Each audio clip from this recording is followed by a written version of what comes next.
Harry Potter had always been small for his age, but today he felt positively microscopic as he pressed himself against the grimy brick wall of Charing Cross Station.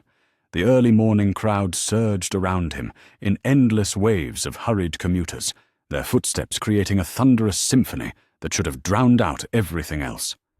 Yet somehow, impossibly, he could hear every word of the conversation happening 20 feet away with crystal clarity. Two women stood beside a newspaper stand, their appearance unremarkable except for the way they seemed to shimmer slightly at the edges, as if reality couldn't quite decide whether they belonged there. The taller woman wore a deep purple coat that looked expensive, while her companion sported a peculiar hat adorned with what appeared to be tiny silver bells that chimed softly whenever she moved her head.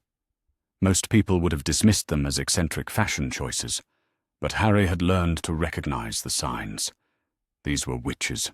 At age 10, nearly 11, Harry Potter had become something of an expert at spotting magic in the mundane world.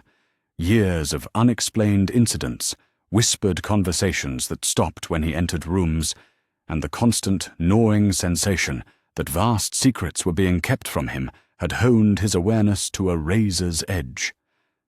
The Dursleys might have succeeded in keeping him ignorant of his heritage, but they couldn't suppress the deep, instinctual recognition that sparked whenever he encountered others like himself. The purple-coated witch was speaking in hushed, urgent tones about something that made Harry's pulse quicken with each word. International magical education opportunities. Schools in distant countries where young wizards could study without the restrictions and traditions that bound British magical society. Places where a child could disappear from the radar of concerned authorities and concerned relatives alike. Harry's breath caught in his throat as the woman mentioned Mahoutokoro, a school built from jade on a volcanic island in Japan. A place that accepted students as young as 7 for day classes, with full boarding beginning at 11. His mind raced as he processed this information, filing away every detail with the desperate precision of someone who had just been thrown a lifeline. The conversation continued, touching on other schools scattered across the globe. Castelo Bruxo in the Amazon rainforest, Ouagadougou in the mountains of the moon. Each name felt like a key to a door Harry hadn't even known existed, a way out of the suffocating cage that had defined his entire existence. But it was Mahoutokoro that captured his imagination completely. Something about the idea of learning magic while surrounded by storm petrels and volcanic energy spoke to a deep yearning he hadn't even realized he carried. The witches moved away, their voices fading into the general cacophony of the station, but Harry remained frozen against the wall, his mind spinning with possibilities. For the first time in his short, brutal life, he had stumbled upon information that could change everything. Not just his circumstances, but his entire future. The only question was whether he had the courage to act on it. The journey back to Little Whinging passed in a blur of suburban landscapes and growing determination. Harry sat in the back of the bus, watching the familiar streets roll by through grimy windows, but his thoughts were thousands of miles away on a jade palace floating above turbulent seas.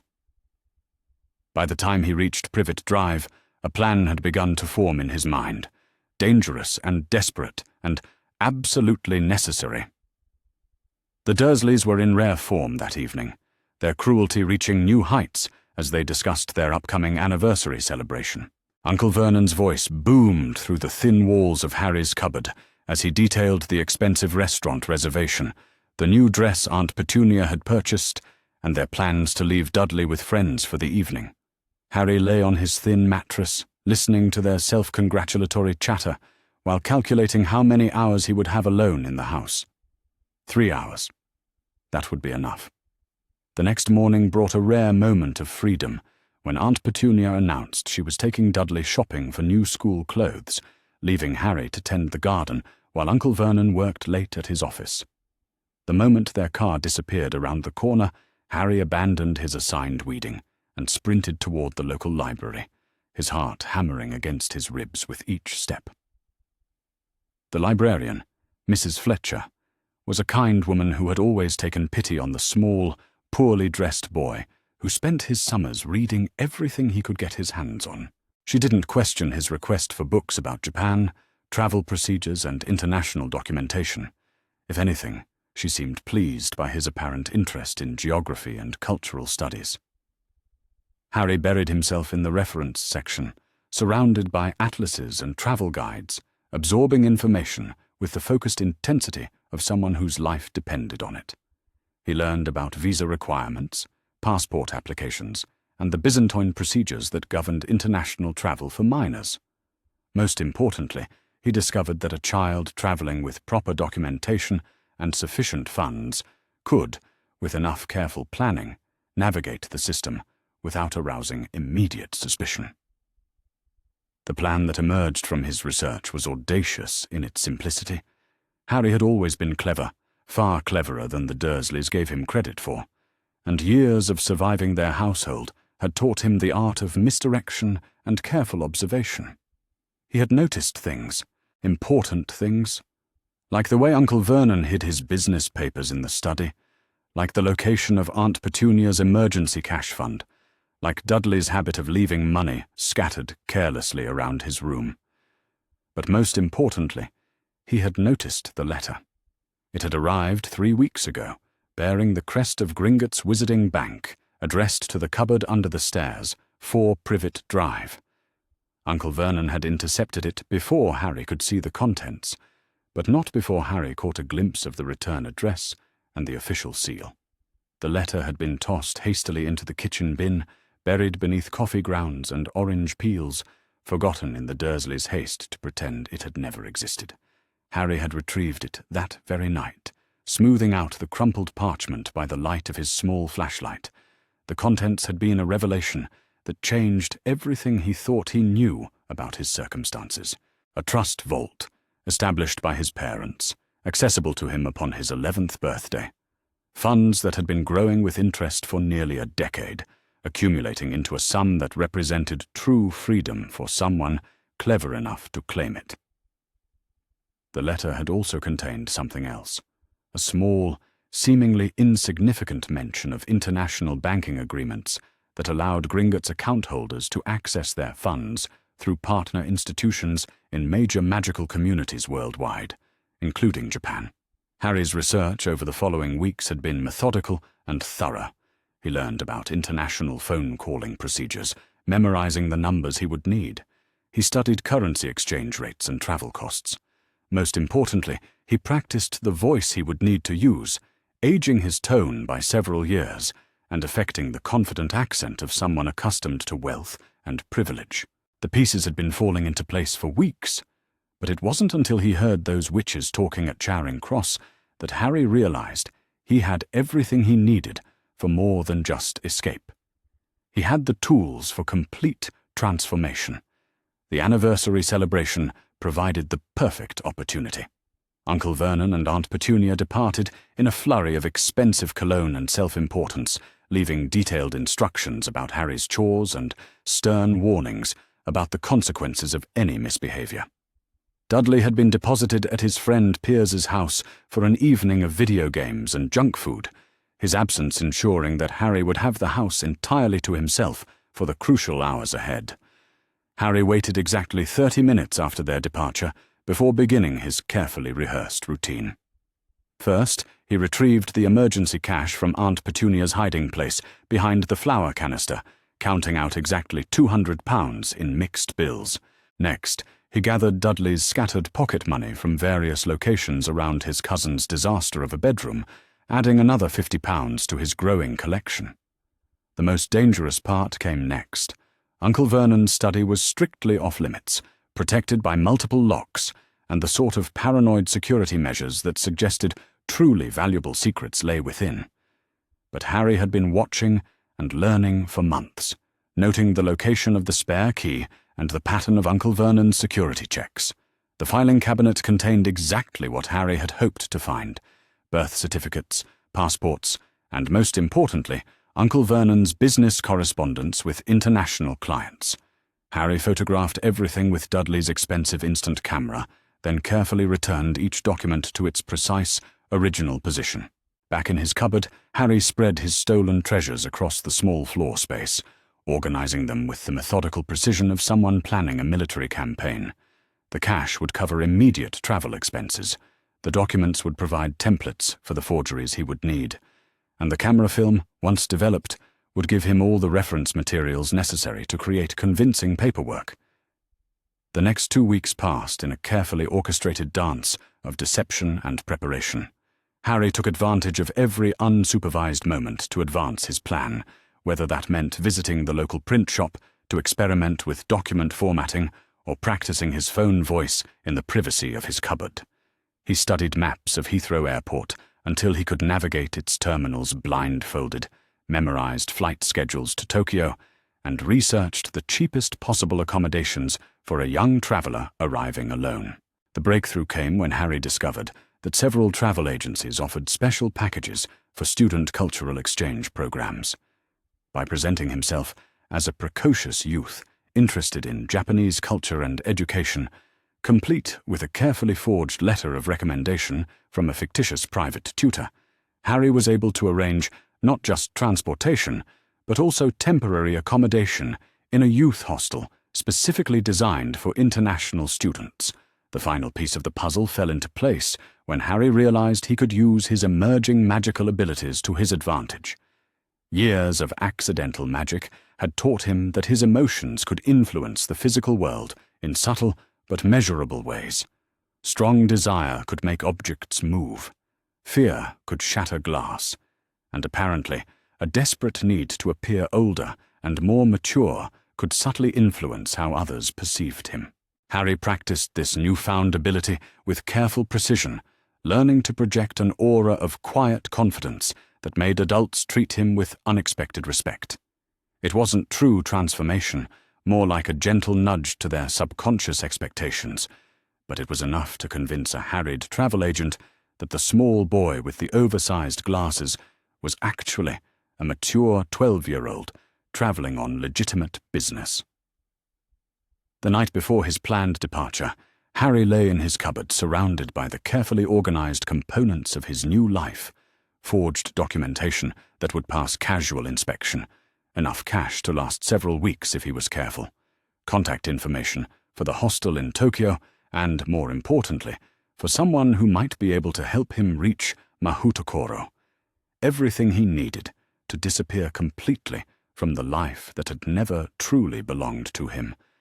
Anyway, he thought about writing a letter to the Dursleys, some explanation of where he had gone and why, but ultimately decided against it. They had never shown him kindness or consideration. Why should he extend them courtesies they had never offered him? Instead, he focused on the future that lay ahead, imagining himself learning magic in a palace of jade while storm petrels wheeled overhead. Sleep eluded him that night, replaced by a mixture of anticipation and terror that left him staring at the ceiling until dawn. Tomorrow would bring either freedom or disaster, success or capture, transformation or crushing defeat. But for the first time in his life, Harry Potter was about to take control of his own destiny. The morning of his escape dawned grey and drizzly, typical London weather that seemed to mock the magnitude of the day ahead. The Dursleys followed their usual routine, Uncle Vernon departing early for work, while Aunt Petunia busied herself with household tasks, and Dudley slept late in preparation for another day of calculated laziness. Harry had timed everything perfectly.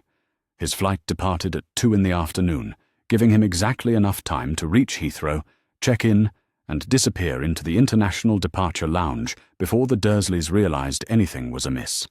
They wouldn't discover his absence until evening, and by then he would be somewhere over Europe, beyond their reach forever. At precisely 9:30, Harry made his move. He waited until Aunt Petunia was engaged in her morning phone call with Mrs. Next Door, then quietly gathered his prepared materials and slipped out through the back garden.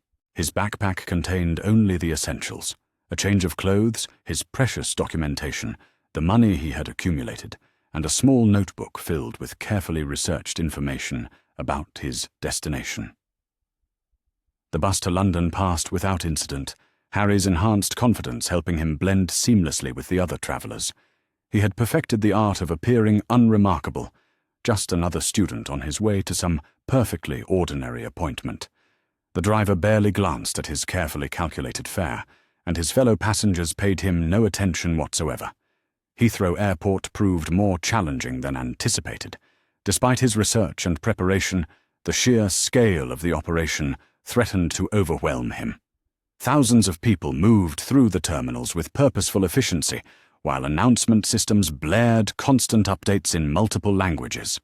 For a moment, Harry felt his confidence waver as the reality of what he was attempting finally hit him. But then he remembered the witches at Charing Cross Station, their casual discussion of international magical schools, and the opportunities that awaited young wizards brave enough to seize them.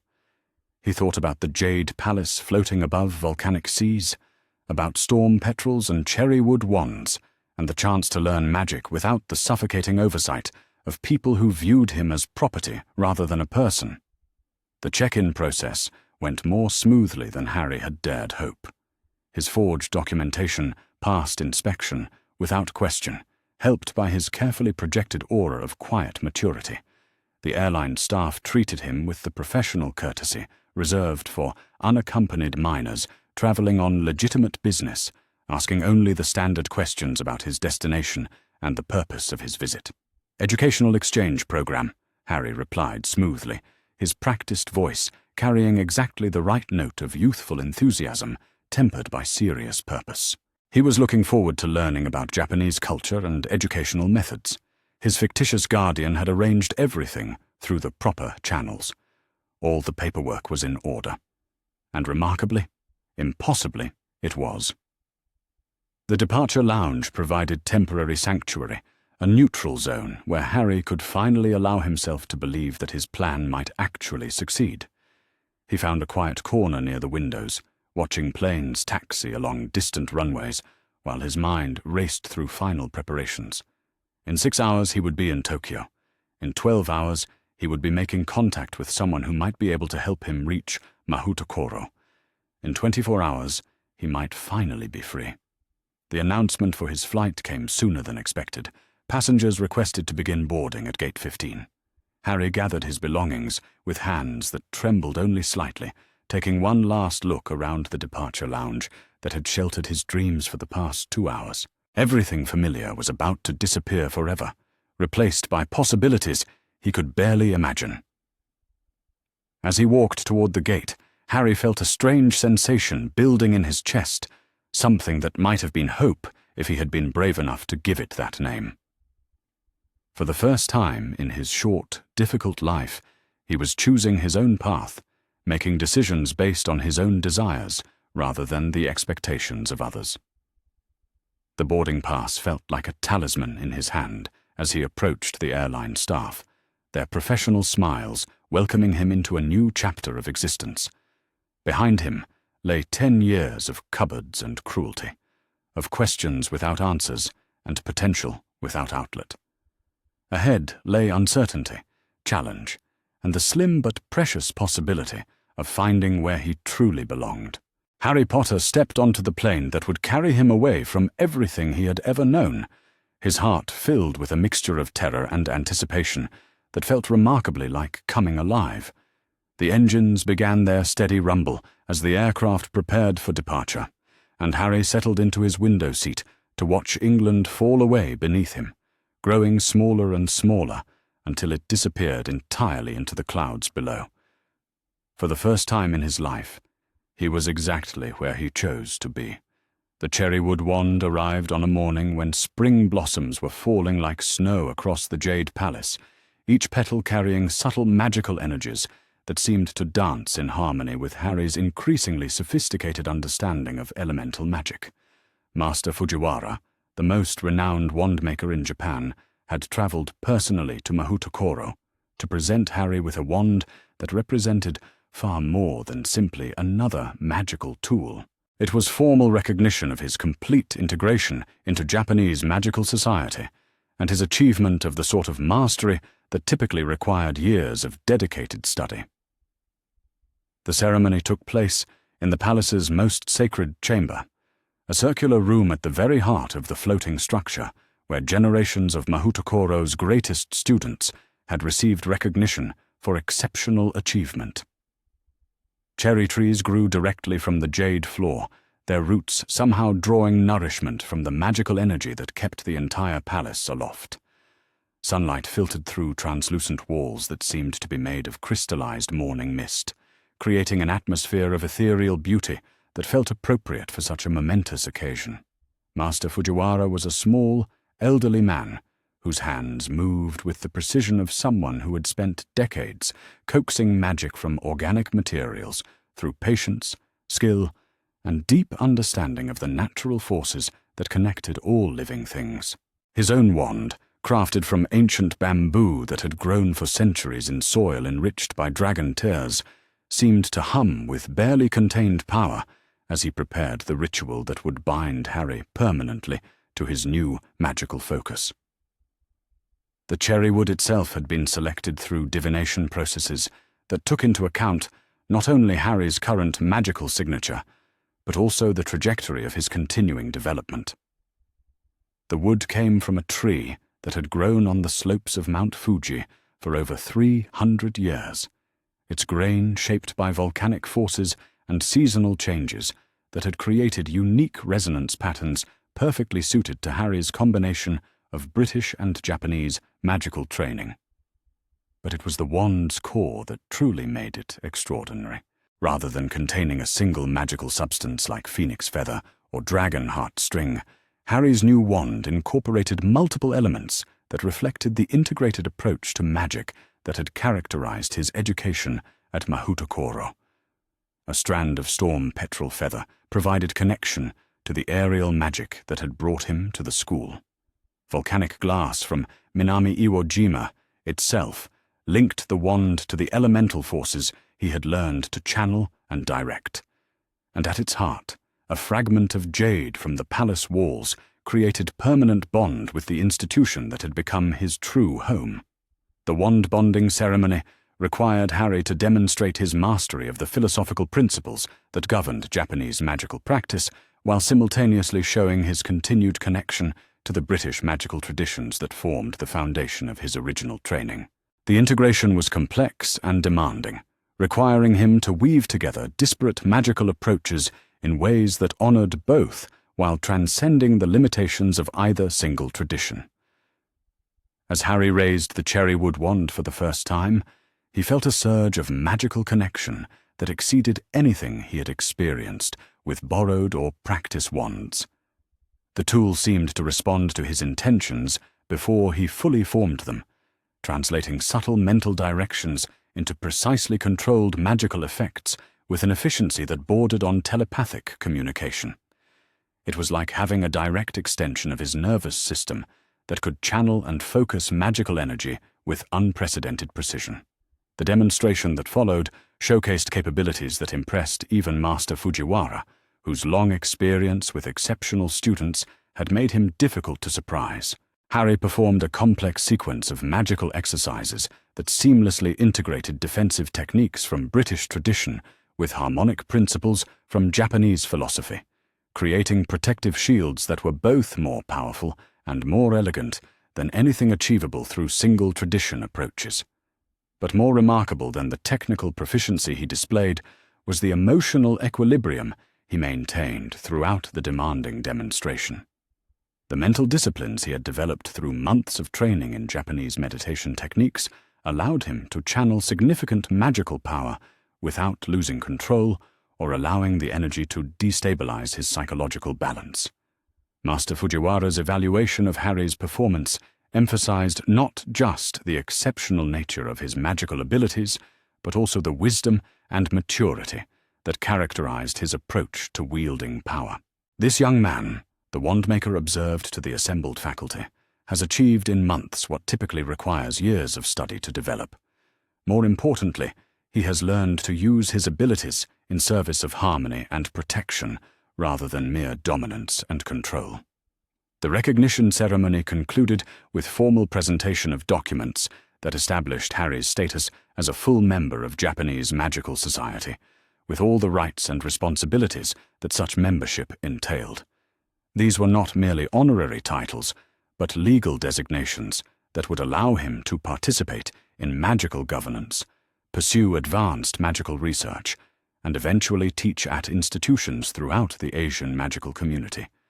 But it was the private conversation that Harry had with Headmaster Yamamoto following the formal ceremonies that provided the most meaningful acknowledgement of how completely his life had been transformed since his desperate flight from Privet Drive.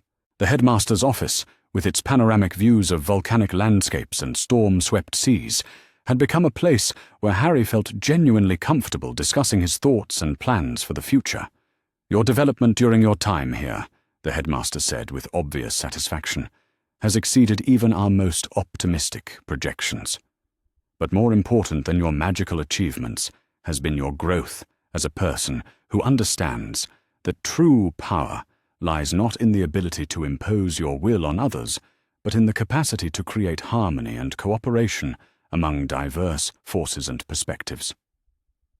The headmaster's words carried weight that went far beyond simple academic evaluation, representing recognition from someone whose wisdom and insight Harry had come to value enormously. The validation was particularly meaningful because it came not from someone seeking to use Harry's abilities for their own purposes, but from an educator who genuinely cared about his long-term development and well-being.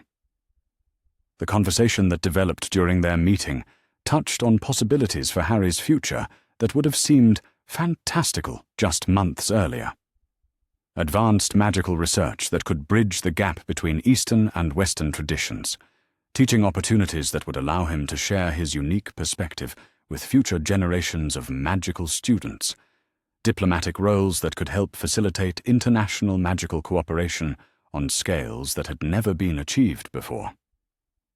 But underlying all these exciting possibilities was a more fundamental question about what Harry wanted for his personal life and relationships.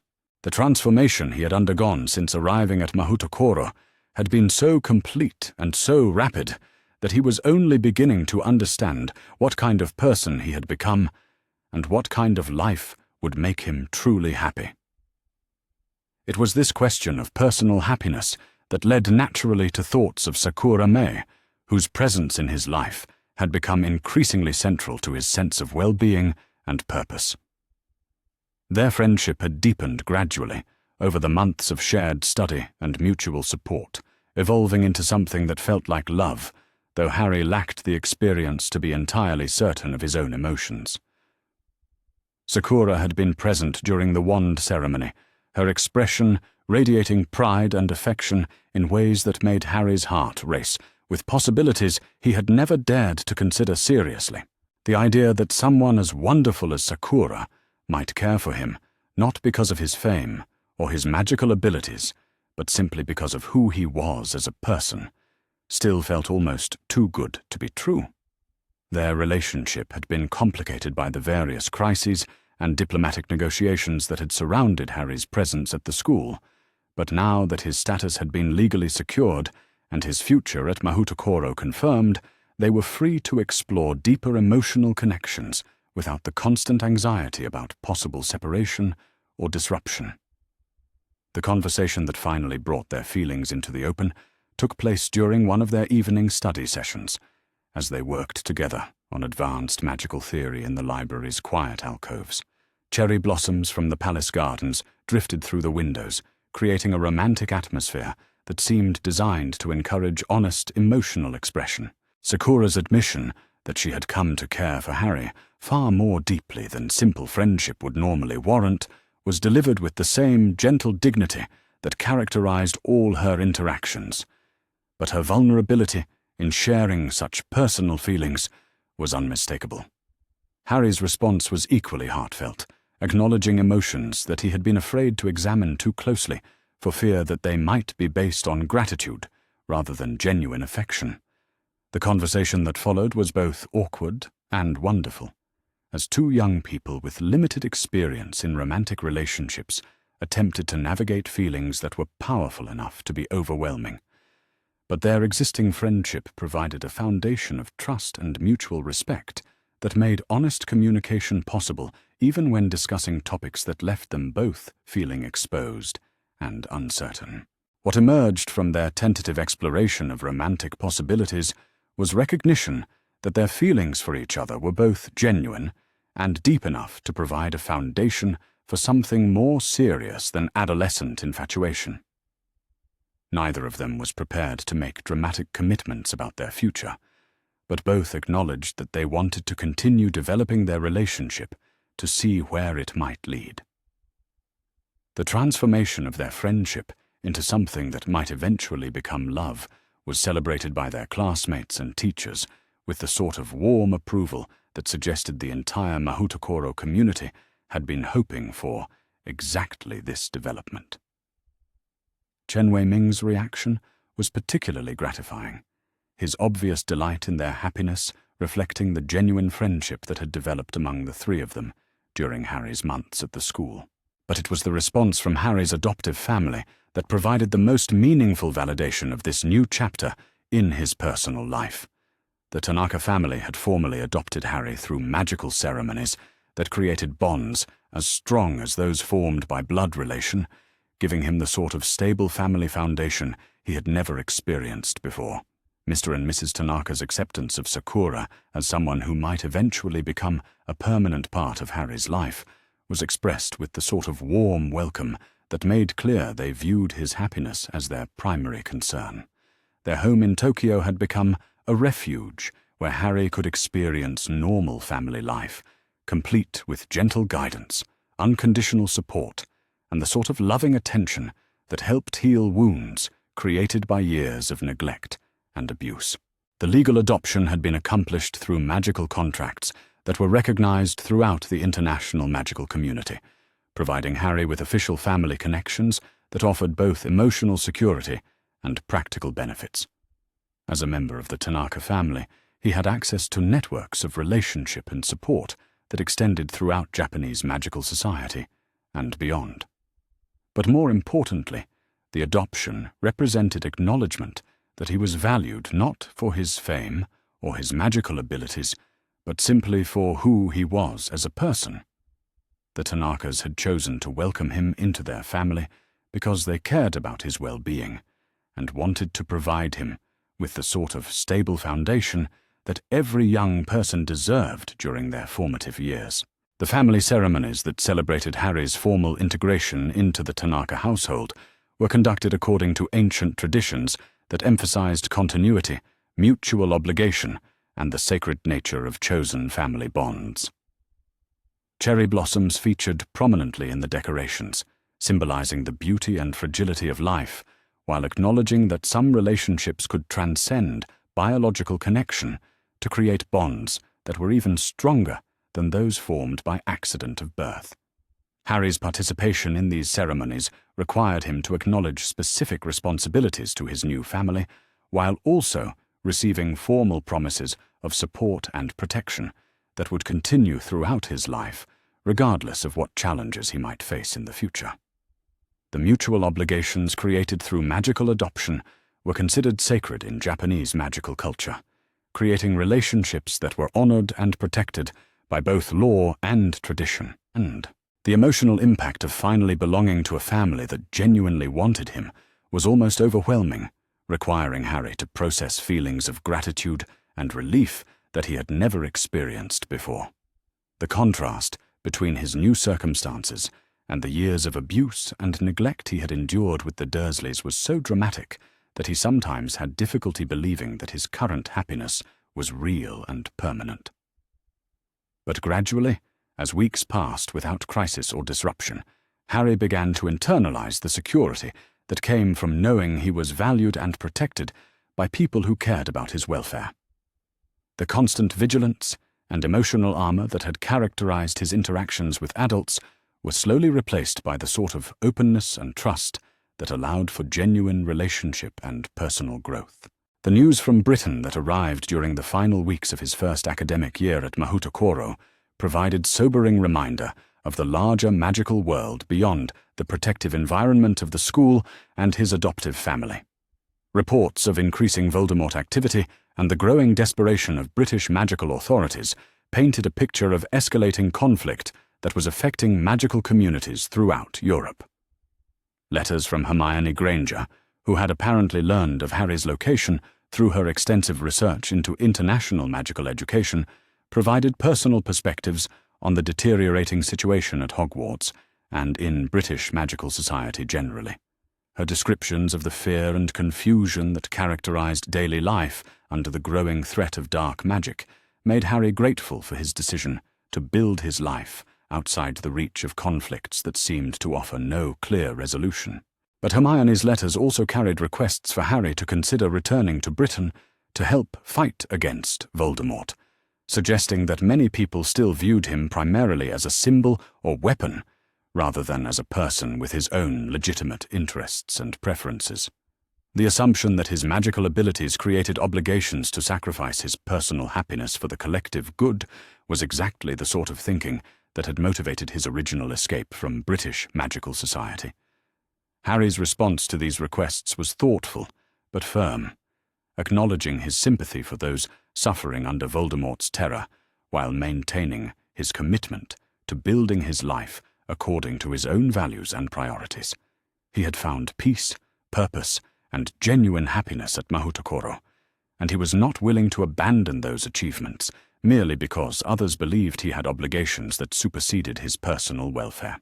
The position he articulated in his correspondence with British magical authorities was that he would be willing to help fight against Voldemort if such assistance could be provided without requiring him to abandon the life he had built in Japan.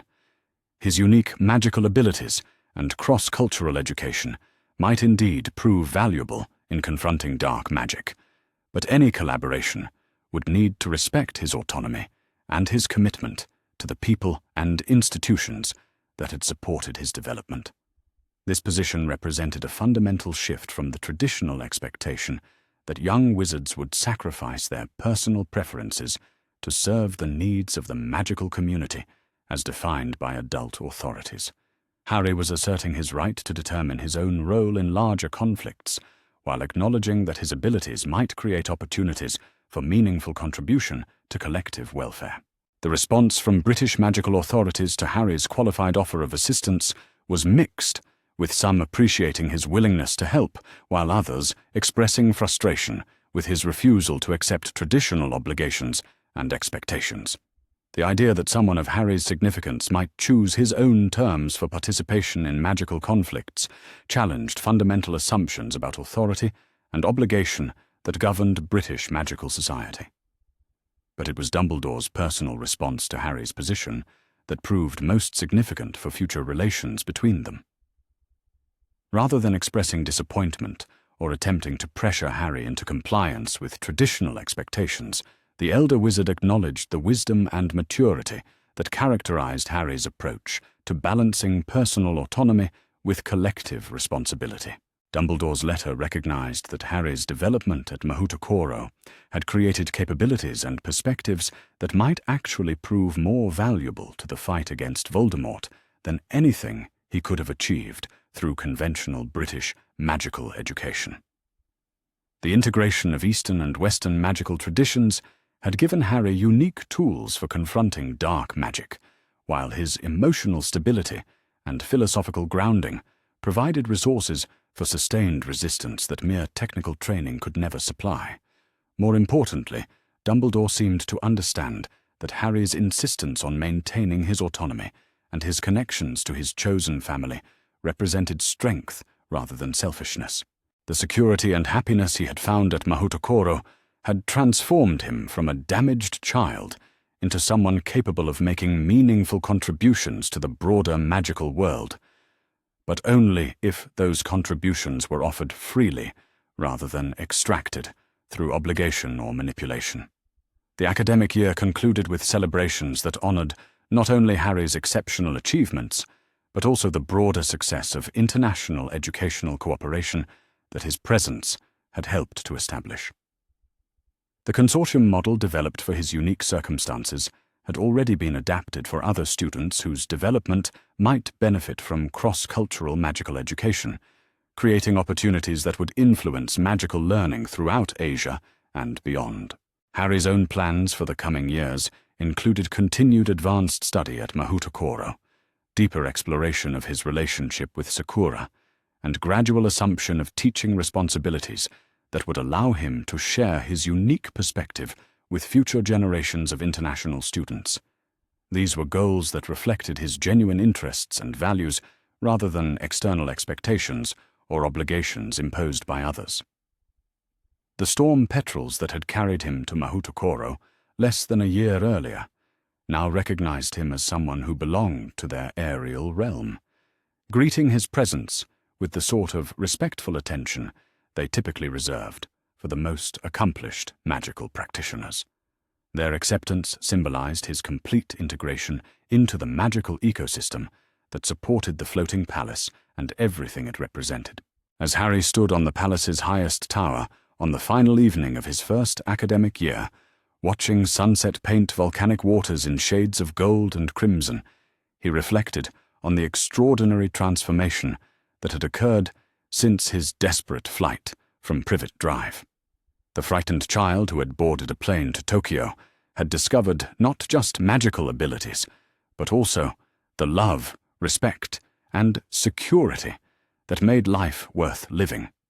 Tomorrow would bring new challenges and new opportunities for growth, but tonight he could rest secure in the knowledge that he had found his place in a world that valued him not for what he represented, but for who he had chosen to become. The Jade Palace floated serenely through star-filled skies, carrying within its walls a young wizard who had learned that true magic lay not in the power to dominate others, but in the capacity to create harmony among diverse forces working toward common goals. The cherrywood wand at his side thrummed with potential energy that seemed to reflect his own readiness for whatever adventures lay ahead, while the knowledge that Sakura's feelings matched his own filled him with confidence that the future would bring continued happiness and fulfillment. For the first time in his life, Harry Potter was exactly where he belonged, surrounded by people who loved him for who he was, rather than who they needed him to be.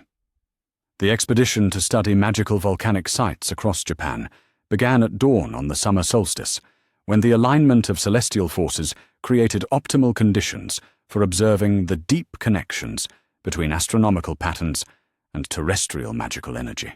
Harry stood on the departure platform at Mahoutokoro, surrounded by a carefully selected group of advanced students whose combined expertise would make possible the most comprehensive survey of Japanese magical geology ever attempted by student researchers.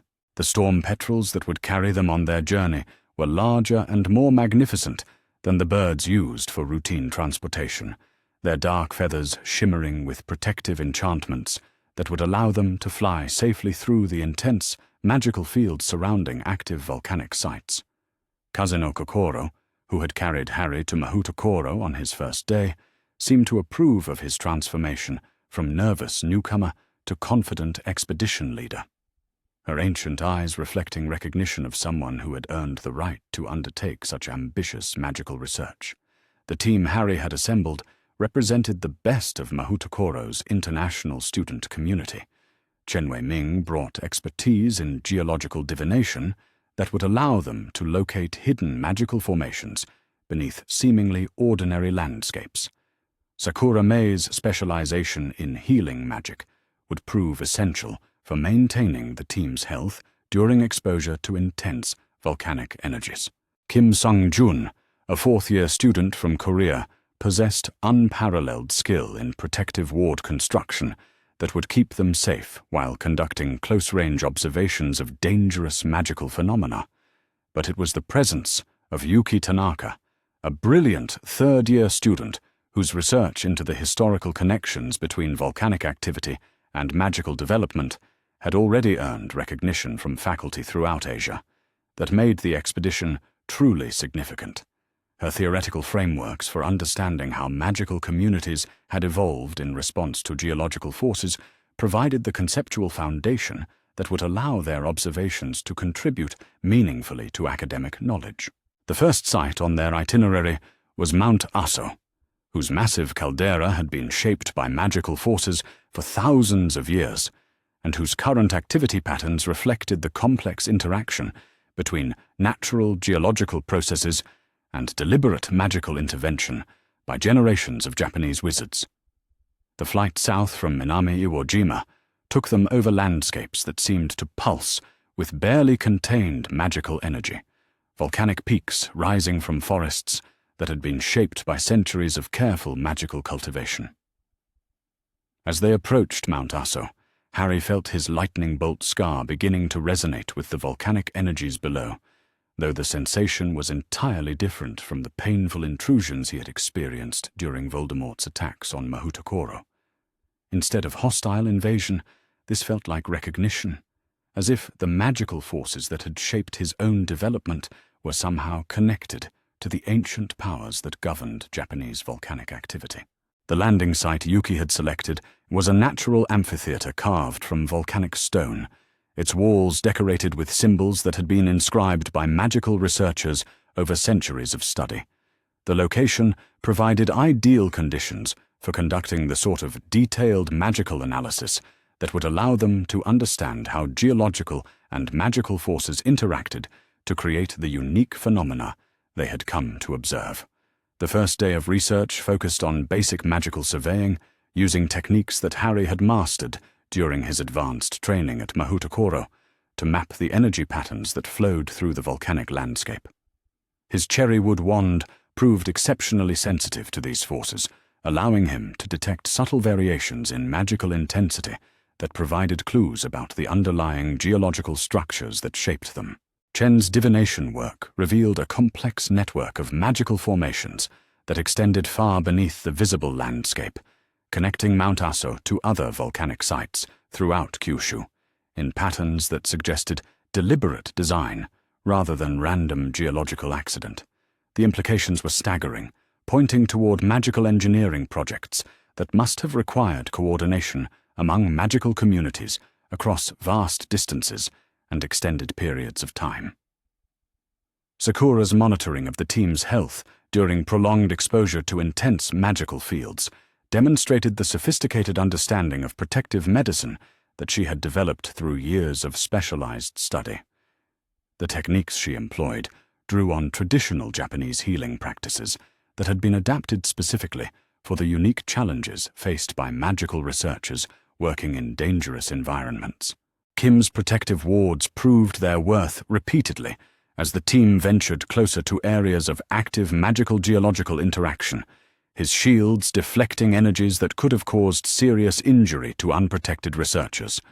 His expertise in defensive magic reflected training that combined Korean traditional approaches with innovations developed through international collaboration at Mahoutokoro. But it was Yuki's theoretical analysis that provided the framework for understanding what they were observing in terms that could contribute to broader magical knowledge. Her recognition that the volcanic magical network represented a deliberately constructed system for regulating geological activity across the entire Japanese archipelago transformed their expedition from simple observation to genuine discovery. The pattern that emerged from their research suggested that Japanese magical communities had been working for millennia to create stability in a region of intense geological activity, using techniques that integrated natural volcanic forces with deliberate magical intervention to prevent catastrophic eruptions while preserving the beneficial aspects of volcanic energy for magical applications. Harry's role in these discoveries was both practical and conceptual, his unique magical abilities allowing the team to gather data that would have been impossible to obtain through conventional research methods.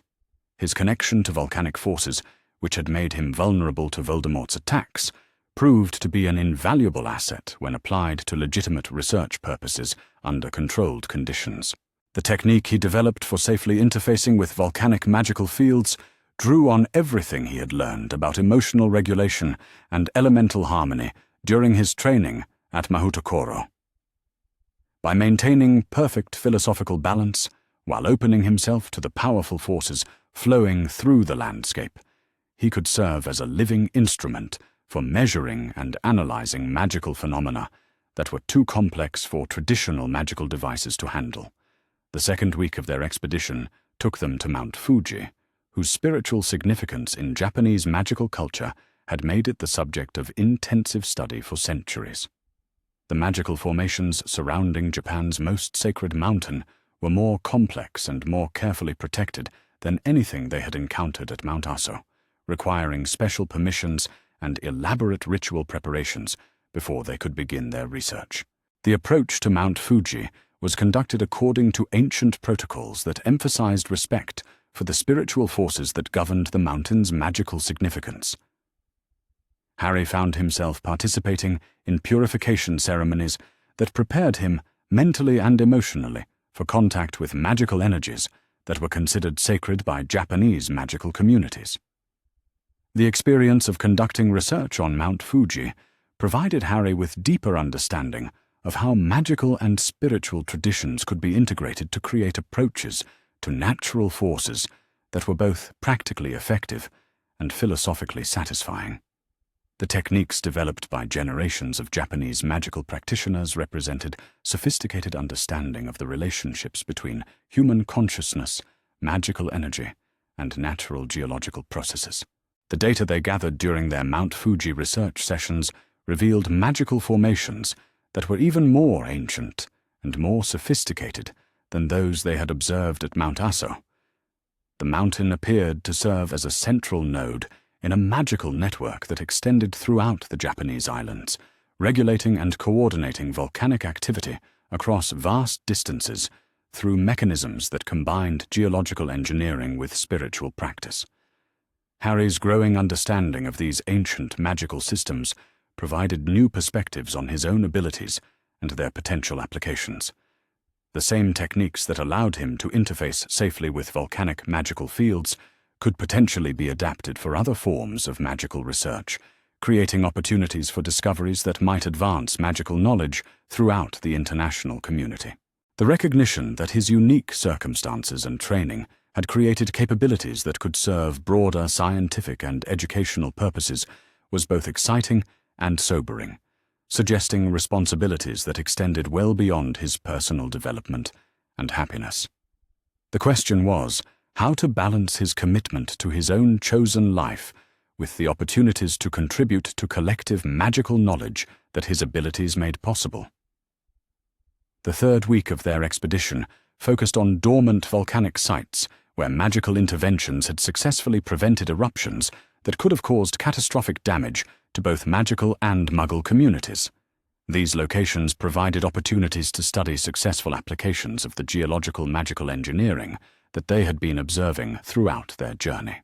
The research techniques they employed at these sites required unprecedented levels of coordination and mutual trust among team members, as the complex magical procedures involved required each person to maintain precise focus while supporting the magical work being performed by their colleagues.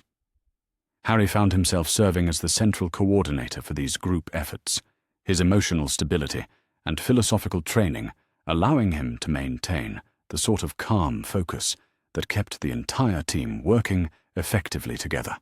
The success of these collaborative research efforts demonstrated capabilities that exceeded anything Harry had imagined possible when he first arrived at Mahoutokoro as a frightened refugee from British magical society.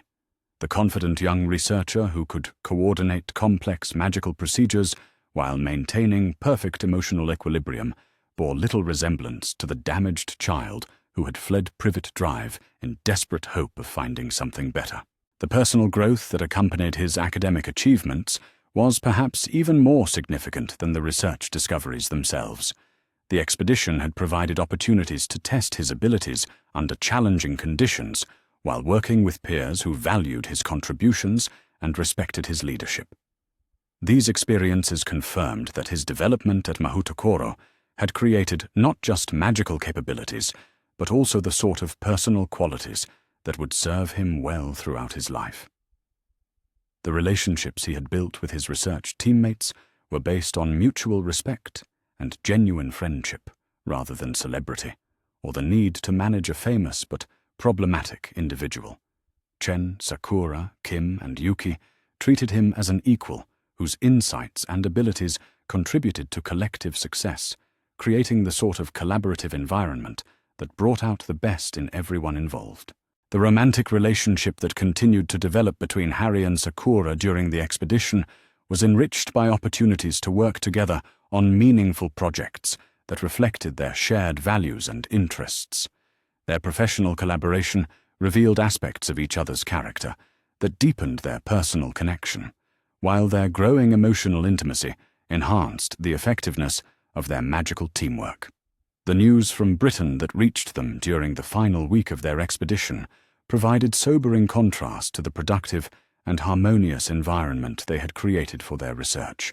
Reports of Voldemort's increasing boldness and the growing desperation of British magical resistance painted a picture of escalating conflict that was causing tremendous suffering throughout European magical communities. Letters from members of the Order of the Phoenix, forwarded through international magical communication networks, contained increasingly urgent requests for Harry's assistance in fighting against dark forces that seemed to be gaining strength in his absence. The assumption that his presence in Britain could somehow turn the tide of magical war reflected persistent beliefs about his role as a symbol and weapon, rather than recognition of his development as an individual with his own legitimate interests and capabilities. Harry's response to these requests was measured and thoughtful, acknowledging the genuine suffering that motivated them, while maintaining his commitment to the life and relationships he had built through his own choices and efforts. The expedition had reinforced his understanding that his unique abilities could indeed serve important purposes, but that those purposes could be defined according to his own values rather than external expectations about his obligations to others. The position he articulated in his communications with British magical authorities was that he would be willing to provide assistance against Voldemort, but only in ways that allowed him to maintain his connections to Mahoutokoro, his adoptive family, and the international magical community that had supported his development. Any collaboration would need to respect his autonomy and acknowledge that his contributions were being offered freely rather than extracted through guilt or obligation. This stance represented a fundamental challenge to traditional assumptions about the relationship between individual preferences and collective needs in magical society. Harry was asserting that even someone with his unique circumstances and abilities had the right to determine his own role in larger conflicts, rather than accepting whatever function others believed would be most useful for their purposes. The response from British magical authorities to Harry's qualified offer of assistance was mixed and sometimes contradictory, reflecting deep divisions within the magical resistance about how to balance respect for individual autonomy with urgent needs for effective action against dark forces. Some welcomed his willingness to help, while others expressed frustration with his refusal to abandon his current life in favor of total commitment to fighting Voldemort. Dumbledore's personal communication with Harry during this period was particularly significant, as it represented acknowledgement that Harry's development at Mahoutokoro had created perspectives and capabilities that might actually prove more valuable than anything he could have achieved through conventional British magical education. The elder wizard's recognition that Harry's philosophical training and emotional stability were assets rather than obstacles to effective resistance against dark magic suggested important changes in how British magical leaders understood the requirements for successful opposition to Voldemort. The expedition concluded with a comprehensive analysis session that allowed the research team to synthesize their observations into frameworks that could contribute to magical knowledge throughout the international community. Harry's role in coordinating this analysis demonstrated leadership abilities that had developed naturally through his training and experience, rather than being imposed through external expectations about his responsibilities. The academic papers that emerged from their research would eventually be published in magical journals throughout Asia and beyond, establishing Harry as a serious contributor to magical scholarship rather than simply a famous individual whose celebrity overshadowed his actual achievements.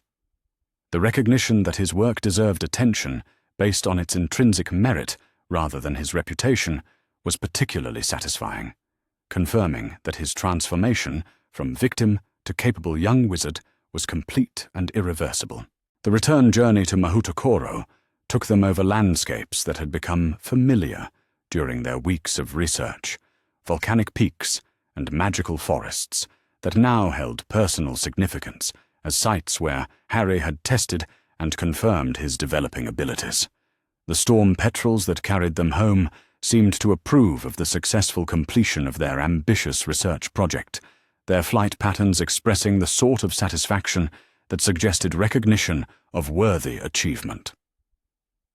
As the Jade Palace came into view on the horizon, floating serenely above the volcanic waters of Minami Iwo Jima, Harry reflected on how much had changed since his original arrival at the school.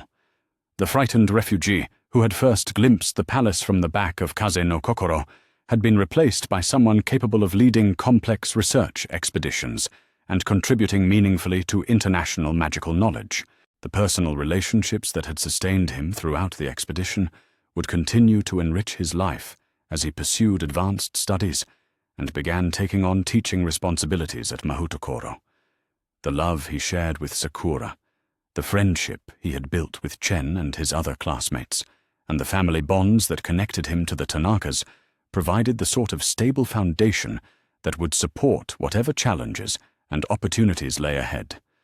The correspondence with British magical authorities that had continued throughout the expedition had begun pointing toward possibilities for collaboration that might allow Harry to contribute to resistance against Voldemort without abandoning the life he had built in Japan. The prospect of serving as a bridge between different magical traditions and communities appealed to his sense of purpose, while honoring his commitment to the people and institutions that had supported his development. The communication network that Harry was helping to establish would eventually connect magical resistance movements throughout Asia and Europe, creating opportunities for coordination and mutual support that had never existed before. His unique position as someone trusted by both Eastern and Western magical communities made him ideally suited to facilitate such collaboration, provided it could be done in ways that respected his autonomy and his other commitments. As the expedition team disembarked at Mahoutokoro's landing platform, Harry felt a profound sense of satisfaction at having successfully completed a project that reflected his own interests and values while contributing to broader magical knowledge. The research they had conducted would influence understanding of magical geology for years to come, while the collaborative methods they had developed provided models for international cooperation that could be adapted for other ambitious projects. The evening celebration that welcomed the research team back to Mahoutokoro emphasized not just their academic achievements, but also the personal growth and relationship building that had occurred during their weeks of collaborative work. Harry found himself at the center of festivities that honored him, not as a celebrity, but as a contributing member of a community that valued his efforts and supported his continued development. The storm petrels that had carried them safely through their research expedition circled the palace in patterns that seemed to express approval and recognition of worthy achievement. Their presence reminded Harry that his transformation from powerless victim to capable young wizard was not just personal accomplishment, but also validation of the philosophical approaches and educational methods that had made such development possible. Tomorrow would bring new opportunities for learning, teaching, and contributing to the magical community that had become his chosen home. The research expedition had confirmed his abilities and clarified his sense of purpose, providing foundation for whatever challenges and adventures the future might hold. Tonight, surrounded by friends who had become chosen family and engaged in work that reflected his deepest values, Harry Potter could rest secure in the knowledge that he had found not just safety and education, but also meaning and purpose that would sustain him throughout whatever lay ahead. The Jade Palace floated peacefully through star-filled skies, carrying within its walls a young wizard who had learned that true power lay not in dominating others, but in creating harmony among diverse forces working toward common goals. The graduation ceremony at Mahoutokoro took place during the cherry blossom season, when the entire floating palace seemed to exist within a cloud of pink and white petals that danced on thermal currents rising from the volcanic island below. Harry stood among his fellow graduates in the Great Hall, wearing robes that had progressed through the full spectrum from pink to the deep gold that marked mastery of the philosophical and practical principles that governed Japanese magical education. The transformation of his robes had been gradual but unmistakable, each advancement in color reflecting genuine growth in understanding and capability rather than mere academic achievement. The gold fabric now seemed to capture and hold light in ways that created subtle patterns suggesting both power and wisdom, the sort of visual indication of magical development that could only be earned through years of dedicated study and philosophical integration. But more remarkable than his academic achievements was the recognition he was receiving as the first international student in Mahoutokoro's 1,000-year history to complete the full course of study with such exceptional results. The honor carried significance that extended far beyond personal accomplishment, representing validation of the educational approaches and international cooperation that had made his development possible. Headmaster Yamamoto's address to the graduating class emphasized the unique historical moment they were witnessing, noting that Harry's presence among the graduates represented a fundamental shift in how magical education could be conceived and implemented. The success of cross-cultural magical training had implications that would influence educational philosophy throughout the international magical community for generations to come. The ceremony itself was conducted according to ancient traditions that connected each graduate to the long line of students who had achieved mastery at Mahoutokoro over the centuries. Cherry blossoms fell continuously throughout the proceedings, their gentle descent creating an atmosphere of ethereal beauty that seemed to reflect the profound significance of the transformation being celebrated. Harry's individual recognition included presentation of credentials that would allow him to teach at magical institutions throughout Asia, while also providing formal acknowledgement of his research contributions to the understanding of volcanic magical systems. But perhaps most importantly, he was being offered permanent faculty appointment at Mahoutokoro itself, becoming the youngest instructor in the school's history and the first Westerner ever invited to join the permanent teaching staff. The offer represented everything Harry had hoped for when he first fled Britain in desperate search of something better than the life that had been planned for him by others. Here was recognition of his abilities and accomplishments that had nothing to do with his fame or his usefulness as a symbol, but everything to do with his demonstrated wisdom and capability as an educator and researcher.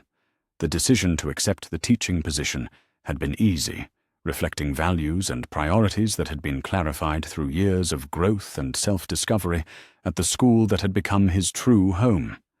The opportunity to share with future generations of students the philosophical approaches and practical techniques that had transformed his own life felt like the natural culmination of everything he had learned and experienced. But accepting the faculty position also represented a definitive statement about his relationship with the British magical world and the ongoing conflict with Voldemort that continued to devastate European magical communities. By choosing to build his career at Mahoutokoro, Harry was making clear that his primary allegiance lay with the international magical community that had supported his development rather than with the nation of his birth that had failed to protect him during his most vulnerable years. The news of Voldemort's latest atrocities had arrived just days before the graduation ceremony, carried by storm petrels whose normally graceful flight patterns seemed disrupted by the urgency of the messages they bore. Reports of attacks on Muggle communities, the fall of magical governments across Eastern Europe, and the growing desperation of resistance movements painted a picture of escalating crisis that demanded response from magical communities worldwide. The International Magical Alliance that had formed in response to these threats was coordinating efforts to provide assistance to European resistance movements, while also preparing defenses against the possibility that Voldemort's ambitions might extend beyond his current sphere of influence. Harry's unique position as someone trusted by both Eastern and Western magical communities made him a natural choice for facilitating communication and cooperation between diverse groups that might otherwise struggle to work together effectively. The communication network that Harry had been developing during his final year at Mahoutokoro was already proving invaluable for coordinating international resistance efforts, allowing magical communities across Asia and Europe to share intelligence and coordinate defensive strategies in real time. His ability to serve as translator and mediator between different magical traditions was helping to overcome cultural barriers that had historically limited the effectiveness of international cooperation. But it was the personal visit from Albus Dumbledore that brought home the true magnitude of the choice Harry was being asked to make between his chosen life in Japan and his potential role in the global conflict against dark magic. The Elder Wizard's arrival at Mahoutokoro was conducted with full diplomatic protocol, reflecting both respect for Japanese magical sovereignty and recognition that Harry's status as a faculty member required formal consultation rather than simple demands for compliance. Dumbledore's appearance had changed dramatically since their last meeting, the physical toll of months of desperate conflict evident in his bearing and expression. The man who had once seemed almost supernaturally confident and optimistic now carried himself with the sort of weary determination that spoke to prolonged exposure to casualties and setbacks that were challenging fundamental assumptions about the possibility of victory.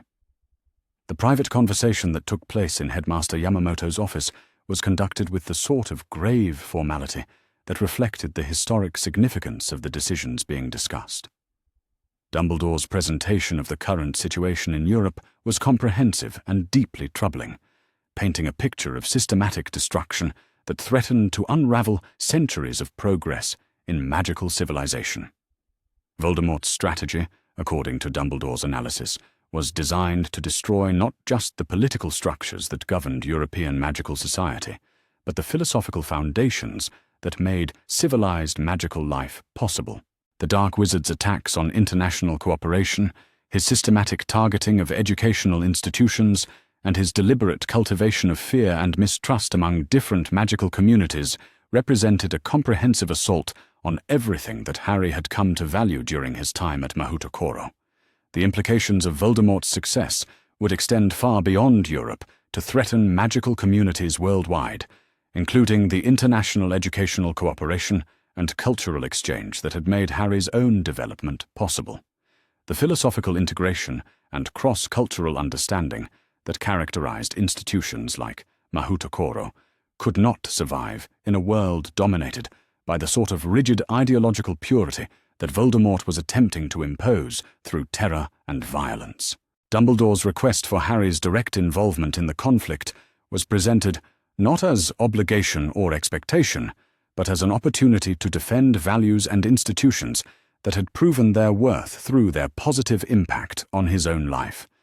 The Elder Wizard's recognition that Harry's unique abilities and philosophical training made him particularly well suited to counter Voldemort's attacks represented acknowledgement of how completely his development at Mahoutokoro had exceeded anything that could have been achieved through traditional British magical education. But Dumbledore also made clear that any collaboration would need to respect Harry's autonomy and his commitment to the life he had built in Japan. The days of expecting young wizards to sacrifice their personal welfare for collective needs without question or consultation were ending, replaced by recognition that sustainable resistance required willing participants whose motivation came from their own values rather than external pressure or manipulation. Harry's response to Dumbledore's request was thoughtful and measured, reflecting the philosophical sophistication he had developed through years of training in Japanese approaches to complex decision-making. He acknowledged the legitimacy of concerns about Voldemort's threat to international magical civilization, while maintaining his right to choose how he would contribute to collective defense efforts. The position Harry articulated was that he would indeed help in the fight against Voldemort, but only in ways that allowed him to maintain his connections to Mahoutokoro and his role as a bridge between different magical traditions. Rather than abandoning his teaching position to become a full-time fighter in someone else's war, he proposed using his unique abilities and international connections to create new forms of cooperation that might prove more effective than traditional approaches to magical conflict. The strategy that emerged from their discussions represented something genuinely new in the history of magical warfare, emphasizing coordination and mutual support among diverse magical communities, rather than relying on single cultural tradition or institutional framework to provide leadership and direction. Harry's role would be to facilitate communication and cooperation among resistance movements worldwide, while also contributing his unique magical abilities to specific operations where they could make decisive differences. This approach allowed Harry to honor his commitment to defending the values and institutions he cared about, while also respecting his obligations to the students who would be depending on him for guidance and instruction. The balance between collective responsibility and individual autonomy that he was striking reflected the philosophical sophistication he had developed through his unconventional education and experience. The formal agreement that resulted from their negotiations established Harry as international coordinator for magical defense cooperation, a position that would allow him to work closely with resistance movements throughout Europe while maintaining his base at Mahoutokoro and his role in facilitating international magical education. The title carried significant authority and responsibility, while also providing the flexibility he needed to balance multiple commitments and obligations. The ceremony that marked Harry's acceptance of this new role took place in the presence of representatives from magical institutions throughout Asia and Europe, emphasizing the international nature of the cooperation he would be facilitating. The formal recognition of his authority to speak for the international magical community represented unprecedented trust in someone so young, but it also reflected acknowledgement of abilities and wisdom that had been proven through years of consistent achievement and responsible decision-making. The personal significance of this moment was not lost on Harry as he stood before the assembled representatives of magical governments and educational institutions from around the world. The frightened child who had fled Privet Drive in desperate hope of finding something better had become someone entrusted with facilitating cooperation among the most powerful and influential figures in the global magical community. But perhaps even more meaningful was the presence of his chosen family during the ceremony, the people whose love and support had made his development possible. The Tanaka family occupied places of honor that reflected their formal role as his adoptive parents, while Sakura stood among the Mahoutokoro faculty in recognition of her own advancing studies and her growing role in Harry's personal life. The relationship that had developed between Harry and Sakura during their years of study and collaboration had deepened into something that felt like permanent commitment, though neither of them was prepared to make formal promises about their future until they had gained more experience with the challenges and opportunities that lay ahead. Their love was real and strong, but it was also mature enough to acknowledge that serious commitments required careful consideration of practical realities, as well as emotional connection. The conversation they shared following the ceremony touched on possibilities for their future that reflected both their individual goals and their shared commitment to each other's happiness and development. Sakura's own magical education was progressing rapidly toward advanced healing specialization that would eventually allow her to contribute to international magical medicine, while Harry's new role would require extensive travel and collaboration with diverse magical communities. The challenge they faced was finding ways to build a life together that honored both their professional commitments and their personal relationship without forcing either of them to abandon opportunities that reflected their deepest values and interests. The solution they were developing involved coordination of their respective careers in ways that would allow them to support each other's work, while also creating opportunities for collaboration and shared achievement. The love they shared had grown naturally from friendship and mutual respect, creating a foundation that could support whatever challenges their future might bring. Their relationship was based on genuine appreciation for each other's character and abilities, rather than romantic idealization or emotional dependency, providing the sort of stable partnership that could enhance rather than constrain their individual development. The private moment they shared on the palace's highest tower following the public ceremonies provided opportunity for intimate conversation about hopes and dreams that went beyond professional achievement to encompass the sort of personal happiness that made all other accomplishments meaningful. The view from their vantage point included both the volcanic waters that surrounded Mahoutokoro and the distant horizon that represented the broader world where they would be making their contributions to magical civilization. Harry's proposal to Sakura was delivered not with dramatic gesture or elaborate planning, but with the sort of quiet sincerity that reflected the depth and maturity of their relationship. His offer of marriage was presented as invitation to partnership in all aspects of life, professional and personal, with full recognition of the challenges and opportunities that their unique circumstances would create. Sakura's acceptance was equally thoughtful and sincere, acknowledging both her love for Harry and her excitement about the possibilities for collaboration and mutual support that their marriage would create. Their engagement represented not just romantic commitment, but also professional partnership between two individuals whose combined abilities and perspectives could contribute significantly to the magical community they both cared about. The celebration of their engagement that evening brought together the entire Mahoutokoro community in recognition of a relationship that had developed naturally within the supportive environment that characterized the school's approach to personal as well as academic development. The joy and approval expressed by faculty and students alike reflected genuine affection for two young people whose happiness had been earned through years of growth and mutual support. The cherry blossoms that had been falling throughout the day seemed to intensify as evening approached, creating a romantic atmosphere that felt designed by nature to celebrate love and commitment. The gentle descent of pink and white petals provided perfect backdrop for the informal festivities that continued late into the night, with friends and colleagues offering congratulations and expressing excitement about the future that Harry and Sakura would be building together. The storm petrels that circled the palace in their eternal patterns seemed to approve of the developments they were witnessing, their flight creating elegant aerial displays that reflected the harmony and cooperation that characterized life at Mahoutokoro. Their presence reminded everyone present that the relationships being celebrated had developed within a community that valued balance, mutual support, and the sort of collaborative achievement that honored individual excellence while contributing to collective welfare.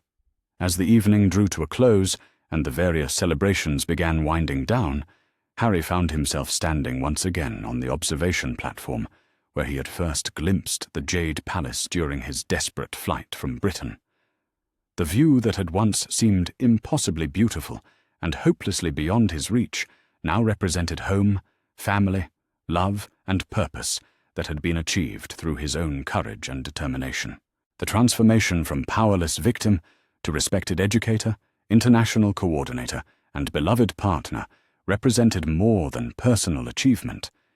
It validated the principles of individual autonomy, international cooperation, and educational innovation that had made his development possible, while also demonstrating that even the most damaged and disadvantaged young people could achieve remarkable things when provided with proper support and respect.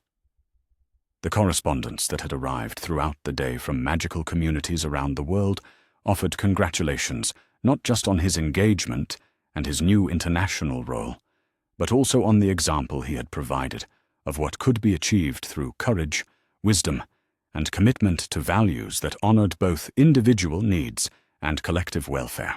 His story was inspiring others to challenge traditional assumptions about magical education and international cooperation, creating ripple effects that would influence magical civilization for generations to come. The future that lay ahead would bring challenges and opportunities that Harry could barely imagine, but it would also provide chances to contribute to the sort of magical world that he had dreamed of during those dark nights in his cupboard at Privet Drive, a world where young witches and wizards could develop their abilities according to their own interests and values, rather than being forced into patterns designed for others' convenience. a world where international cooperation and cultural exchange enriched rather than threatened local magical traditions, a world where love and wisdom guided the use of magical power rather than fear and domination. The storm petrels that had carried him to Mahoutokoro nearly 2 years earlier continued their ancient patterns around the floating palace, their presence reminding him that some things endured while others changed in ways that created new possibilities for growth and achievement. The Jade Palace itself seemed to glow more brightly in the starlight, as if celebrating not just Harry's individual success, but the validation of everything it represented about the potential for harmony among diverse forces working toward common goals. As Harry prepared to begin this new chapter of his life, surrounded by love, supported by friendship, and sustained by purpose that honored his deepest values, he reflected on how completely his world had been transformed since that desperate morning when he had boarded a plane to Tokyo with nothing but hope and determination. The frightened child who had believed himself unwanted and powerless had discovered not just magical abilities, but also the love, respect, and security that made life worth living. Tomorrow would bring new responsibilities and new opportunities to contribute to the magical community that had become his chosen home. But tonight, he could rest secure in the knowledge that he had found exactly what he had been seeking during his flight from everything familiar. The Jade Palace floated peacefully through star-filled skies above volcanic waters that reflected both celestial beauty and terrestrial power, carrying within its walls a young wizard who had learned that true magic lay not in the ability to control others, but in the wisdom to create harmony among all the diverse forces that shaped the world. The cherry blossoms that continued to fall around the palace would eventually give way to new seasons and new growth, but the relationships and achievements they had witnessed would endure as evidence that courage, wisdom, and love could indeed triumph over fear, ignorance, and hatred. In a world where dark forces sought to divide and destroy, Harry Potter had become living proof that cooperation and understanding could create possibilities that exceeded anything that could be achieved through conflict and domination. The story that had begun with a desperate escape from intolerable circumstances had become something far greater, a testament to the transformative power of education, love, and the courage to choose one's own path regardless of what others believed was possible or appropriate. And as the Jade Palace drifted through the peaceful night, carrying within its walls all the promise and potential that such transformation represented, the future stretched ahead, filled with endless possibilities for those brave enough to claim them. The first thing that struck Harry about Tokyo was the sheer impossibility of it all. After 14 hours of cramped airplane seats, stale recycled air, and the growing certainty that he had made a terrible mistake, he stumbled off the plane at Narita Airport into a world that seemed to operate according to entirely different rules than anything he had ever experienced. The signs blazed with characters that looked like elaborate artwork rather than letters. The announcements flowed in melodic syllables that might as well have been bird song for all the sense they made to him. And everywhere he looked, people moved with a purposeful efficiency that made his own fumbling confusion feel painfully obvious. Harry stood in the middle of the arrivals terminal, clutching his backpack with white-knuckled desperation, trying to process the magnitude of what he had done. Escape from Privet Drive had seemed like such a brilliant plan when viewed from the safety of his cupboard. But now, surrounded by the bustling chaos of one of the world's busiest airports, the reality of his situation crashed down on him with crushing force. He was 10 years old, alone, in a country where he couldn't speak the language, couldn't read the signs, and had no idea how to accomplish the next step of his increasingly desperate plan. The customs process had been a nightmare of forms he couldn't understand and questions delivered in accented English that required him to strain to catch every word. His forged documentation had held up under scrutiny, but only just, and Harry could still feel the suspicious gaze of the immigration officer boring into his back as he made his way through the terminal. The man had spent what felt like hours examining Harry's passport, occasionally glancing up to study his face with the sort of intense scrutiny that suggested he was memorizing every detail for future reference. But somehow, impossibly, he had made it through. The stamp in his passport declared him legally present in Japan for the next 90 days, long enough to locate Mahoutokoro and convince them to accept an unexpected international student. The question now was how exactly he was supposed to navigate from this sterile temple of modern travel to a magical school built on a volcanic island that might not even exist outside of overheard conversations and wishful thinking. The youth hostel address he had memorized during his weeks of preparation turned out to be in a district called Shibuya, which, according to his carefully researched notes, was accessible by train from the airport. The problem was that the train system appeared to be designed by someone with a deep appreciation for Byzantine complexity and a fundamental hostility toward foreign visitors. Maps covered in incomprehensible symbols stretched across entire walls, while electronic displays flashed information that scrolled by too quickly for Harry to even attempt to decipher. Harry spent nearly an hour wandering through the station, his confidence eroding with each failed attempt to purchase a ticket from machines that seemed determined to thwart his every effort. The few English words scattered throughout the interface only made the situation more frustrating, offering tantalizing hints of comprehension that inevitably led to dead ends and error messages. Other travelers flowed around him with practiced ease, their movements creating elegant patterns of efficiency that highlighted his own bumbling incompetence. It was during his third failed attempt to navigate the ticket machines that Harry first noticed the boy watching him. The observer appeared to be roughly his own age, dressed in a crisp school uniform that looked expensive, even to Harry's inexperienced eye. Dark hair fell across intelligent brown eyes that tracked Harry's movements with the sort of focused attention that suggested more than casual interest. Unlike everyone else in the station, this boy wasn't moving with purposeful efficiency. Instead, he seemed content to lean against a nearby wall, studying Harry's predicament with what might have been amusement. Finally, after Harry's fourth unsuccessful encounter with the ticket machine resulted in a cascade of angry beeping and flashing red lights, the boy approached with the sort of confident stride that suggested he was accustomed to solving other people's problems.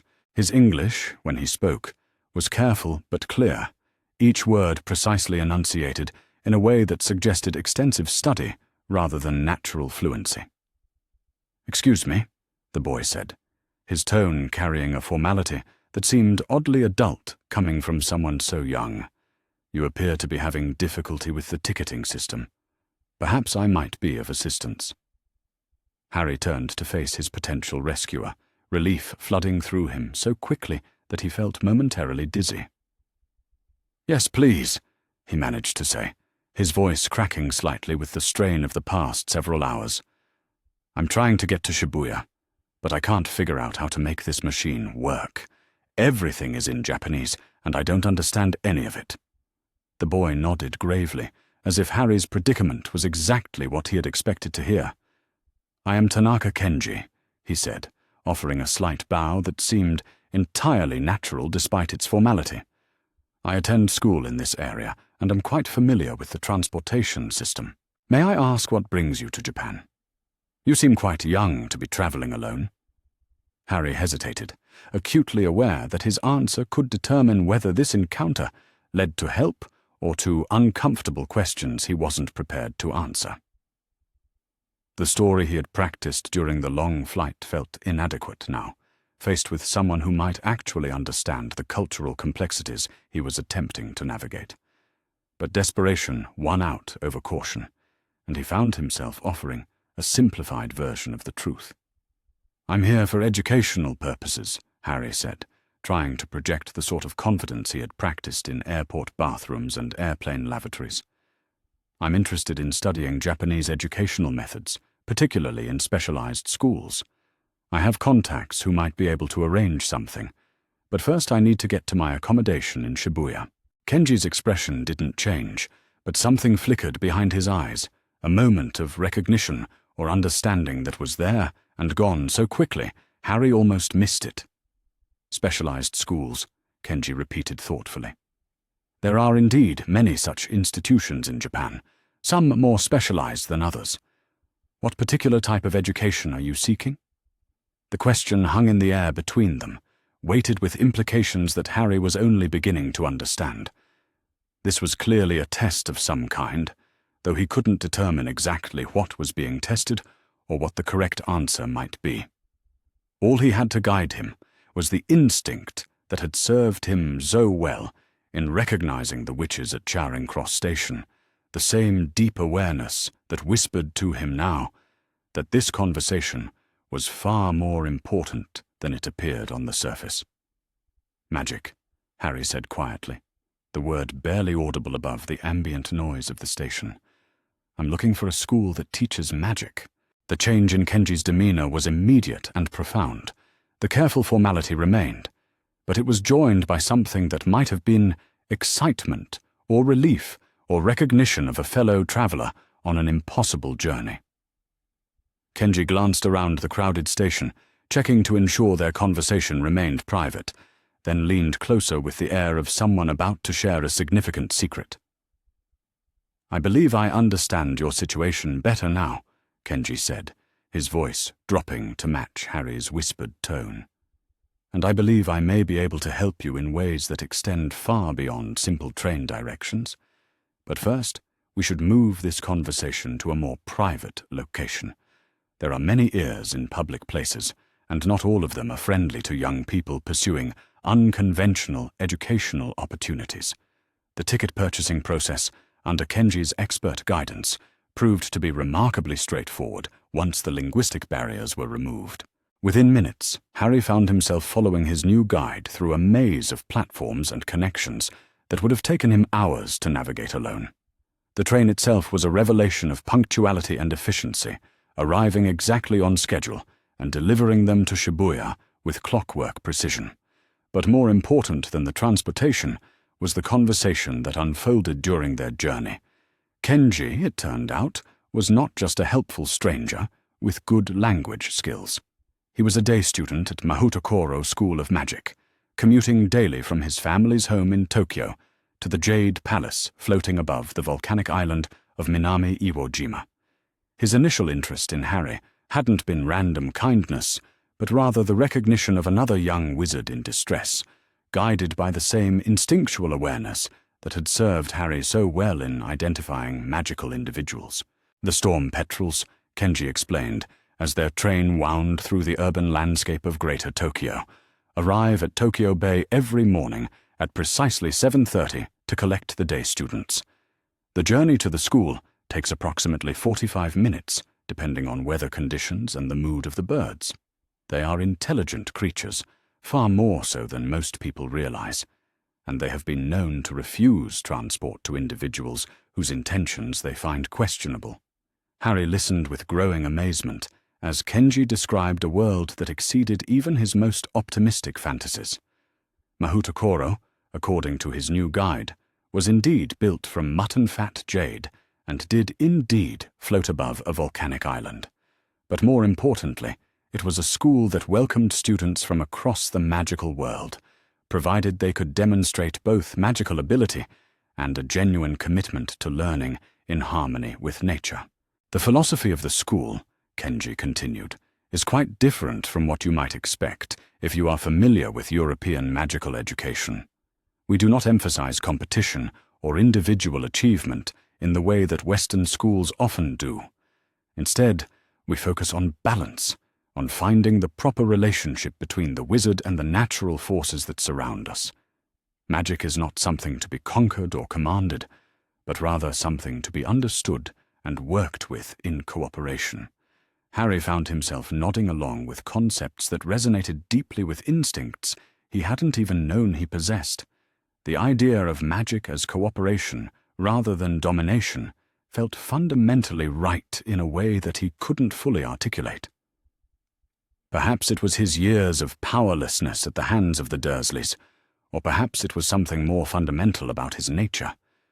But the approach Kenji described seemed to offer possibilities that he had never considered. The train pulled into Shibuya Station, just as Kenji was beginning to describe the color-changing robes that marked student progress at Mahoutokoro.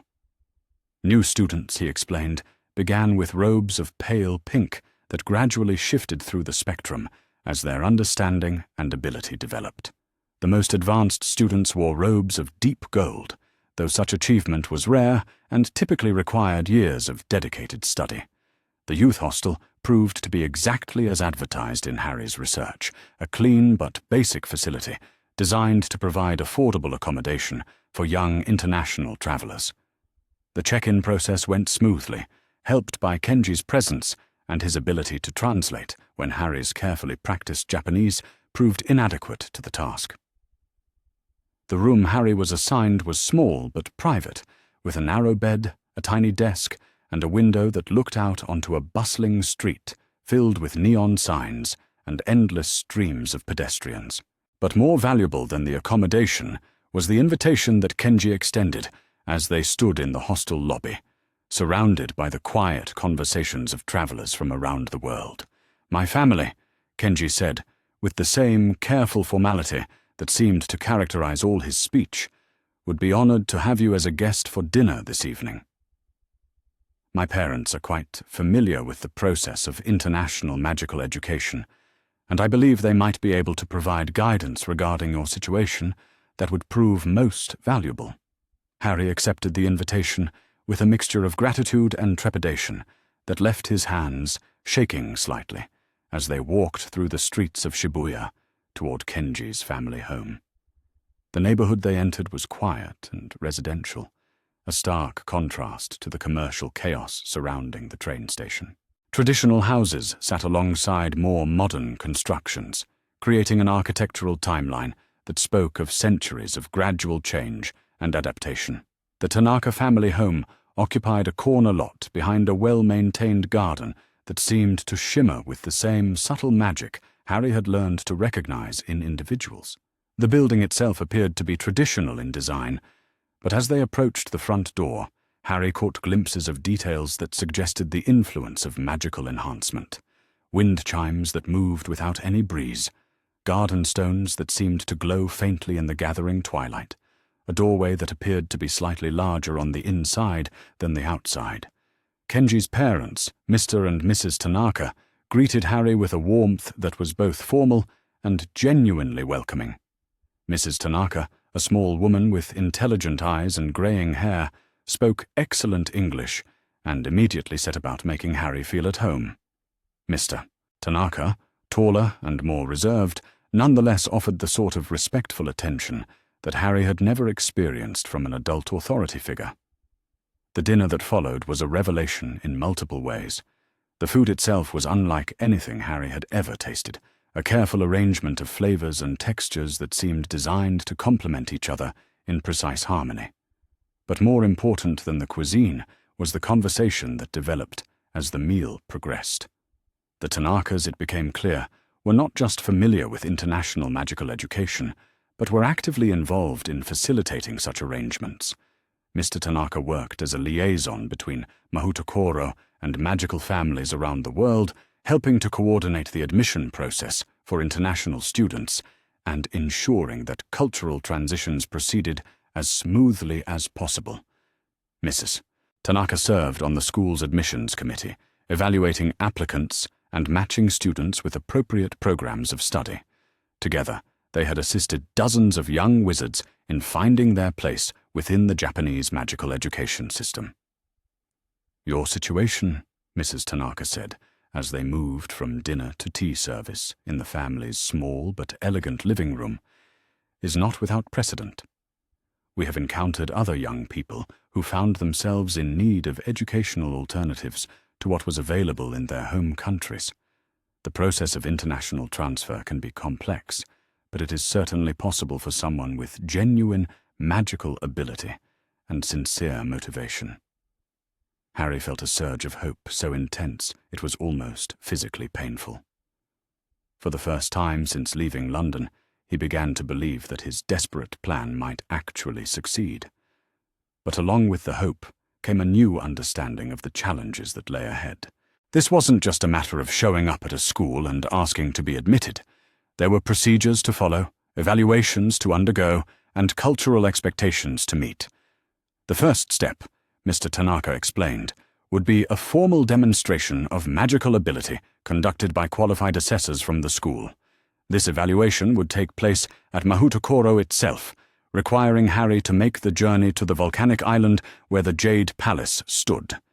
If the assessment proved favorable, he would then need to undergo a period of cultural orientation designed to help international students adapt to Japanese magical traditions and expectations. The process, Mrs. Tanaka added, typically takes several weeks to complete, assuming the applicant proves suitable for admission. During this time, accommodation can be arranged either at the school itself or with host families who participate in the international student program. The choice often depends on the individual circumstances of the student and the recommendations of the assessment committee. Harry listened to these explanations with growing excitement, tempered by a realistic appreciation of the obstacles that remained. Getting to Japan had been the easy part, it seemed. The real challenge would be proving himself worthy of admission to a school that represented his only chance at the life he had dreamed of during those long nights in his cupboard under the stairs. As the evening progressed, the conversation turned to more practical matters. The Tanakas provided detailed information about Japanese customs and social expectations, helping Harry understand the cultural context in which he would be operating. They explained concepts like bravery, the emphasis on harmony and group cohesion that pervaded Japanese society. They described the importance of respectful behavior, proper etiquette, and the complex social hierarchies that governed relationships between individuals of different ages and social positions. But perhaps most importantly, they began teaching Harry his first words of Japanese, basic phrases for polite interaction, expressions of gratitude and respect, and the sort of elementary vocabulary that would allow him to navigate simple social situations without constant translation assistance. Harry absorbed these lessons with the same desperate intensity he had brought to his escape planning, recognizing that language skills might prove just as crucial to his success as magical ability. The night deepened around them as the conversation continued, punctuated by the gentle chiming of the magical wind chimes in the garden and the distant sounds of urban life beyond the walls of the house. For Harry, it felt like the first time in his life that adults were treating him as a person worthy of serious consideration, rather than as a burden to be managed or an obligation to be fulfilled. The Tanakas spoke to him directly, answered his questions honestly, and seemed genuinely interested in helping him achieve his goals. When Mrs. Tanaka finally suggested that it might be time for Harry to return to his hostel, she accompanied the suggestion with an invitation that left him speechless with gratitude. "We would be pleased to host you here during your stay in Tokyo," she said, her tone carrying the sort of maternal warmth that Harry had only experienced in dreams. "Your room at the hostel will serve adequately for tonight, but tomorrow you might consider accepting our hospitality. The guest room is comfortable, and it would allow us to continue your cultural education without the constraints of public meeting spaces." Harry accepted the invitation with stammering thanks, his voice thick with emotions he couldn't quite identify. As Kenji walked him back through the quiet streets toward his hostel, Harry found himself struggling to process the dramatic change in his circumstances. 12 hours ago, he had been a lost and frightened child in a foreign airport, convinced that his escape plan was doomed to failure. Now he was walking through Tokyo with a new friend, having just been welcomed into a magical family that seemed genuinely committed to helping him achieve his dreams. The conversation with Kenji during their return journey focused on practical preparations for the next phase of Harry's journey. Tomorrow, Kenji explained, they would travel together to Tokyo Bay to meet the storm petrels that would carry them to Mahoutokoro.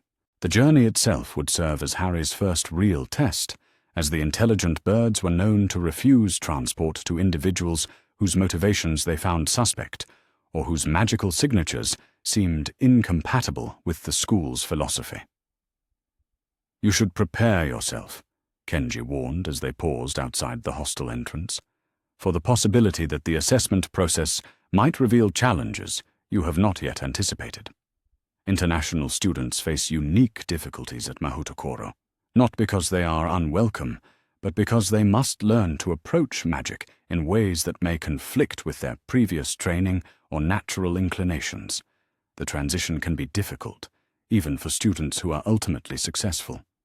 Harry nodded soberly, recognizing the wisdom in Kenji's caution, without allowing it to diminish his determination. He had already overcome obstacles that would have defeated most children his age. The journey from Privet Drive to Tokyo represented just the first stage of a transformation that he was committed to seeing through to completion, regardless of the challenges that lay ahead. Back in his small room at the hostel, Harry lay on his narrow bed, staring at the ceiling while the sounds of the city filtered through his window. Neon light from the street below painted shifting patterns on the walls, creating an ever-changing display that seemed to reflect the tumultuous changes taking place in his own life. Everything familiar had been left behind, replaced by possibilities that still felt too good to be true. But along with the excitement came a deeper recognition of what he had committed himself to achieving. This wasn't just about escaping the Dursleys or finding a place where he could study magic. He was attempting to transform himself completely, to become someone who could navigate the complex cultural landscape of Japanese magical society while developing abilities he barely understood. The magnitude of that challenge was both terrifying and exhilarating in equal measure. Sleep, when it finally came, brought dreams of jade palaces floating above volcanic seas, of storm petrels wheeling through turbulent skies, and of robes that changed color to reflect the growth of knowledge and understanding. But underneath these fantastic images lay a deeper dream of belonging, of finding a place where his questions would be answered, and his potential could be developed without the constant weight of other people's expectations and limitations. Tomorrow would bring new challenges, new opportunities, and the next crucial test of his ability to forge his own destiny in a world that seemed determined to offer him possibilities he had never dared to imagine. For the first time in his young life, Harry Potter fell asleep, not as a victim of circumstances beyond his control, but as someone actively shaping his own future through courage, determination, and the willingness to risk everything for the chance at something better. The storm petrels appeared at Tokyo Bay exactly as Kenji had promised, arriving with the punctuality that seemed to characterize everything in Japanese society. Harry stood on the weathered wooden dock at precisely 7:25 in the morning, his heart hammering against his ribs as he watched the eastern horizon for the first signs of the approaching flock. The early morning air carried the salt tang of the bay, mixed with something else, something that made his skin tingle with recognition even before his conscious mind processed what he was experiencing. Magic. Pure, ancient, and utterly unlike anything he had ever encountered during his accidental episodes at Privet Drive. The birds materialized out of the morning mist, like living shadows given form and purpose. Dozens of them, each easily the size of a large eagle, their dark wings cutting through the air with mechanical precision. But as they drew closer, Harry could see that these were no ordinary storm petrels, despite their resemblance to the seabirds he had seen illustrated in nature books. Their eyes held an intelligence that seemed almost human, and the way they moved suggested awareness of their passengers rather than simple animal instinct. Kenji stood beside him on the dock, dressed in his school robes of deep blue that marked him as an advanced student. The color seemed to shift and swirl in the early morning light, sometimes appearing nearly purple, other times taking on hints of green that reminded Harry of deep ocean water. It was beautiful, in a way that made Harry acutely aware of his own mundane clothing, the simple jeans and sweater that marked him as an outsider in this world of magical education. The lead storm petrel, a magnificent creature whose feathers seemed to absorb light rather than reflect it, landed on the dock with surprising grace for something of its size. Kenji approached it with the sort of respectful confidence that spoke of long familiarity, offering a formal bow before beginning what appeared to be a complex ritual of greeting and introduction. "This is Mahoutokoro," Kenji explained, his voice carrying a reverence that Harry had never heard him use before. "Heart of the Wind, in your language. She has been carrying students to Mahoutokoro for longer than my parents have been alive. The storm petrels do not age as normal creatures do, and their memories stretch back to the founding of the school itself." Harry found himself face to face with an ancient intelligence that regarded him with the sort of penetrating assessment that seemed to look directly into his soul. Mahoutokoro studied him for what felt like hours, but was probably only moments, her dark eyes taking in details that he couldn't even imagine. Finally, with a sound that might have been approval or might have been resigned acceptance, she lowered herself to allow Harry to climb onto her back. The sensation of mounting a storm petrel was unlike anything Harry had experienced during his limited encounters with Muggle transportation. The creature's feathers felt warm beneath his hands, almost alive with currents of energy that seemed to respond to his touch. Mahoutokoro's back was broad enough to accommodate him comfortably, with natural handholds formed by the arrangement of her wing joints and the powerful muscles of her shoulders.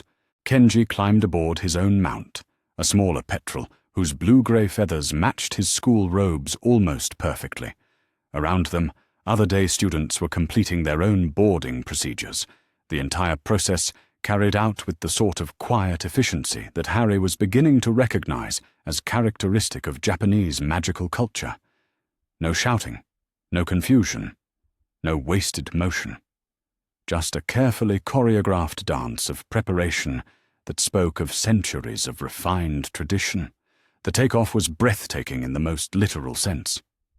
One moment, Harry was sitting on a dock in Tokyo Bay, surrounded by the familiar sounds and smells of harbor life. The next, he was soaring through morning air that grew thinner and colder with each powerful beat of Mahoutokoro's wings. The city fell away beneath them, revealing patterns of urban development that were invisible from ground level. Streets became lines, buildings became geometric shapes, and the entire metropolitan area resolved itself into a complex mandala of human civilization. But it was the journey south that truly captured Harry's imagination.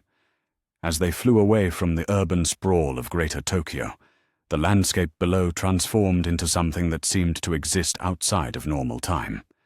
Ancient forests stretched to the horizon, broken by rice paddies that reflected the morning sky like fragments of a shattered mirror. Mountains rose in the distance, their peaks shrouded in clouds that might have been natural weather or might have been something more deliberately concealed. The storm petrels flew in perfect formation, their movements synchronized in ways that suggested communication far more sophisticated than anything Harry had imagined possible for non-human creatures. Occasionally, Mahoutokoro would bank slightly to avoid air currents that Harry couldn't detect, or adjust her altitude to catch thermals that allowed the entire flock to gain height without additional effort. It was flying as art form, each adjustment calculated to achieve maximum efficiency with minimum energy expenditure. Kenji, riding slightly to Harry's right, occasionally called out information about landmarks visible below. "That forest," he explained during one of the quieter moments of their flight, "has been protected by magical wards for over 1,000 years. No Muggle has ever set foot within its boundaries, and the creatures that live there exist nowhere else in the world. And that mountain peak, barely visible through the morning haze, marks the location of the first magical settlement in Japan, though nothing remains of it now except memory and legend." The flight lasted exactly 43 minutes, during which Harry experienced a freedom he had never imagined possible. The wind in his face carried scents of ocean and forest, clean air untainted by the industrial pollution that characterized so much of the modern world. Below them, the landscape gradually gave way to open ocean, deep blue water that stretched to the horizon in all directions. It was vast, beautiful, and utterly alien to someone who had spent his entire life confined to suburban streets and carefully maintained gardens. The first glimpse of Minami Iwo Jima appeared as a dark speck on the horizon, gradually resolving into the distinctive cone shape of a volcanic island. But it was what floated above the island that took Harry's breath away completely. The jade palace of Mahoutokoro hung in the air like something from a dream, its green walls seeming to glow with internal light against the backdrop of morning sky. The structure defied every assumption Harry had ever made about architecture or physics. It was vast, easily the size of a small city, yet it floated with the serene stability of a cloud. Towers and spires reached toward the heavens, connected by graceful bridges that spanned impossible distances. Gardens hung suspended in mid-air, their carefully cultivated plants creating splashes of color that shifted and changed as Harry watched. And everywhere, the distinctive green glow of mutton-fat jade caught and reflected the sunlight in ways that made the entire structure seem alive. As the storm petrels approached the floating palace, Harry could see other students moving along the suspended walkways and through the aerial gardens. Their robes created a constantly shifting spectrum of color, from the pale pink of new students to the deep gold that marked the most advanced scholars. It was like watching a living rainbow, each individual contributing to a greater pattern that was beautiful beyond description. The landing platform materialized beneath them with startling suddenness, a broad expanse of jade that seemed to grow directly from the side of the palace itself. Kazunoko Koro touched down with barely a tremor, her powerful legs absorbing the impact with practiced ease. Around them, other storm petrels were completing their own landings, their passengers dismounting with the casual efficiency of students who made this journey every day. Harry slid down from Kaze no Kokoro's back, on legs that trembled slightly from the combination of excitement and lingering flight adrenaline. The storm petrel regarded him one final time, her ancient eyes conveying something that might have been encouragement before she took flight once again to begin her return journey to Tokyo Bay. Kenji led him across the landing platform toward what appeared to be the main entrance to the school, a massive archway carved from a single piece of jade, so large that Harry couldn't imagine how it had been shaped or moved into position. As they approached, he could see intricate patterns carved into the stone, designs that seemed to shift and change depending on the angle from which they were viewed. Dragons and phoenixes chased each other through stylized clouds, while cherry blossoms bloomed and fell in endless cycles that somehow conveyed the passage of both seasons and years. The entrance hall beyond the archway was a revelation that challenged everything Harry thought he knew about interior spaces. The ceiling soared away into misty heights that seemed to have no upper limit, while the walls curved away in directions that shouldn't have been possible given the external dimensions of the building. Soft light emanated from the jade itself, creating a gentle illumination that seemed to come from everywhere and nowhere simultaneously. Students moved through the vast space in small groups, their conversations creating a gentle murmur that echoed from the distant walls in harmonious patterns. Harry caught fragments of different languages, not just Japanese, but what sounded like Chinese, Korean, and others he couldn't identify. Mahoutokoro, he was beginning to realize, drew students from across the magical communities of East Asia, creating a cultural diversity that was both exciting and slightly overwhelming. Kenji guided him through the maze of corridors and chambers that led deeper into the school, each space more magnificent than the last. Classrooms with walls that showed real-time images of magical phenomena occurring around the world. Libraries whose shelves stretched away into impossible distances, filled with books that seemed to glow with the accumulated wisdom of centuries. Laboratories where students worked with substances that sparked and shimmered with barely contained magical energy. But it was the people who truly made Mahoutokoro extraordinary. Every adult they encountered, whether teacher or administrator, treated Harry with the sort of respectful attention that he had experienced only during his evening with the Tanaka family. They didn't talk down to him or dismiss his presence as an inconvenience. Instead, they spoke to him directly, answering his questions with thoughtful consideration and genuine interest in his responses. The office of Headmaster Yamamoto occupied a tower that reached toward the very peak of the floating palace, accessible only by a series of staircases that seemed to have been carved from single pieces of jade. The climb was long and somewhat arduous, but the views from the windows they passed made every step worthwhile. Harry could see the volcanic island below them, its black stone slopes covered with vegetation that grew nowhere else on Earth. Steam rose from hidden hot springs, creating patterns in the air that looked almost like writing in some unknown language. Headmaster Yamamoto himself proved to be a man of perhaps 60 years, his hair silver-white and his bearing carrying the sort of quiet authority that commanded respect without demanding it.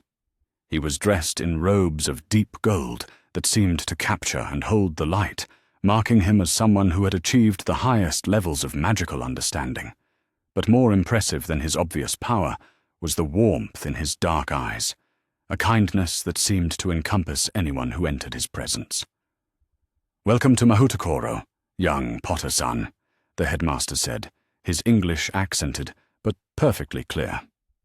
"I have been expecting you, though perhaps not quite so soon. Kenji-kun's family sent word of your arrival, and I must say that your journey here shows remarkable determination for someone so young." Harry felt a flush of pride at the compliment, tempered by the nervous awareness that this conversation would determine whether his desperate plan succeeded or failed completely. "Thank you, sir," he managed to say, his voice steadier than he had expected. "I know my situation is unusual, but I'm very serious about wanting to study here. I believe Mahoutokoro could provide opportunities that aren't available anywhere else." The headmaster nodded thoughtfully, his gaze taking in details that Harry couldn't identify, but that somehow left him feeling completely understood. "Your magical signature," he said after a moment of consideration, "carries interesting resonances. There is power there, certainly, but also something else. Pain, perhaps, and a hunger for knowledge that goes beyond simple curiosity. Tell me, Potter-san, what is it that you hope to find here that has been denied to you elsewhere?" The question struck directly to the heart of everything Harry had been thinking, but hadn't known how to articulate. He found himself speaking with an honesty that surprised him, describing not just his escape from the Dursleys, but his deeper yearning for a place where he could develop his abilities without the constant weight of other people's expectations and limitations. "I want to learn magic as it really is," Harry said, his words coming faster as his confidence grew. "Not as something to be controlled or commanded, but as something to work with. Kenji told me about the philosophy here, about harmony between wizards and natural forces. That sounds like something I could understand, something that might help me figure out who I'm supposed to become." Headmaster Yamamoto listened without interruption, occasionally nodding as particular points seemed to resonate with his own understanding. When Harry finally finished, the older man sat in contemplative silence for several minutes, his fingers steepled before him in a gesture that suggested deep thought.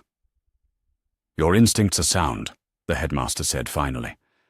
"The approach to magical education that we practice here is indeed quite different from what you would encounter in European schools.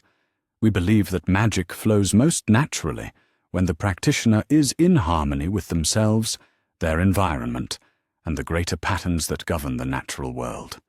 This philosophy requires a certain flexibility of thinking that can be difficult for students trained in more rigid traditions." He rose from his chair and moved to one of the tall windows that looked out over the volcanic island below. The view was spectacular, encompassing not just the immediate landscape, but the vast expanse of ocean that stretched to the horizon in all directions. Steam continued to rise from the island's hidden hot springs, creating patterns that shifted and changed like living calligraphy against the afternoon sky. However, the headmaster continued, his voice carrying a note of gentle warning International students face unique challenges here. Language barriers, cultural differences, and most significantly, the need to unlearn certain assumptions about how magic should be approached. Are you prepared for the possibility that everything you think you know about magical practice might need to be reconsidered? Harry nodded without hesitation, recognizing that this was perhaps the most important question he would ever be asked. "Yes, sir," he said firmly. "I don't have much magical training to unlearn, and I'm willing to start from the beginning if that's what it takes." The headmaster smiled, the expression transforming his entire face and filling the room with warmth that seemed almost tangible. "Excellent," he said, returning to his desk with renewed energy. "In that case, we shall begin with a proper evaluation of your natural abilities, followed by the fitting for your school robes. If you are to be a student here, you must look the part." The evaluation process took place in a circular chamber deep within the palace, its walls lined with instruments that Harry couldn't begin to identify.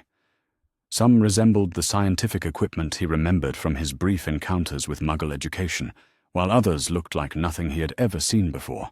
Crystals that hummed with barely audible harmonies, pools of water that reflected images that weren't quite present in the room.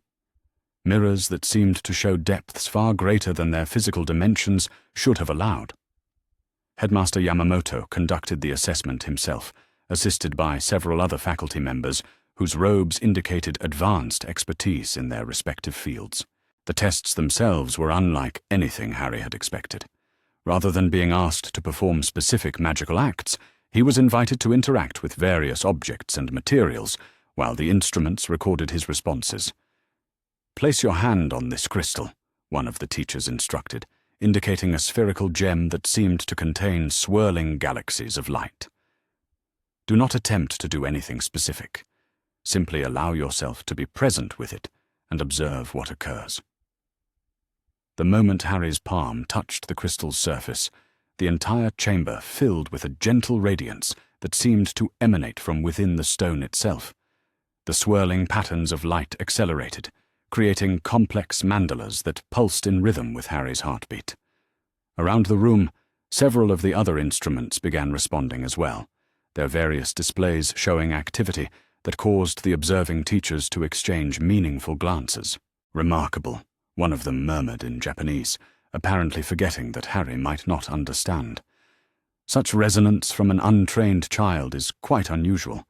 The evaluation continued for nearly an hour, with Harry interacting with a variety of magical objects and materials. Each test revealed new aspects of his natural abilities, painting a picture of potential that seemed to exceed even the most optimistic expectations. By the time the session concluded, the teachers were speaking in hushed, excited tones about resonance patterns and harmonic frequencies that meant nothing to Harry but clearly carried great significance for them. The robe fitting took place in a workshop that occupied an entire level of one of the palace's towers. The seamstress, an elderly woman whose own robes displayed the deep gold of mastery, worked with materials that seemed to be alive rather than merely textile. The fabric she selected for Harry felt warm to the touch and seemed to respond to his emotions, shifting slightly in texture and weight as his mood changed. "Your robes will begin as pink," she explained as she worked, her hands moving with the practiced efficiency of decades of experience. "This is the color of new beginnings, of potential waiting to be realized. As your understanding grows and your abilities develop, the color will shift gradually through the spectrum. Most students achieve light blue within their first year, deeper blue by their third year, and perhaps purple by the time they complete their basic education." "And gold?" Harry asked, curious about the color worn by the headmaster and the most advanced teachers. "Gold is reserved for those who have achieved true mastery," she replied, with a smile that suggested such achievement was both rare and wonderful. "In the past century, fewer than a dozen students have earned robes of gold, and most of them have gone on to become teachers here or at other magical institutions around the world. The finished robes fit perfectly, adjusting themselves to Harry's exact measurements with a precision that suggested magical enhancement. The pink color was softer and more complex than he had expected, containing subtle variations in hue that created depth and richness rather than simple uniformity. When he moved, the fabric seemed to flow like water, never restricting his movement, yet maintaining its elegant drape. But more important than the appearance was the sensation of wearing them. The robes felt like a second skin, comfortable and natural in ways that made his previous clothing seem crude and artificial by comparison. There was something about them that made him feel more connected to the magical energy that permeated the entire school, as if the fabric itself was designed to enhance rather than obstruct the flow of power between wizard and environment. The dormitory assignment process proved to be as thoughtful and deliberate as everything else at Mahoutokoro. Rather than being placed randomly or according to simple alphabetical order, Harry found himself assigned to a room based on what the administrators called harmonic compatibility. His roommate was a boy named Chen Wei-ming, a second-year student from Taiwan, whose quiet demeanor and gentle humor made him an ideal introduction to dormitory life. Chen's robes were a lovely shade of light blue that seemed to shift toward turquoise in certain lighting conditions, marking him as someone who had made solid progress in his magical education.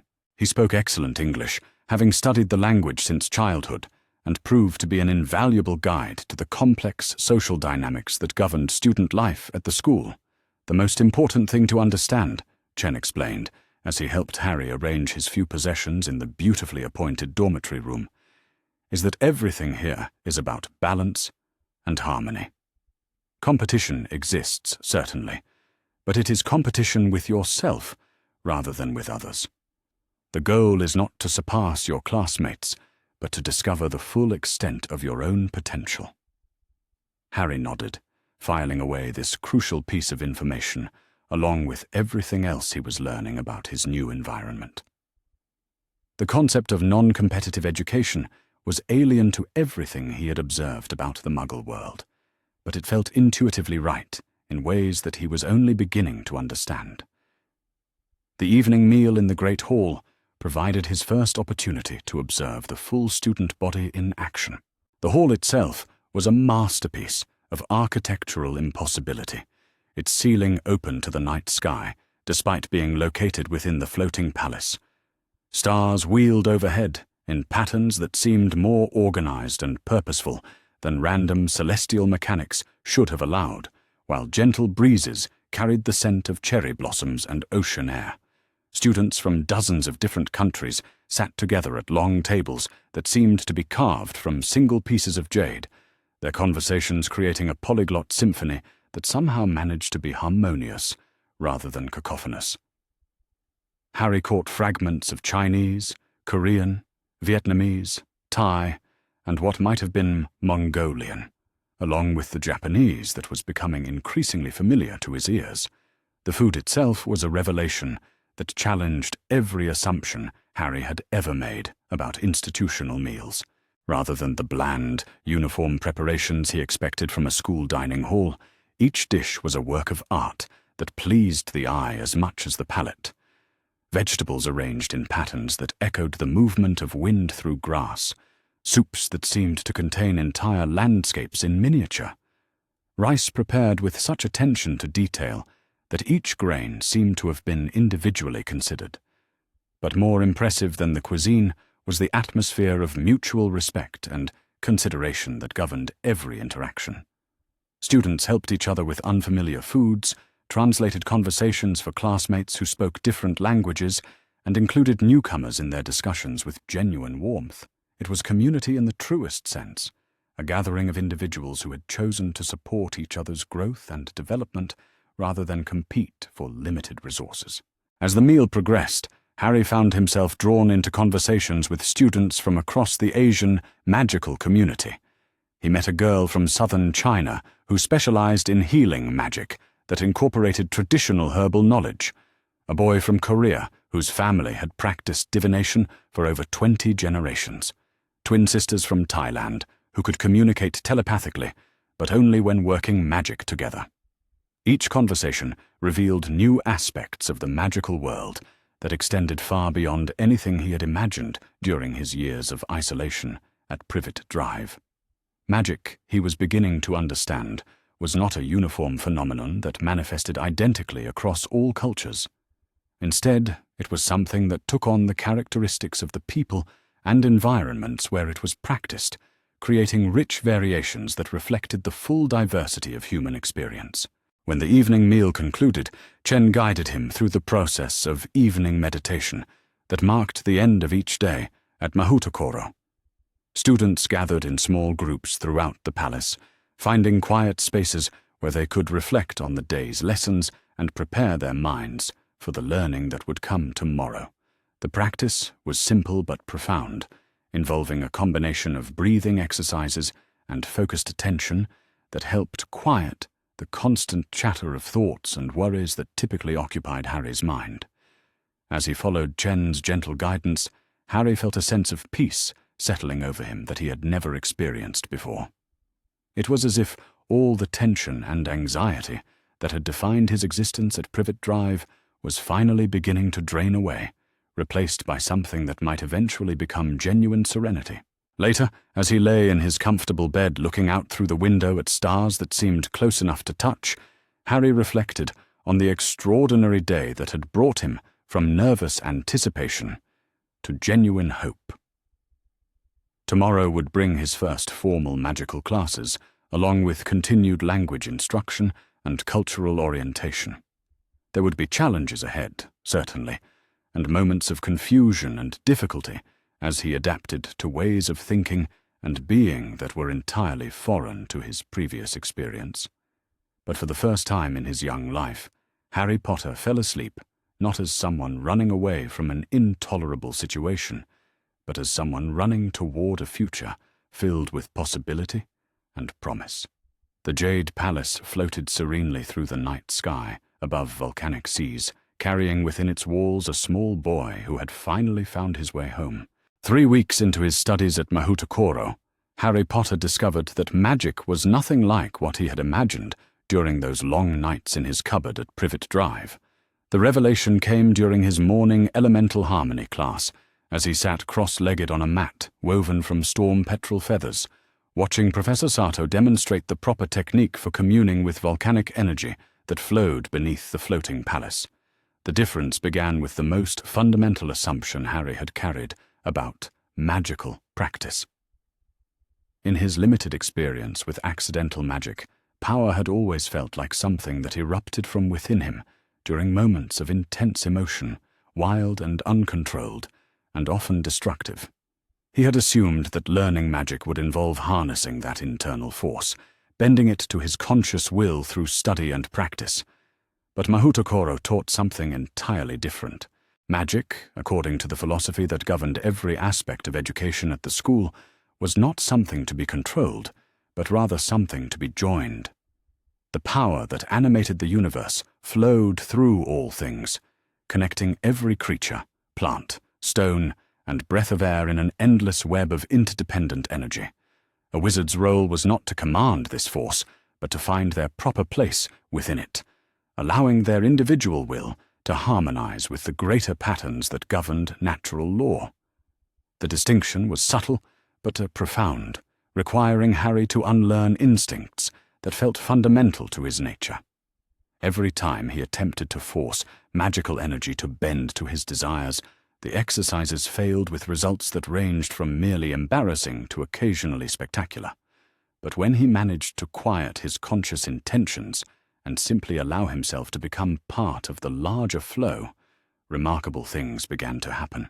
His robes had already begun to shift from their initial pale pink toward a deeper rose color that suggested more rapid progress than most new students achieved. Professor Yamamoto had mentioned during their weekly evaluation meetings that Harry's natural resonance with the school's philosophical approach was unusually strong for someone from a Western magical tradition. The compliment filled Harry with quiet pride, though he was careful not to let success feed the sort of competitive instincts that would be counterproductive to his continued development. The change in his magical abilities was accompanied by physical changes that were equally dramatic. 3 weeks of regular meals, adequate sleep, and the sort of respectful treatment he had never experienced before had transformed him from the undersized, perpetually anxious child who had fled Privet Drive. He was still small for his age, but the hunched posture and furtive movements that had characterized his interactions with the Dursleys were gradually being replaced by something that might eventually become genuine confidence. More importantly, he was beginning to understand that the pain and isolation that had defined his early life had not been inevitable consequences of his magical nature. They had been the result of specific choices made by specific people, choices that had nothing to do with his worth as a person or his potential for growth and happiness. This realization was both liberating and occasionally overwhelming, requiring him to reconstruct his entire understanding of himself and his place in the world. The morning of his first Quidditch practice dawned grey and turbulent, with storm clouds building on the horizon in patterns that suggested the afternoon would bring challenging flying conditions. Harry had been looking forward to this opportunity for weeks, ever since Chen had mentioned that Mahoutokoro's Quidditch program was considered among the most demanding in the magical world. The chance to fly again, this time in an environment that welcomed rather than punished his natural abilities, felt like a gift he had barely dared to hope for. The Quidditch pitch, if it could be called that, defied every assumption Harry had ever made about the sport. Rather than being located on solid ground within the confines of a traditional stadium, the playing field consisted of goal posts suspended in mid-air above the turbulent waters that surrounded Minami Iwo Jima. There were no boundaries except those created by wind patterns and weather conditions, no stands filled with cheering spectators, no safety nets to catch players who lost control of their brooms. It was Quidditch as it had originally been conceived, a test of skill and courage that demanded absolute mastery of both broom and body. Players who made mistakes didn't simply lose points for their team. They risked plunging into ocean waters that were known for their unpredictable currents and the occasional presence of magical creatures that viewed falling wizards as potential meals. Captain Himura, a seventh-year student whose robes had progressed to deep purple, gathered the prospective team members on the launching platform with the sort of serious intensity that made it clear this was not merely recreational activity. Her introduction to Mahoutokoro Quidditch emphasized safety procedures and emergency protocols before touching on strategies or playing techniques, a priority system that Harry found both reassuring and slightly intimidating. "Our practice sessions," she explained, as morning wind whipped her long black hair around her shoulders, "are designed to prepare players for conditions that most other schools would consider impossible. We fly in storms that would ground teams from Hogwarts or Durmstrang. We navigate wind patterns created by volcanic thermal activity. We learn to maintain formation while dodging lightning strikes and avoiding air currents that could crush a broom into splinters." Harry listened to these warnings with growing excitement rather than apprehension.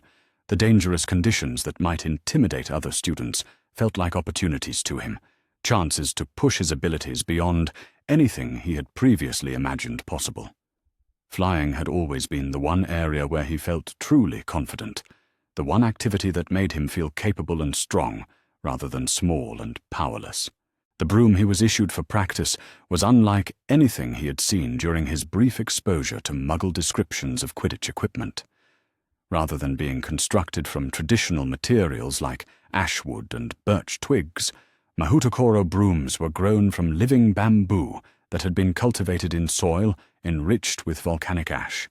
The result was equipment that was both lighter and more responsive than conventional designs, capable of handling the extreme conditions that characterized flying above active volcanic terrain. The moment Harry mounted his practice broom, he felt a connection that went far beyond simple mechanical interface between rider and equipment. The bamboo seemed to respond to his intentions before he fully formed them, translating subtle shifts in balance and breathing into precise aerial movements. It was like flying with an extension of his own nervous system, rather than a foreign object that required conscious control.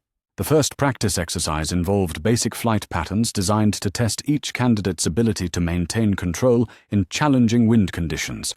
Harry found himself soaring above rolling ocean waters that stretched to the horizon in all directions, the volcanic island falling away beneath him as thermal currents created by underground magma flows provided lift and turbulence in equal measure. Other students struggled with the demanding conditions, their movements jerky and uncertain as they fought to maintain control of brooms that bucked and twisted in response to the volatile air currents. But Harry discovered that the same instincts that had served him so well in elemental harmony class applied equally well to flying. Instead of trying to force his broom to obey his conscious commands, he relaxed into the rhythm of wind and thermal, allowing the natural patterns to guide his movements. The result was flight that felt more like dancing than athletic competition. Harry found himself riding air currents that other students couldn't even detect, using thermal updrafts to gain altitude without effort, banking and turning with a grace that seemed to surprise even Captain Himura. When she called the exercise to an end, several of the other candidates were struggling to maintain basic control, while Harry felt as though he could have continued flying for hours without fatigue. The praise that followed was measured but unmistakable. Captain Himura's evaluation highlighted not just Harry's technical skill, but his intuitive understanding of the philosophical principles that governed Mahoutokoro's approach to all magical activities. He didn't fly by overpowering his environment, but by finding his proper place within it, working with rather than against the forces that surrounded him.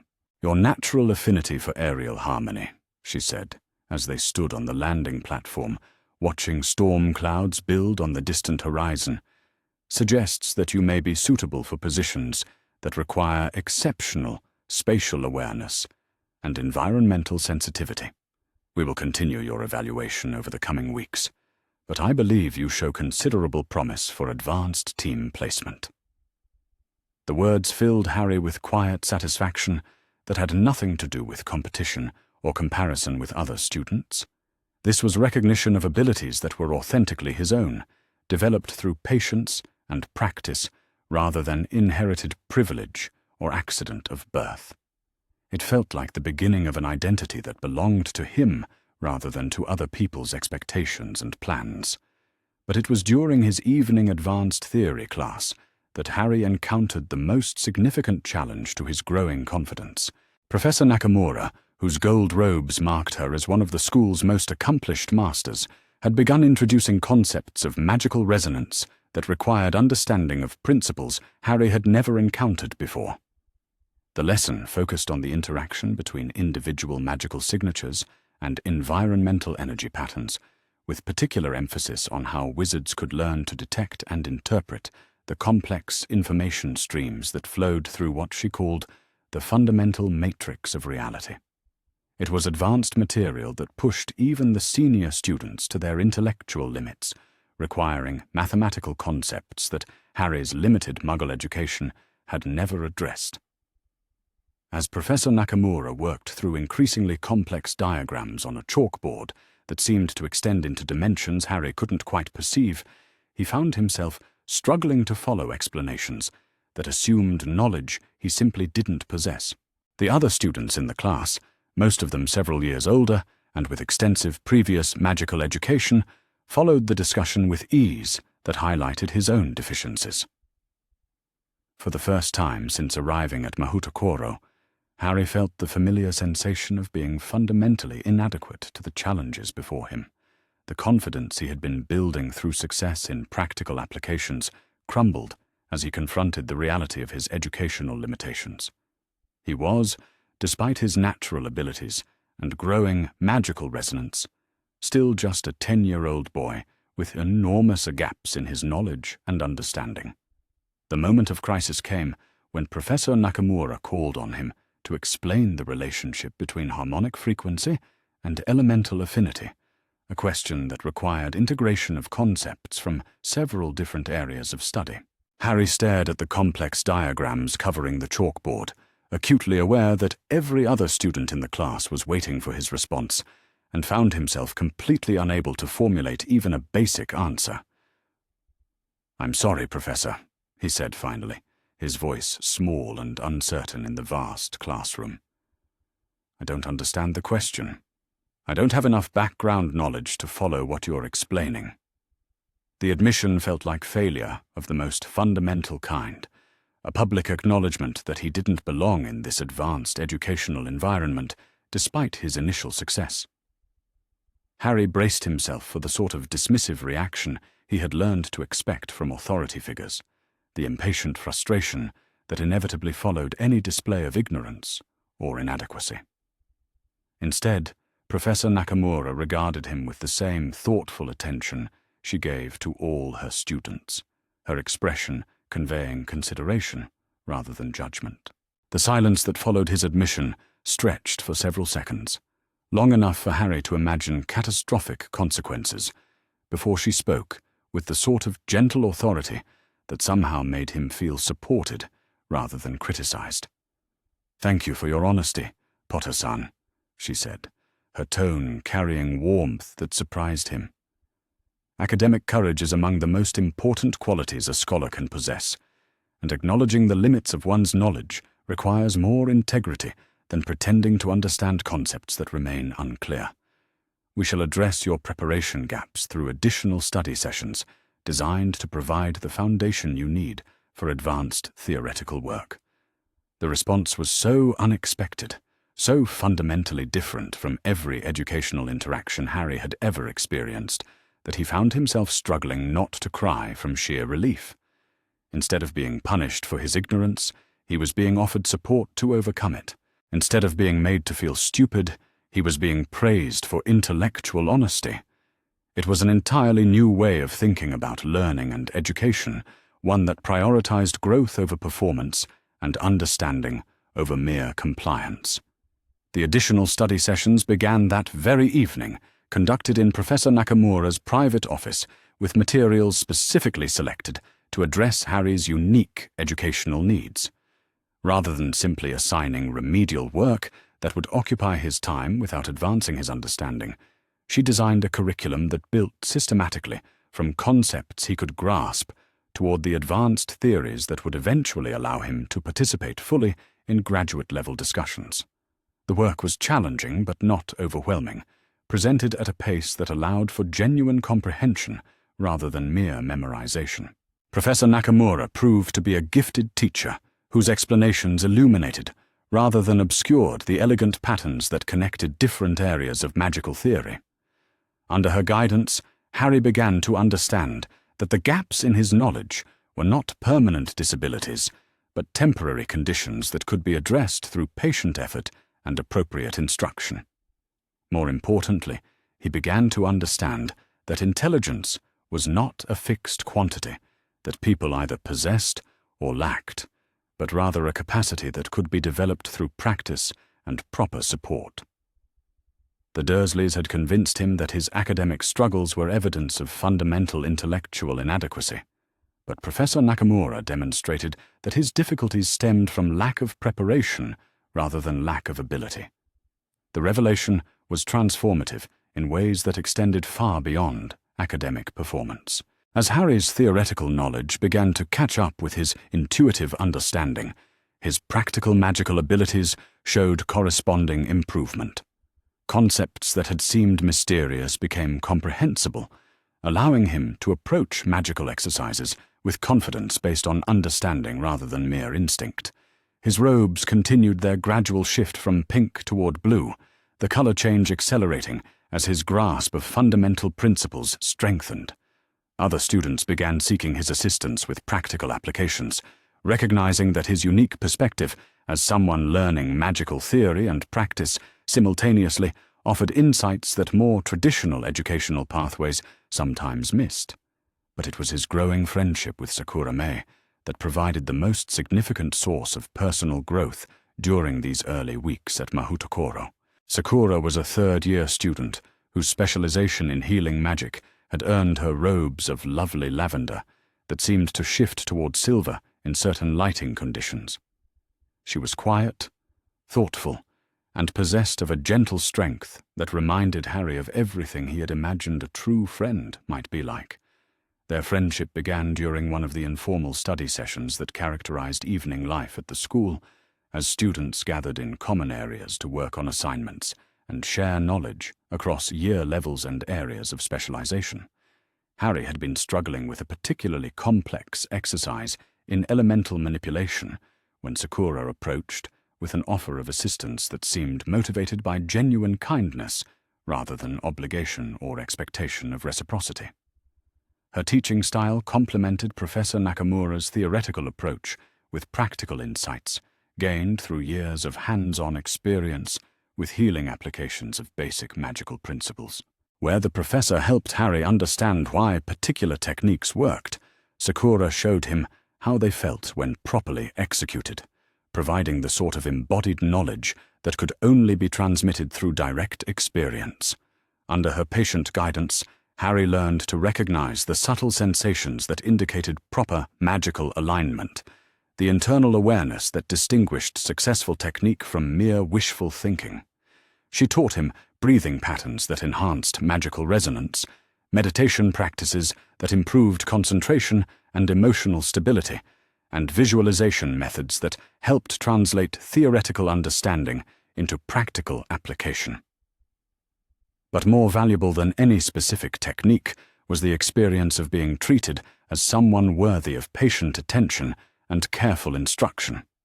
Sakura never made him feel stupid or inadequate, never expressed frustration with the pace of his progress or the basic nature of his questions. Instead, she approached their study sessions with the sort of generous spirit that made learning feel like collaboration rather than charity.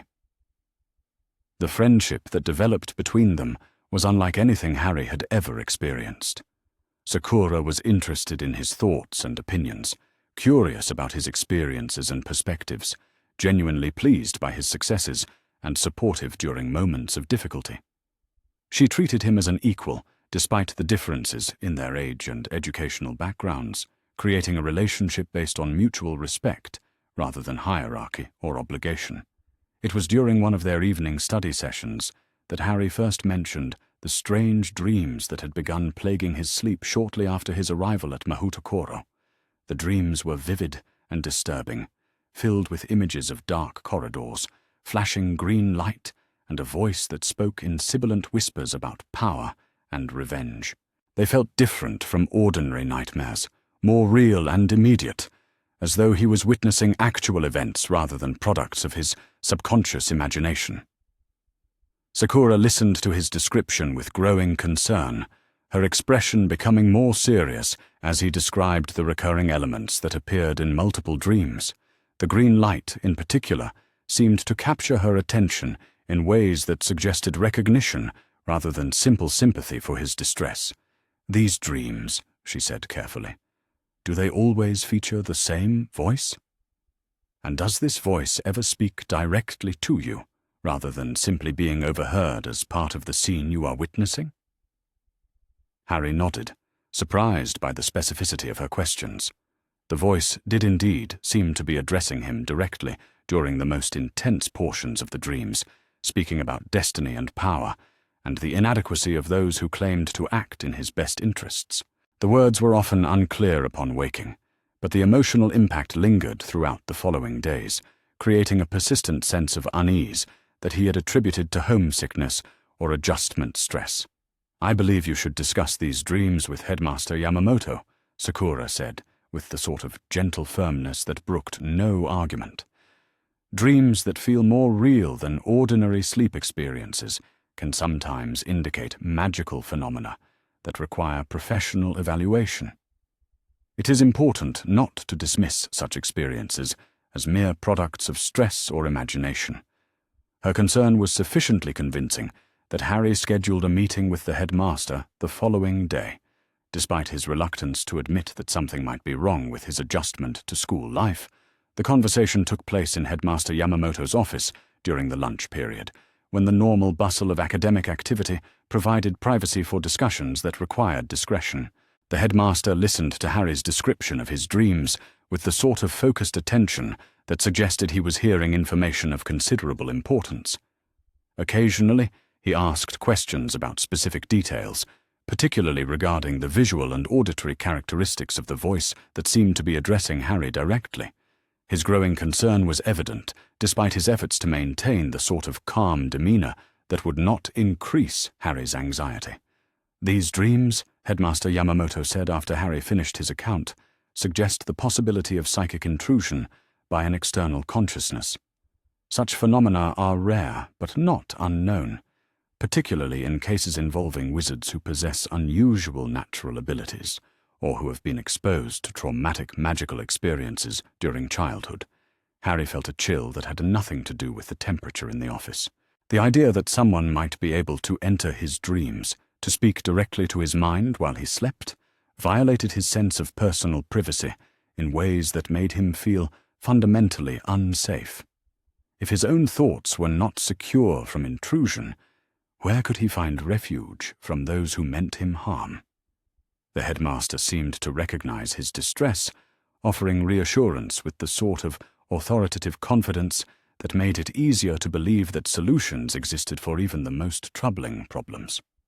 "We will implement protective measures immediately," he said, his tone carrying conviction that helped calm Harry's rising panic. "The school possesses considerable expertise in defensive mental techniques, and your dormitory room can be warded against psychic intrusion with relative ease. But more importantly," the headmaster continued, "we will begin training you in the mental disciplines that will allow you to protect yourself against such attacks in the future. The ability to shield one's thoughts and dreams is an advanced skill, but one that can be learned by any wizard with sufficient motivation and proper instruction. Given your natural abilities and demonstrated dedication to learning, I believe you will master these techniques more rapidly than most students." The protective ward that was placed on Harry's dormitory room that very afternoon was unlike any magic he had previously experienced. Professor Sato performed the installation with assistance from several other faculty members, their combined efforts creating a barrier that seemed to shimmer faintly around the walls, ceiling, and floor of the space he shared with Chen Wei-ming. The sensation of being within the warded area was immediately noticeable, a sense of security and privacy that felt like being wrapped in warm blankets during a thunderstorm. The constant low-level anxiety that Harry had carried since childhood seemed to ease for the first time in his memory, replaced by a profound sense of safety that allowed him to relax completely. That night, for the first time since arriving at Mahoutokoro, Harry slept without dreams of any kind, his mind finally free to rest and recover from the strains of adaptation to his new life. The relief was so complete that he woke the next morning, feeling more refreshed and energetic than he could ever remember being, ready to face whatever challenges the day might bring. The mental shielding lessons began immediately, conducted by Professor Nakamura during private sessions that supplemented his regular academic work. The techniques she taught were based on the same philosophical principles that governed all magical education at Mahoutokoro, emphasizing harmony and balance, rather than mere defensive strength. Rather than learning to build walls around his mind, Harry was taught to cultivate inner awareness that would allow him to recognize intrusion attempts while maintaining openness to beneficial magical influences. The distinction was subtle but crucial, protecting against hostile contact while preserving the receptivity that enhanced all other forms of magical practice. The training was difficult and occasionally exhausting, requiring levels of concentration and mental discipline that pushed Harry's abilities to their limits. But gradual progress was evident in his increased sense of personal security and his ability to maintain emotional equilibrium even during stressful situations. More importantly, he was developing skills that would serve him throughout his magical career, regardless of what challenges he might eventually face. His friendship with Sakura deepened as she provided emotional support during the difficult period of adjustment to these new realities. Her presence was comforting in ways that had nothing to do with romantic attraction, and everything to do with the simple pleasure of being understood and accepted by someone who cared about his welfare. Under her influence, Harry began to understand that the isolation and mistrust that had characterized his early life were not inevitable aspects of his personality, but rather defensive adaptations to hostile circumstances. As those circumstances changed, so could his responses to them, allowing him to develop the sort of open, trusting relationships that made life worth living. The changes in Harry's magical abilities during this period were remarkable, even by Mahoutokoro's standards of accelerated development. His robes had shifted from pink through rose to a clear, bright blue that indicated solid intermediate-level achievement. More importantly, his practical skills had begun showing the sort of intuitive integration that marked truly gifted practitioners. Professor Sato noted during one of Harry's evaluations that his elemental work showed unusual sensitivity to volcanic influences, suggesting that his magical signature had adapted to the unique environmental conditions surrounding the school. This adaptation was considered highly favorable, indicating that Harry was developing the sort of deep connection to his educational environment that would support continued growth throughout his time at Mahoutokoro.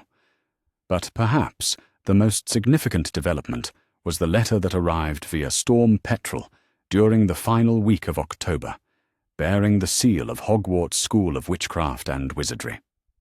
The letter was addressed to Harry Potter in care of Mahoutokoro School of Magic, suggesting that his location was no longer the secret he had hoped it would remain. The contents of the letter were brief but unmistakably urgent, signed by Professor McGonagall, and requesting information about Harry's current circumstances and well-being. The tone was formal but concerned, indicating that his absence from Britain had been noticed and that efforts were being made to establish contact with him. Harry read the letter multiple times, each reading confirming his initial assessment that his period of anonymity was ending, and that he would soon need to confront the broader consequences of his escape from Privet Drive. The prospect was both frightening and oddly liberating, suggesting that he had progressed far enough in his development to handle whatever challenges lay ahead.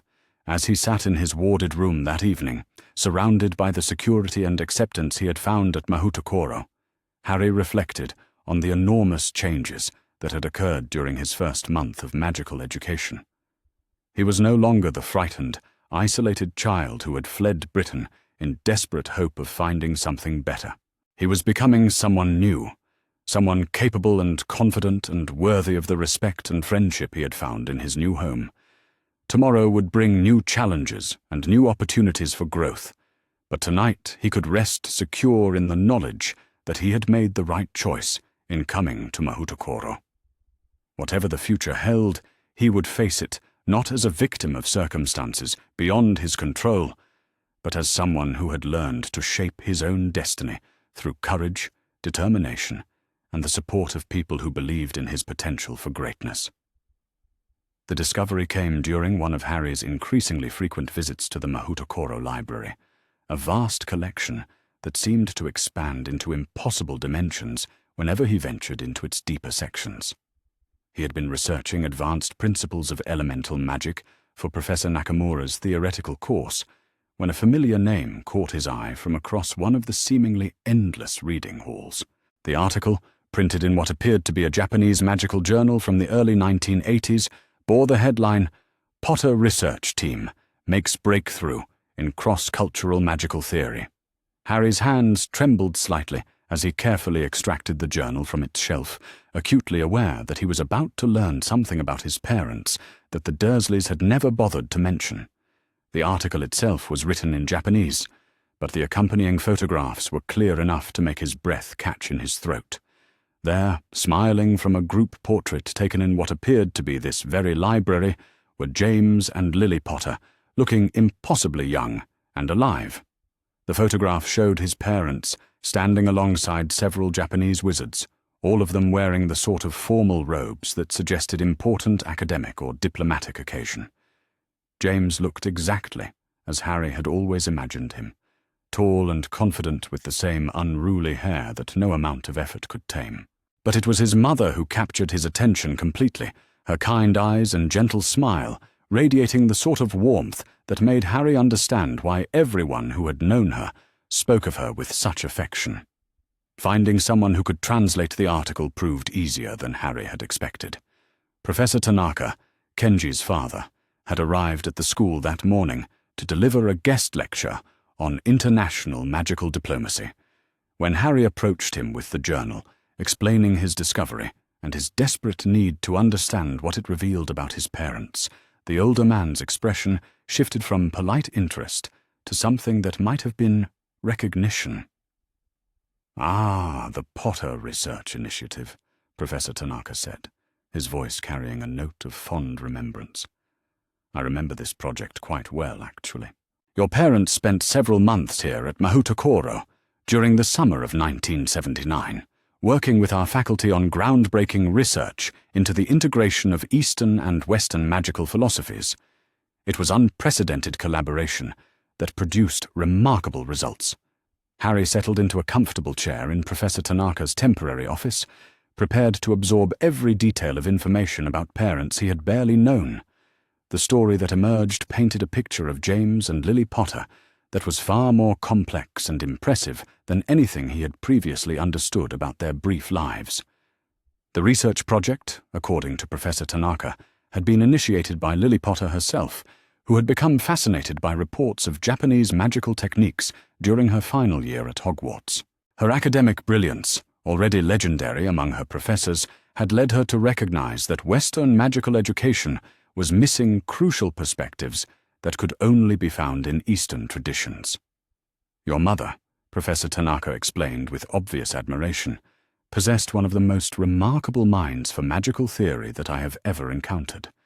She approached our philosophical frameworks not as a tourist seeking exotic knowledge, but as a serious scholar who understood that true learning required fundamental changes in how she thought about magic itself."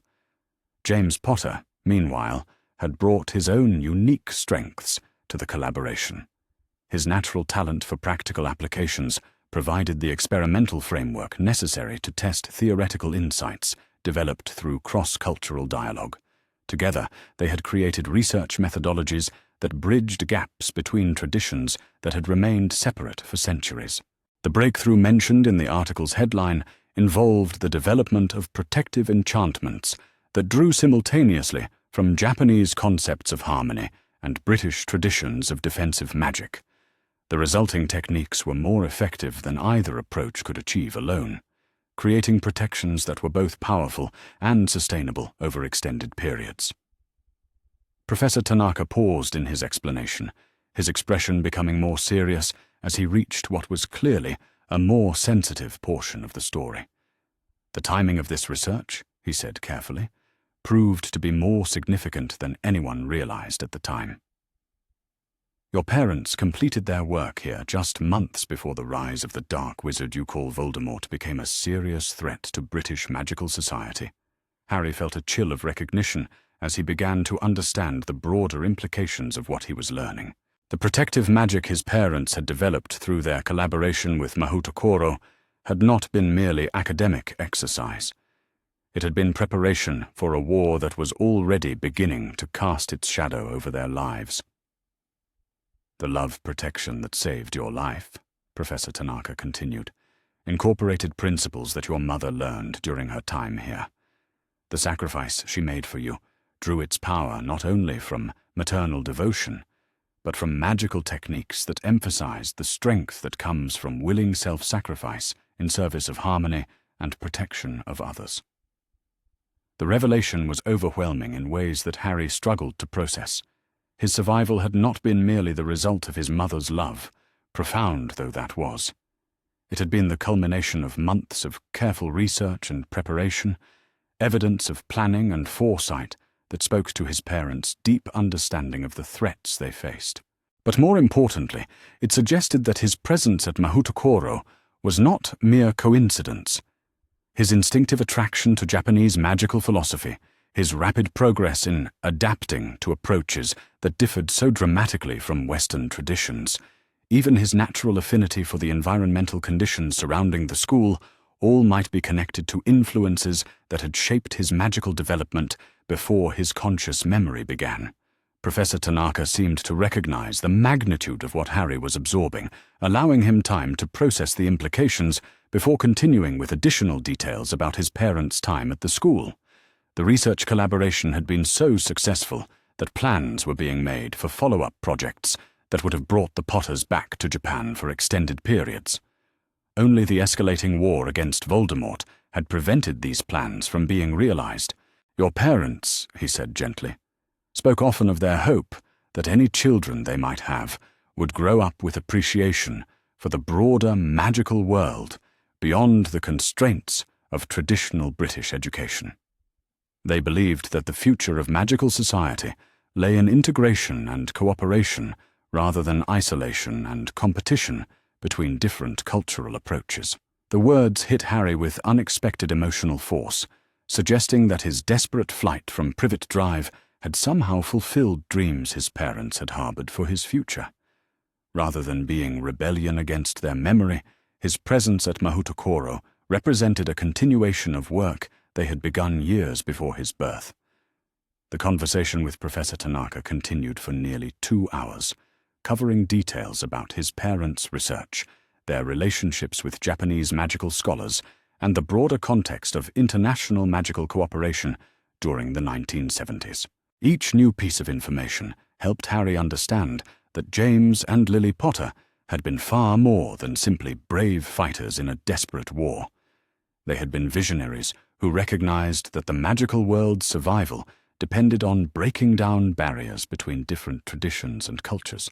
But the most significant revelation came near the end of their discussion, when Professor Tanaka mentioned almost casually that several of his parents' Japanese collaborators were still alive and working at magical institutions throughout East Asia.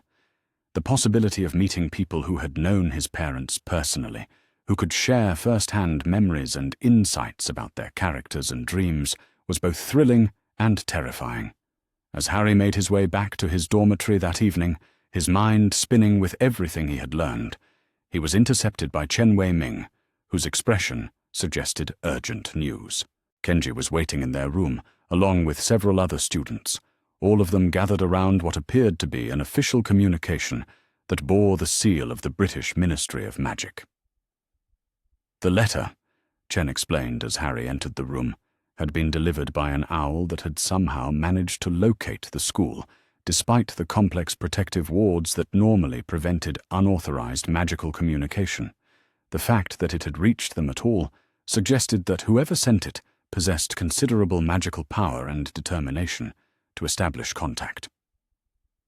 Harry read the letter with growing apprehension, his earlier excitement about his parents' research giving way to anxiety about the implications of renewed British interest in his whereabouts. The communication was formal and carefully worded, but its underlying message was unmistakable. The Ministry of Magic was requesting information about Harry's current status and expressing concern about his well-being in terms that suggested official displeasure with his unauthorized departure from Britain. More troubling was the suggestion that his presence at Mahoutokoro might be creating diplomatic complications for both magical governments.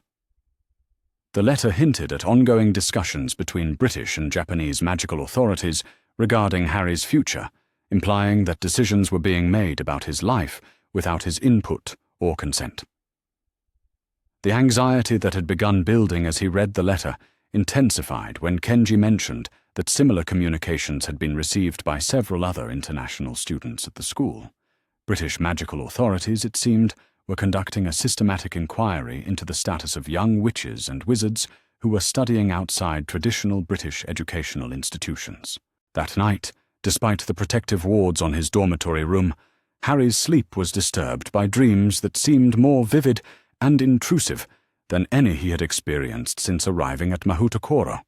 The familiar voice spoke with greater clarity than before, its sibilant whispers carrying undertones of amusement and satisfaction that made Harry wake in cold sweat. The dreams focused on themes of abandonment and betrayal, suggesting that the people Harry trusted were preparing to hand him over to authorities who would drag him back to Britain against his will. The voice spoke of disappointment and disillusionment, painting pictures of his friends at Mahoutokoro turning away from him when pressure from British officials became too intense to resist. When Harry mentioned these dreams to Sakura during their study session the following evening, her reaction was immediate and deeply concerned. The protective wards on his room, she explained, should have been sufficient to prevent any form of psychic intrusion, regardless of its source. The fact that the dreams were continuing suggested either that someone was using extraordinarily powerful magic to breach the school's defenses, or that the source of the intrusion was somehow already present within the protected area. "I believe you must speak with Headmaster Yamamoto immediately," Sakura said, her usual gentle manner giving way to urgent insistence. "These dreams may represent a threat not only to your personal well-being, but to the security of the entire school. If someone has found a way to circumvent our protective measures, every student and faculty member could be at risk."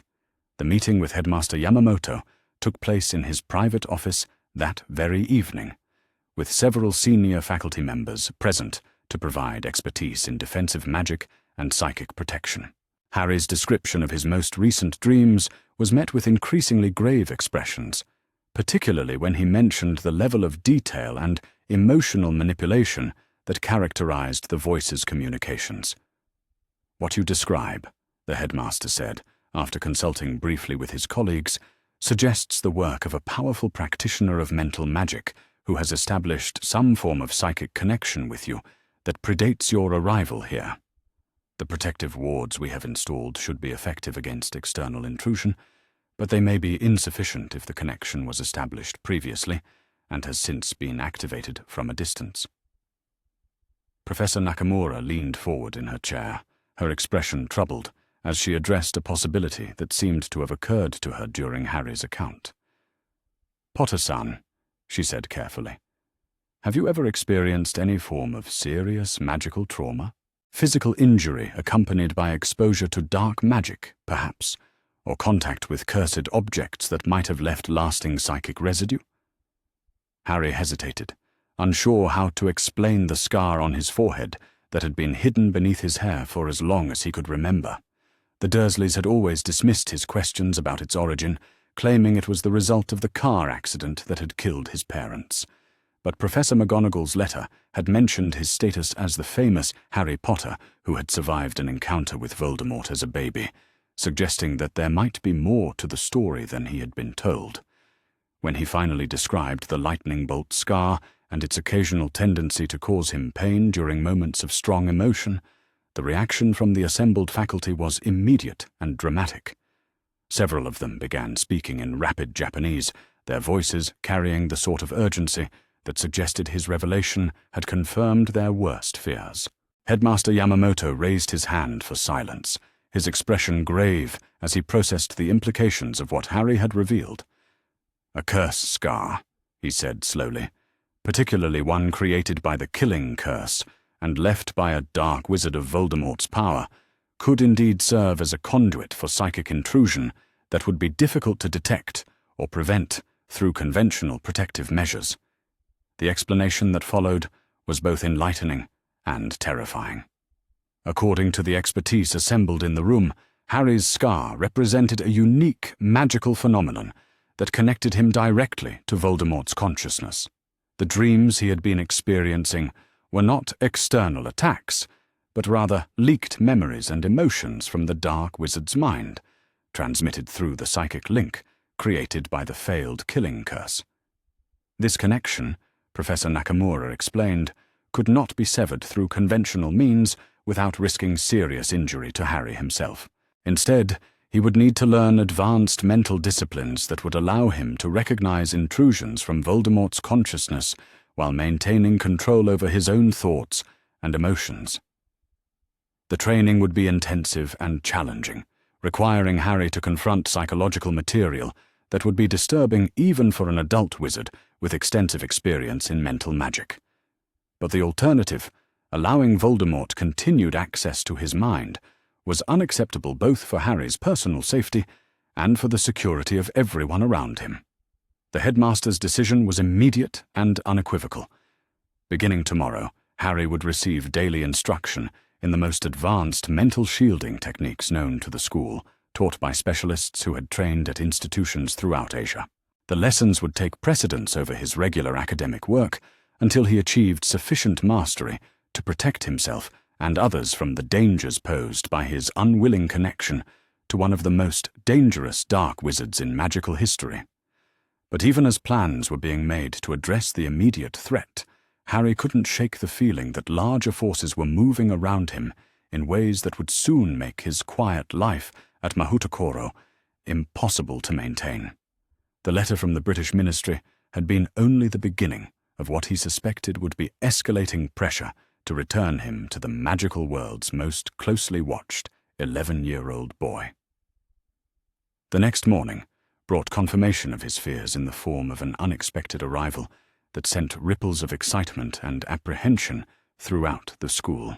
A delegation from the British Ministry of Magic had arrived at Tokyo Bay, requesting immediate transport to Mahoutokoro for urgent discussions regarding Harry Potter's educational status and future welfare. The delegation, according to the message delivered by Storm Petrel, was led by none other than Albus Dumbledore himself, accompanied by representatives from both the Ministry of Magic and Hogwarts School of Witchcraft and Wizardry. Their stated purpose was diplomatic consultation regarding international educational agreements, but everyone involved understood that they were really there to retrieve Harry and return him to British magical supervision.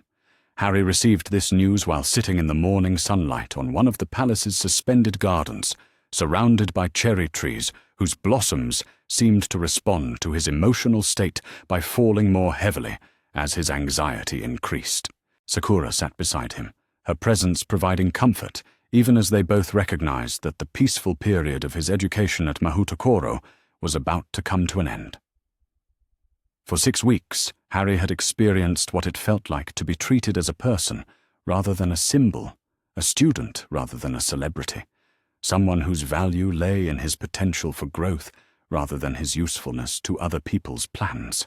The thought of returning to a world where every aspect of his life would be determined by others' expectations and needs was almost unbearable.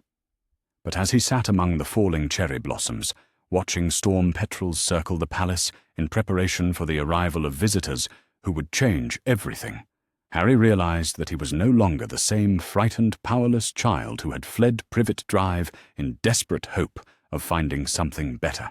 6 weeks at Mahoutokoro had given him not just magical education, but also the beginning of genuine self-confidence and the support of people who valued him for who he was, rather than who others wanted him to become. Whatever challenges lay ahead, he would face them not as a victim, but as someone who had learned to shape his own destiny. The storm petrels were approaching from the north, carrying passengers who represented everything Harry had tried to escape, but they were also carrying him toward a confrontation that might finally determine whether he would be allowed to continue choosing his own path. As the delegation grew closer, Harry could see that one of the storm petrels carried a figure whose long silver beard was visible even from a distance. Albus Dumbledore, the wizard who had left him with the Dursleys without considering whether that placement served Harry's interests, or merely the convenience of adults who preferred not to be bothered with the complexities of raising a magical child. The approaching storm suggested that Harry's period of peaceful growth was ending, but it also represented an opportunity to demonstrate how much he had changed during his time at Mahoutokoro. He was no longer willing to accept decisions made about his life without his input, no longer prepared to be moved around like a piece on a chessboard for the convenience of others. The storm petrels circled the landing platform 3 times before settling, their passengers dismounting with the sort of formal dignity that suggested this was an official diplomatic mission rather than a simple educational inquiry. Dumbledore stepped onto the jade platform with the measured movements of someone who was accustomed to making dramatic entrances, his traveling robes billowing in the wind created by the storm petrel's wings. Beside him, a stern-looking witch in ministry robes surveyed the floating palace with the sort of expression that suggested she found the entire arrangement somewhat irregular. A younger wizard, presumably representing Hogwarts, carried himself with the nervous energy of someone who was participating in important events beyond his usual experience. But it was the 4th member of the delegation that surprised Harry most. Professor McGonagall stepped down from her storm petrel with the brisk efficiency that he remembered from their single encounter at the Leaky Cauldron, her sharp eyes immediately scanning the assembled students and faculty for the boy whose disappearance had apparently caused considerable concern in British magical circles. When her gaze found Harry standing among the cherry blossoms with Sakura at his side, her expression shifted from professional concern to something that might have been relief mixed with maternal worry. For a moment, the stern professor seemed to see not the famous boy who lived, but simply a child who had been missing from where he belonged. The formal greetings between the British delegation and Headmaster Yamamoto were conducted with the sort of diplomatic courtesy that barely concealed underlying tensions about jurisdiction, authority, and the proper procedures for handling international educational disputes. Harry watched from a distance as adults discussed his future in terms that reduced his own preferences to secondary considerations behind political convenience and institutional precedent. But when Headmaster Yamamoto gestured for Harry to join the formal discussions, he walked toward the assembled group, not as a powerless child subject to adult decisions, but as someone who had found his voice and was prepared to use it. The 6 weeks at Mahoutokoro had given him more than magical education. They had given him the beginning of an identity that belonged to him rather than to other people's expectations. The conversation that would determine his immediate future was about to begin, and for the first time in his life, Harry Potter was prepared to participate as an equal rather than simply accept whatever decisions others made on his behalf. The storm petrels watched from their perches around the landing platform, ancient eyes reflecting an intelligence that seemed to approve of the young wizard who had learned to soar on currents of his own choosing rather than merely survive the winds created by others. Whatever the outcome of this diplomatic confrontation, Harry knew that he would never again be the helpless victim he had been before his flight from Privet Drive. Mahoutokoro had given him wings, and now he was prepared to use them to defend the life he had built through his own courage and determination. The confrontation that would determine Harry's future began not with dramatic declarations or heated arguments, but with a careful examination of cherry blossoms that refused to stop falling, despite the complete absence of wind. Albus Dumbledore stood beneath the flowering trees in Mahoutokoro's suspended garden, his long fingers catching petals that seemed to cascade in direct response to the emotional turbulence radiating from the small boy who stood watching him from across the jade-paved courtyard. Professor McGonagall had attempted to approach Harry directly upon their arrival, her stern features softening with something that might have been relief at finding him apparently healthy and well cared for. But Harry had stepped backward with the sort of instinctive caution that spoke of hard-earned wisdom about adult intentions, positioning himself between his would-be rescuers and the friends who had become his chosen family during his weeks at the school. The ministry representative, a sharp-featured witch named Undersecretary Umbridge, surveyed the floating palace with poorly concealed disapproval that seemed to encompass everything from its impossible architecture to the diverse gathering of international students who had assembled to witness this unprecedented diplomatic encounter. Her pink robes clashed violently with the subtle jade and cherry blossom color scheme that characterized Mahoutokoro's aesthetic, creating a visual discord that matched the political tensions crackling through the morning air. Headmaster Yamamoto conducted the initial formalities with the sort of gracious courtesy that managed to be both welcoming and subtly territorial, acknowledging his visitors' official status while making it clear that they were guests in a sovereign magical institution that operated according to its own principles and procedures. The delicate dance of diplomatic protocol unfolded with each side, probing for advantage while maintaining the appearance of civilized cooperation. But it was Dumbledore who broke the carefully maintained pretense of routine educational consultation by addressing Harry directly, his blue eyes twinkling with the sort of grandfatherly warmth that Harry recognized from Professor McGonagall's descriptions but found oddly unsettling given the circumstances of their meeting. "My dear boy," Dumbledore said, his voice carrying the measured cadence of someone accustomed to having his words receive careful attention, "I cannot begin to express how relieved we are to find you safe and apparently thriving. Your sudden departure from your relatives' care caused considerable concern among those who feel responsible for your welfare and safety." Harry felt a flash of the same anger that had powered his escape from Privet Drive, though weeks of training in emotional regulation allowed him to maintain outward composure while his internal temperature rose several degrees. The suggestion that his disappearance had caused concern for his welfare struck him as particularly hypocritical, coming from the man who had placed him with relatives whose idea of childcare involved locked cupboards and systematic emotional abuse. "I'm exactly where I want to be," Harry replied, his voice steady, despite the adrenaline that was making his heart race. "The Dursleys never cared about my welfare, and neither did anyone else until I went missing.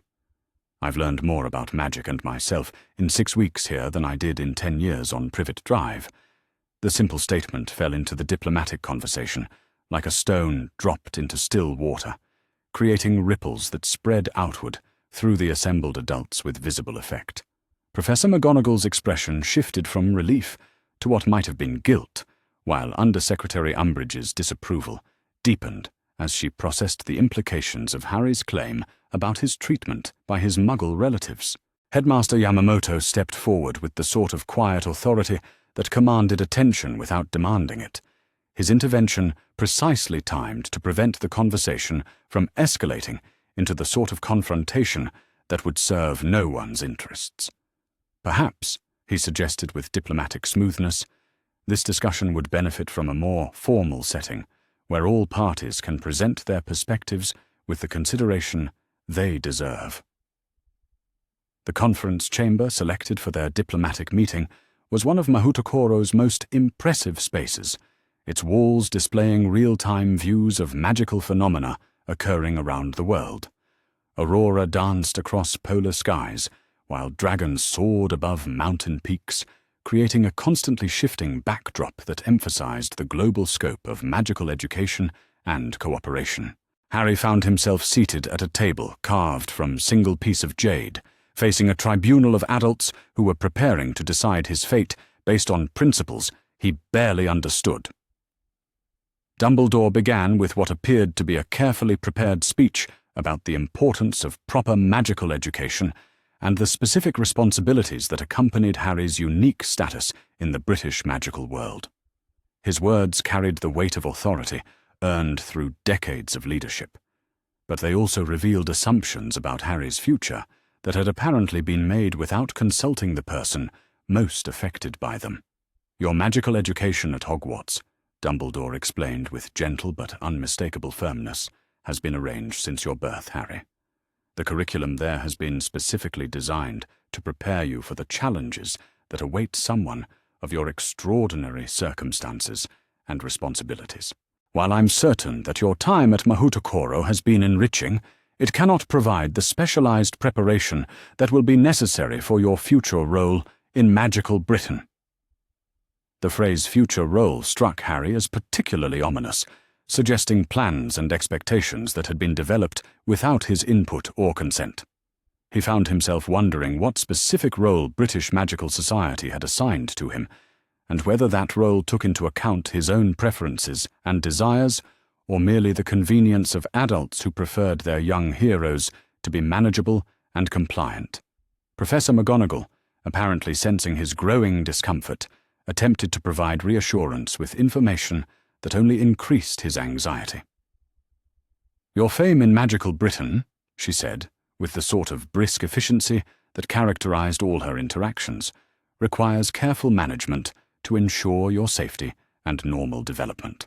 Hogwarts is equipped to handle the unique challenges faced by students whose celebrity might otherwise interfere with their education."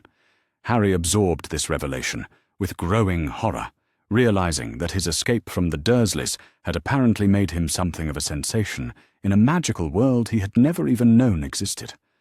The thought of returning to Britain to face crowds of curious strangers who viewed him as a curiosity rather than a person was almost as terrifying as the prospect of returning to Privet Drive. Undersecretary Umbridge chose that moment to introduce the legal complications that apparently surrounded Harry's unauthorized departure from Britain, her bureaucratic precision cutting through the diplomatic niceties with the sharp edge of administrative authority. According to ministry regulations, she explained, magical minors were required to maintain residence with their designated guardians except under specific circumstances that required official approval. Harry's presence at an international magical institution, while perhaps understandable given his difficult circumstances, represented a violation of both British magical law and international educational agreements that governed the movement of underage wizards between sovereign magical territories. The situation required immediate correction through proper channels to avoid creating precedents that might encourage other young witches and wizards to abandon their legal obligations. The bureaucratic language was designed to obscure the human impact of the policies being discussed, but Harry understood perfectly well that he was being told his choices didn't matter because they inconvenienced the systems that adults had created to manage young magical people. The realization crystallized his growing determination to resist being processed like a piece of paperwork rather than treated like a person with legitimate desires and needs. Headmaster Yamamoto allowed the British delegation to present their arguments without interruption, his courteous attention masking what Harry was beginning to recognize as careful, strategic consideration of the political and legal complexities involved in the case. When the formal presentations concluded, he requested a brief recess to consult with his faculty regarding the educational and diplomatic implications of the situation. Harry found himself alone with the British officials for the first time since their arrival, a circumstance that felt both intensely uncomfortable and strangely liberating. Without the buffering presence of Mahoutokoro faculty, the conversation became more direct and considerably more revealing about the motivations and assumptions that had driven their mission to Japan. Professor McGonagall, whose stern demeanor had softened noticeably during the formal proceedings, attempted to bridge the gap between official necessity and personal concern, with explanations that were clearly intended to help Harry understand why returning to Britain served his best interests rather than merely the convenience of magical authorities. "You must understand, Potter," she said, with the sort of earnest intensity that suggested genuine care for his welfare, "that your fame in our world comes with both privileges and responsibilities that require careful preparation. There are people who would exploit your celebrity for their own purposes, and others who might seek to harm you because of what you represent. Hogwarts can provide protections that simply aren't available elsewhere." The concern in her voice was unmistakable, but it was accompanied by assumptions about his preferences that Harry found increasingly frustrating. Every argument for his return to Britain seemed to be based on the premise that safety and security were more important than personal agency and the right to choose his own path. No one was asking what he wanted or what would make him happy. They were simply explaining why his desires were less important than other considerations. Dumbledore, perhaps sensing Harry's growing resistance, attempted a different approach that acknowledged his concerns while maintaining the fundamental position that his return was non-negotiable. "I understand that your experience with your relatives was far from ideal," he said, with gentle sympathy that somehow managed to sound condescending, despite its apparent sincerity. "Arrangements can certainly be made to ensure that your living situation is more suitable to your needs and preferences. But Harry, your magical education must take place in an environment where you can receive proper preparation for the unique challenges you will face as an adult wizard in British society. The knowledge and skills you need cannot be acquired through even the most excellent international programs, because they are specific to the cultural and political context where you will ultimately need to function." The argument was reasonable on its surface, but it contained an assumption that Harry found fundamentally objectionable. Why, he wondered, was it simply accepted that he would ultimately need to function in British magical society? Why couldn't he choose to build his life somewhere else, among people who treated him as a person rather than a symbol or a problem to be managed? The question crystallized everything that had been building in Harry's mind since the delegation's arrival, transforming vague resentment into clear understanding of what was at stake in this diplomatic negotiation. This wasn't really about his education or his safety, or even his legal status. It was about whether he would be allowed to determine his own future, or whether that future would be decided by adults who prioritized institutional convenience over individual autonomy. When Headmaster Yamamoto returned with his faculty colleagues, Harry requested permission to address the assembled group before any final decisions were made about his status. The headmaster's nod of approval carried subtle encouragement that suggested Harry's wishes would receive serious consideration in whatever resolution emerged from their discussions. Standing before the combined British and Japanese delegations, Harry felt a surge of confidence that drew strength from everything he had learned during his weeks at Mahoutokoro.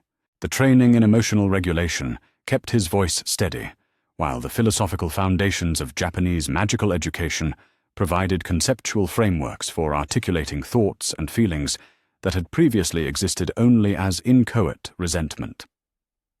"I came to Mahoutokoro because no one in Britain was interested in what I wanted or needed," Harry began, his words carrying the sort of quiet conviction that commanded attention despite their simplicity. "The Dursleys saw me as a burden to be minimized. Professor McGonagall saw me as a problem to be solved, and apparently everyone else sees me as a symbol to be managed rather than a person with my own thoughts and desires." The adults in the room shifted uncomfortably as Harry continued, his analysis cutting through their careful justifications with the sort of direct honesty that made diplomatic evasions impossible to maintain. "Here at Mahoutokoro," he said, his voice growing stronger as he articulated insights that had been forming gradually over his weeks of study, "I've learned that magic works best when it flows in harmony with natural patterns rather than being forced into artificial constraints. I think the same principle applies to people. You keep talking about what's best for me, and what I need, and what my responsibilities are, but you never ask what I want, or what would make me happy. You've already decided that my preferences don't matter, because they're inconvenient for systems you've created to manage people like me. But I'm not a problem to be solved, or a symbol to be displayed. I'm a person, and I have the right to choose my own path." The silence that followed Harry's statement stretched for several long moments, during which the assembled adults processed implications that clearly hadn't been fully considered during their planning for this confrontation. Professor McGonagall looked genuinely troubled, while Undersecretary Umbridge appeared scandalized by the suggestion that institutional authority might be subject to individual preference. Dumbledore, however, maintained the sort of patient expression that suggested he had anticipated this resistance and was prepared to counter it with arguments that Harry hadn't yet considered.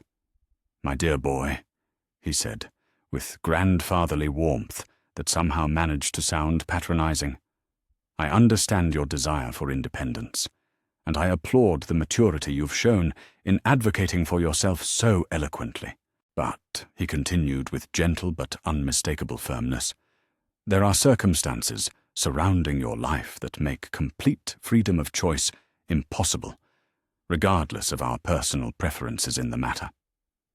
Your connection to Voldemort, which I suspect has already manifested during your time here, creates dangers not only for yourself, but for anyone in your vicinity.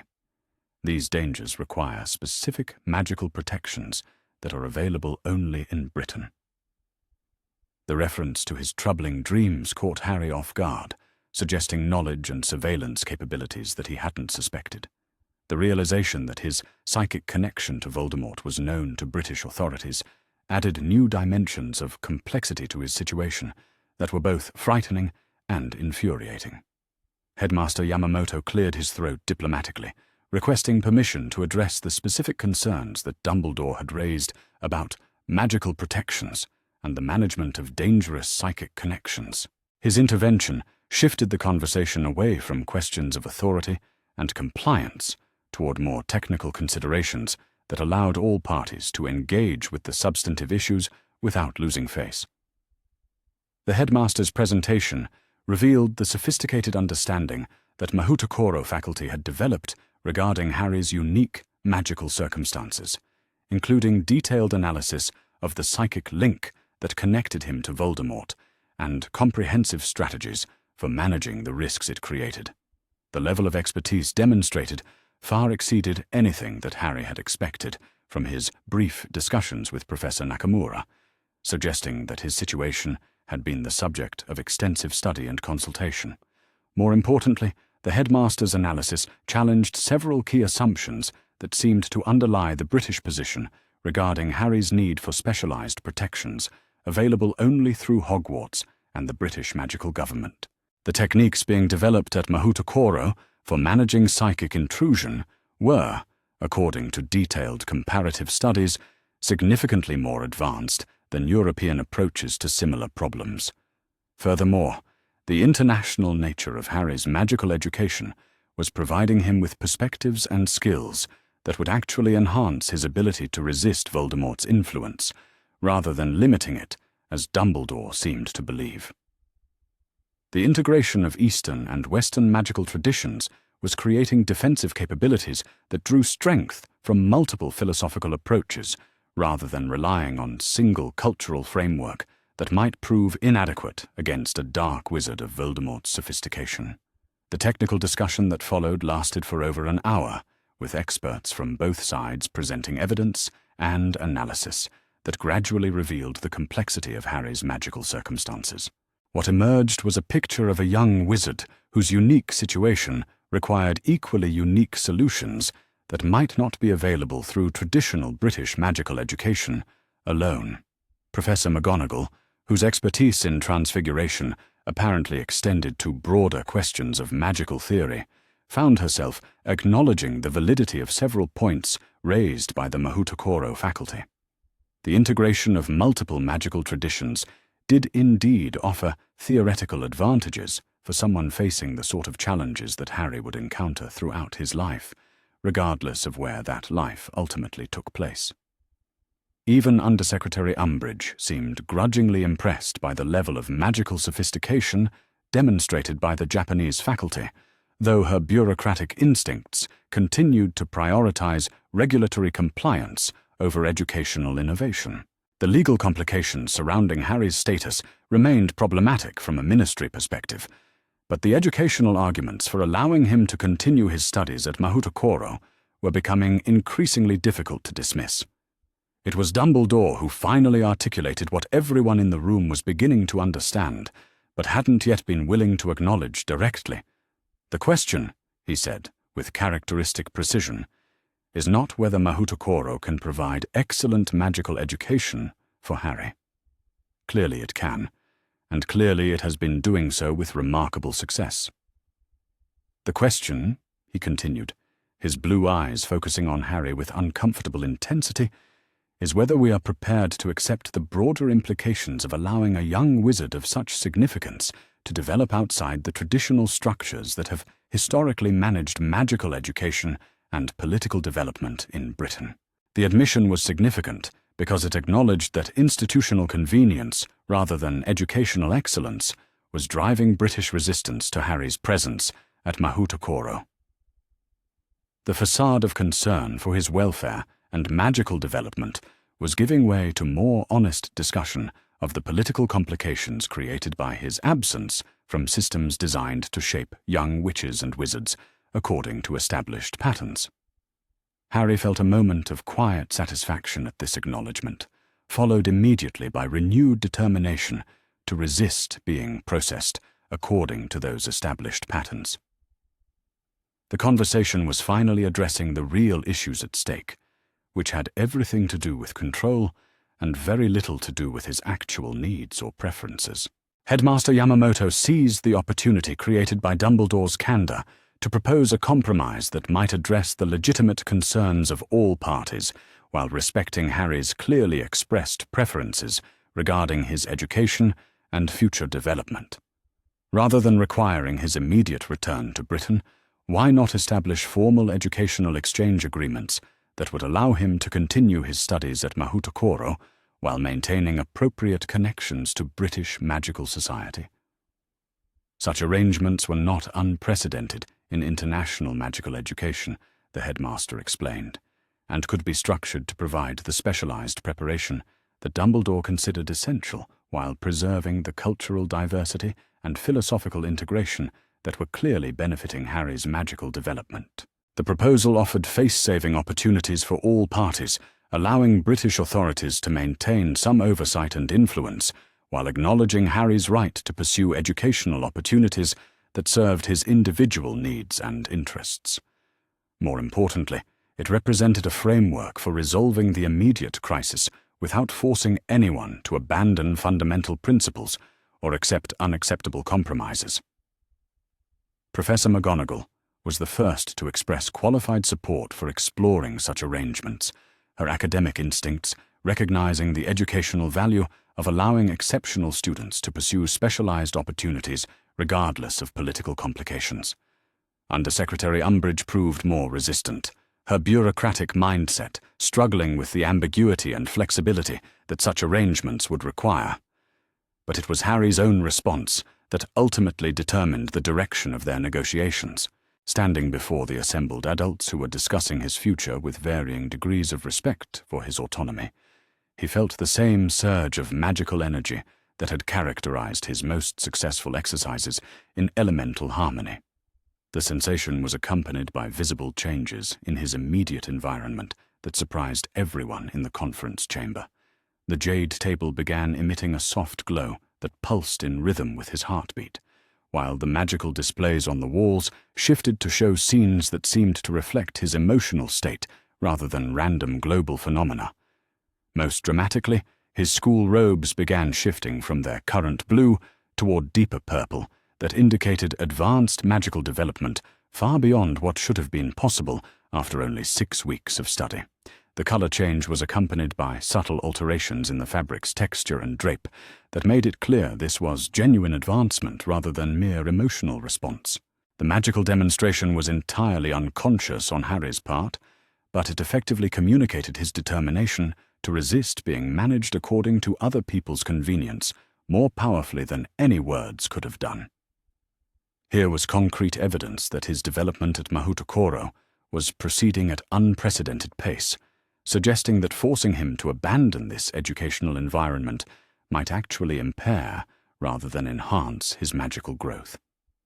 The sight of an 11-year-old wizard unconsciously manipulating his environment while maintaining perfect emotional control clearly impressed even Dumbledore, whose expression shifted from grandfatherly concern toward something that might have been genuine respect for Harry's emerging capabilities. Perhaps, Dumbledore said thoughtfully, arrangements can indeed be made that serve everyone's interests, while acknowledging the remarkable progress that Harry has clearly achieved during his time here. The magical development we have just witnessed suggests that his education is proceeding along lines that deserve serious consideration rather than summary dismissal. The admission represented a fundamental shift in the power dynamics that had characterized their negotiations, acknowledging Harry as someone whose magical abilities commanded respect, rather than merely someone whose compliance needed to be secured through authority and manipulation. As the day wore on and the details of potential compromise began taking shape, Harry found himself cautiously optimistic that he might be allowed to continue building the life he had chosen rather than being forced back into patterns that served other people's interests. The confrontation with British magical authority had been as challenging as he had feared, but it had also demonstrated that he was no longer the powerless child who had fled Privet Drive in desperate hope of finding something better. He had found his voice, and more importantly, he had found the magical strength to defend the choices he had made. Whatever the final resolution of this diplomatic crisis, Harry Potter would never again accept being treated as a problem to be solved rather than a person whose preferences and desires deserved serious consideration. The storm petrels circled the palace as the sun began to set, their ancient eyes reflecting approval of the young wizard who had learned to soar on currents of his own choosing rather than merely survive the winds created by others. Tomorrow would bring new challenges and new opportunities, but tonight Harry could rest secure in the knowledge that he had defended his right to determine his own future with courage, intelligence, and the magical power that grew stronger each day he spent in harmony with the principles that governed life at Mahoutokoro. The first tremor struck Mahoutokoro at precisely 3:47 in the morning, a deep resonance that seemed to emanate from the volcanic core of Minami Iwo Jima itself. Harry woke instantly, his lightning bolt scar blazing with pain that felt like molten metal being pressed against his forehead. Around him, the protective wards that had shielded his dormitory room for weeks flickered and sparked with unstable energy that cast eerie shadows on the jade walls. Chen Wei-ming sat up in his bed across the room, his face pale in the uncertain light, as another tremor shook the floating palace with enough force to rattle the windows in their frames. The magical displays that normally showed serene views of distant landscapes now flickered between scenes of chaos and destruction, volcanic eruptions and storms that seemed to be occurring in real time rather than serving as mere decoration. "Something's wrong with the mountain," Chen said, his voice tight with concern, as he pulled on his school robes with hands that shook slightly. "The volcanic energy that supports the palace feels different, unstable in ways I've never experienced before. We need to find Professor Sato immediately." Harry struggled to his feet, fighting waves of nausea and disorientation that seemed to be radiating from his scar in pulses that matched the seismic activity beneath them. The pain was unlike anything he had experienced since arriving at Mahoutokoro, sharp and insistent, and accompanied by flashes of imagery that he couldn't quite process. Dark corridors filled with red light, a high, cold voice speaking words in a language that made his skin crawl, and underneath it all, a sense of malevolent satisfaction that felt foreign to his own emotional landscape. As they made their way through corridors that swayed gently with each new tremor, Harry encountered other students who were experiencing similar symptoms. Several of the more sensitive magical practitioners were complaining of headaches and emotional disturbances that seemed to correlate with the volcanic instability, but none of them were experiencing anything approaching the intensity of Harry's reaction, suggesting that his unique circumstances were making him particularly vulnerable to whatever was causing the crisis. The Great Hall had been converted into an emergency command center, with faculty members coordinating response efforts, while senior students assisted with monitoring the complex magical systems that kept the palace stable above the volcanic island. Headmaster Yamamoto stood at the center of the organized chaos, his normally calm demeanor replaced by focused urgency as he directed resources toward understanding and addressing the unprecedented threat. Professor Sato was hunched over a collection of instruments that Harry didn't recognize, their crystals and metal components glowing with energy patterns that shifted and pulsed in response to the seismic activity below. His expression was grim as he studied readings that clearly indicated something far more serious than routine volcanic activity. "The magma chambers beneath the island are destabilizing," Professor Sato explained when Harry and Chen approached his monitoring station. "The magical energy that has kept this volcano dormant for centuries is being disrupted by some external influence. If we cannot restore the natural balance soon, the resulting eruption will destroy not only the school, but potentially affect volcanic activity throughout the Pacific Ring of Fire." Harry absorbed this information with growing horror, realizing that the crisis threatened far more than just their immediate safety. The magical systems that governed volcanic activity were apparently interconnected across vast distances, meaning that catastrophic failure here could trigger a cascade of eruptions that would affect millions of people around the world. But more troubling was the growing certainty that his presence at the school was somehow connected to the crisis. The timing of the volcanic instability, occurring just hours after his confrontation with the British delegation, seemed too convenient to be coincidental, and the images flashing through his mind during moments of peak scar pain suggested that Voldemort's consciousness was somehow involved in whatever was disrupting the magical balance that kept Minami Iwo Jima stable. Professor Nakamura appeared at his shoulder, her gold robes shimmering with protective enchantments that seemed designed to shield her from the chaotic magical energies filling the Great Hall. "Potter-san," she said with gentle urgency, "I believe your unique magical signature may be the key to understanding what is happening here.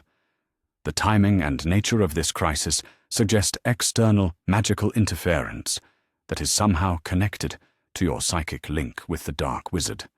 The suggestion that he might be responsible, even inadvertently, for putting everyone at Mahoutokoro in danger filled Harry with guilt and terror that made his scar pain intensify to almost unbearable levels.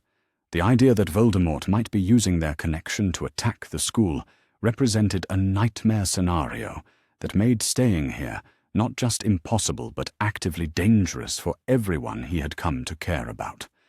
But Professor Nakamura seemed to anticipate his self-recrimination, offering reassurance along with her analysis of the situation. "You are not causing this crisis," she said firmly. "You are being used as a conduit for magical interference that originates elsewhere. The distinction is crucial because it means that you can also potentially serve as the means of stopping it, provided we can develop appropriate countermeasures quickly enough." The next several hours passed in a blur of frantic activity as the faculty worked to understand the nature of the magical attack while simultaneously implementing emergency procedures designed to protect the school and its occupants from increasingly dangerous volcanic activity. The palace's defensive systems were straining under the pressure of maintaining stability, while the ground beneath them literally shifted and buckled with each new surge of chaotic energy. Harry found himself at the center of these efforts, his unique connection to the source of the interference, making him both a valuable diagnostic tool and a potential liability, whose presence near sensitive magical equipment sometimes caused unpredictable fluctuations in their monitoring systems. The experience of being simultaneously essential and dangerous was exhausting in ways that went far beyond physical fatigue. During one particularly intense monitoring session, as Harry sat surrounded by crystals that were being used to analyze the psychic intrusions flowing through his scar, he experienced his most vivid vision yet of Voldemort's involvement in the crisis. The Dark Wizard was not physically present on Minami Iwo Jima, but he was somehow channeling magical energy through their psychic connection to disrupt the ancient ward systems that kept the volcano dormant. The vision revealed a ritual of breathtaking complexity and malevolence, conducted in what appeared to be a cavern filled with volcanic rock that resonated with magical frequencies similar to those emanating from beneath Mahoutokoro. Voldemort was using sympathetic magic to create correspondence between distant volcanic sites, turning Harry's presence at the school into a weapon that could be triggered from thousands of miles away. More disturbing was the revelation that this attack was not primarily motivated by desire to destroy Mahoutokoro itself, but rather represented an attempt to force Harry's return to Britain by making his continued presence at the school untenable.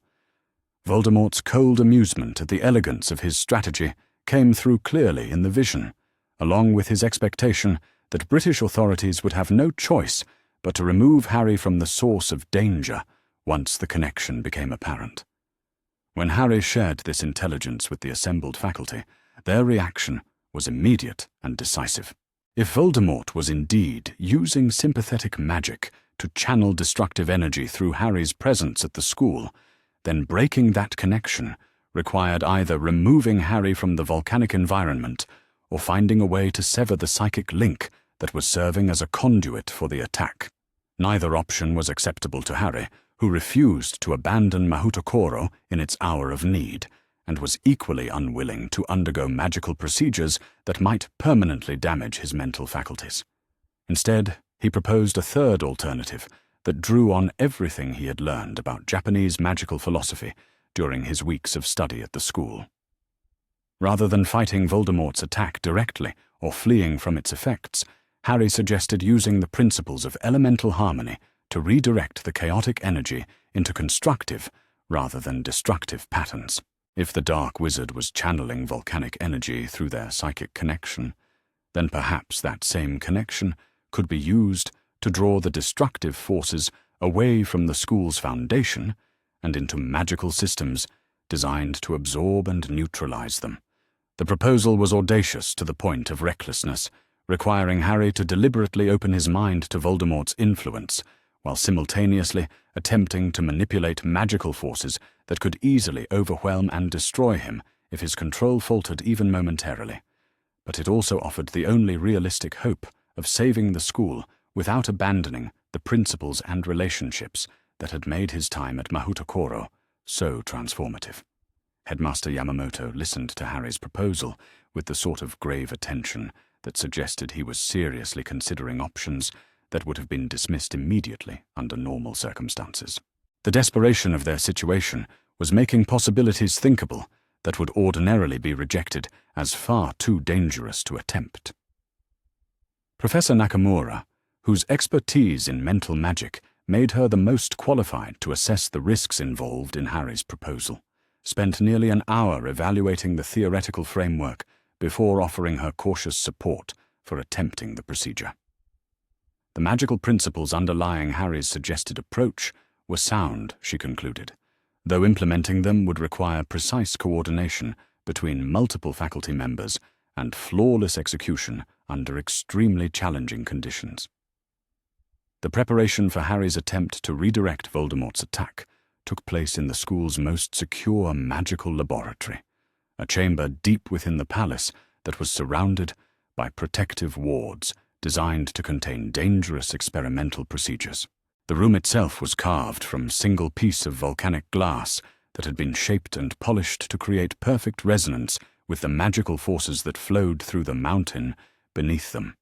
As Harry settled into the meditation posture that Professor Nakamura had taught him for advanced mental shielding exercises, he was surrounded by faculty members whose combined expertise represented centuries of study in the most sophisticated magical disciplines known to the Eastern magical world. Their presence was both comforting and intimidating, a reminder of both the support available to him and the magnitude of what he was attempting. The initial stages of the procedure involved deliberately lowering his mental defenses to allow Voldemort's psychic intrusions to flow through his consciousness more freely. The sensation was profoundly disturbing, like opening a door to admit a poisonous wind that carried the stench of death and corruption. Harry fought every instinct that screamed at him to slam his mental barriers back into place and shut out the alien presence that was flooding his mind with images of violence and destruction. But gradually, as Professor Nakamura's guidance helped him maintain focus. Despite the psychological assault, Harry began to perceive the underlying structure of Voldemort's magical attack. The Dark Wizard was indeed using their psychic connection as a conduit for channeling volcanic energy from distant sites, but the magical pathways he had created were crude and unstable, vulnerable to redirection by someone with sufficient skill and determination. The key insight came when Harry realized that Voldemort's attack relied on his emotional reactions to fuel its destructive power. Fear, anger, and desperation were being amplified and transformed into chaotic magical energy that disrupted the natural harmony governing volcanic activity. But if Harry could maintain emotional equilibrium while deliberately engaging with the psychic intrusion, he might be able to starve the attack of the emotional fuel it required while redirecting its energy into constructive patterns. The technique he employed drew on everything he had learned about elemental harmony during his weeks at Mahoutokoro, treating Voldemort's malevolent influence as simply another natural force that could be guided and shaped through proper understanding and application of magical principles. Instead of fighting the dark energy directly, Harry began to redirect it toward the protective ward systems that shielded the school, using Voldemort's own power to strengthen rather than weaken the magical infrastructure that kept them safe. The process was exhausting and occasionally terrifying, requiring Harry to maintain perfect emotional control while experiencing Voldemort's consciousness as an intimate invasion of his most private thoughts and feelings. But gradually, the chaotic energy that had been destabilizing the volcano began to flow into constructive patterns that actually enhanced the magical systems protecting Mahoutokoro. The faculty members monitoring the procedure watched with amazement as their instruments registered the gradual restoration of natural harmony to the volcanic forces beneath the island. The seismic activity that had been threatening to tear the mountain apart began to subside, replaced by the stable energy patterns that had supported the floating palace for centuries. More remarkably, The redirection of Voldemort's attack seemed to be creating permanent improvements to the school's defensive capabilities. The protective wards that had been strained to their breaking point were now stronger than they had ever been, reinforced by energy that had originally been intended to destroy them. Harry had not merely defeated the attack, but had somehow transformed it into a source of additional protection for everyone at the school. The success of the procedure came at considerable personal cost, leaving Harry drained and disoriented in ways that went far beyond simple physical exhaustion. The experience of deliberately opening his mind to Voldemort's influence had created psychological wounds that would require careful healing over time. But more importantly, it had demonstrated capabilities that no one, including Harry himself, had suspected he possessed. Professor Nakamura's evaluation of his performance emphasized the unprecedented nature of what he had accomplished, noting that successful redirection of hostile magical energy while maintaining psychic contact with its source required mastery of mental disciplines that typically took decades to develop. The fact that an 11-year-old wizard had achieved such results after only weeks of formal training suggested natural abilities that extended far beyond anything documented in the literature of magical education. But perhaps the most significant outcome of the crisis was not Harry's demonstration of extraordinary magical abilities, but rather the response of his fellow students and faculty members to his willingness to risk everything to protect the school that had become his home. The courage and selflessness he had shown in volunteering for a procedure that could easily have killed him had earned him a level of respect and affection that went far beyond anything his famous name might have commanded. Sakura May, who had maintained a constant vigil outside the laboratory during the hours of the procedure, was among the first to greet Harry when he finally emerged from the exhausting ordeal.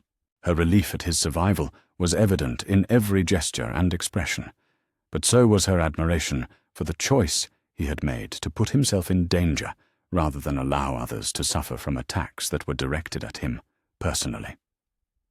The conversation they shared in the hours following the crisis marked a turning point in their friendship that neither of them fully understood at the time. Harry's demonstration of his willingness to sacrifice himself for others had revealed aspects of his character that made him not just admirable but genuinely heroic in ways that had nothing to do with his famous survival as an infant. For her part, Sakura's unwavering support during his darkest moment had shown Harry what it meant to have someone care about him, not because of what he represented, but because of who he was as a person. The experience of being valued for his own sake rather than his utility to others was still sufficiently novel that it left him struggling to process emotions he had never experienced before. But it was the broader implications of the crisis that would ultimately prove most significant for Harry's future at Mahoutokoro and his relationship with the larger magical world. Word of his successful redirection of Voldemort's attack spread quickly through international magical communities, creating a sensation that far exceeded even his original fame as the boy who lived. The demonstration that an 11-year-old wizard educated according to Japanese magical principles could successfully counter sophisticated attacks by one of the most dangerous dark wizards in history had profound implications for ongoing debates about magical education and international cooperation. Harry had become living proof that integration of Eastern and Western magical traditions could produce capabilities that exceeded anything achievable through single cultural approach. More immediately relevant was the impact of the crisis on the British delegation that had been negotiating terms for Harry's potential return to European magical education. The events of the past 24 hours had demonstrated beyond any doubt that his development at Mahoutokoro was producing results that simply could not be replicated through traditional British magical education. Dumbledore, whose initial resistance to international educational arrangements had been based partly on skepticism about their effectiveness, found himself confronting evidence that forced fundamental reconsideration of his position. The magical abilities that Harry had displayed during the crisis represented achievement that would have been remarkable for a graduate-level student at any magical institution in the world.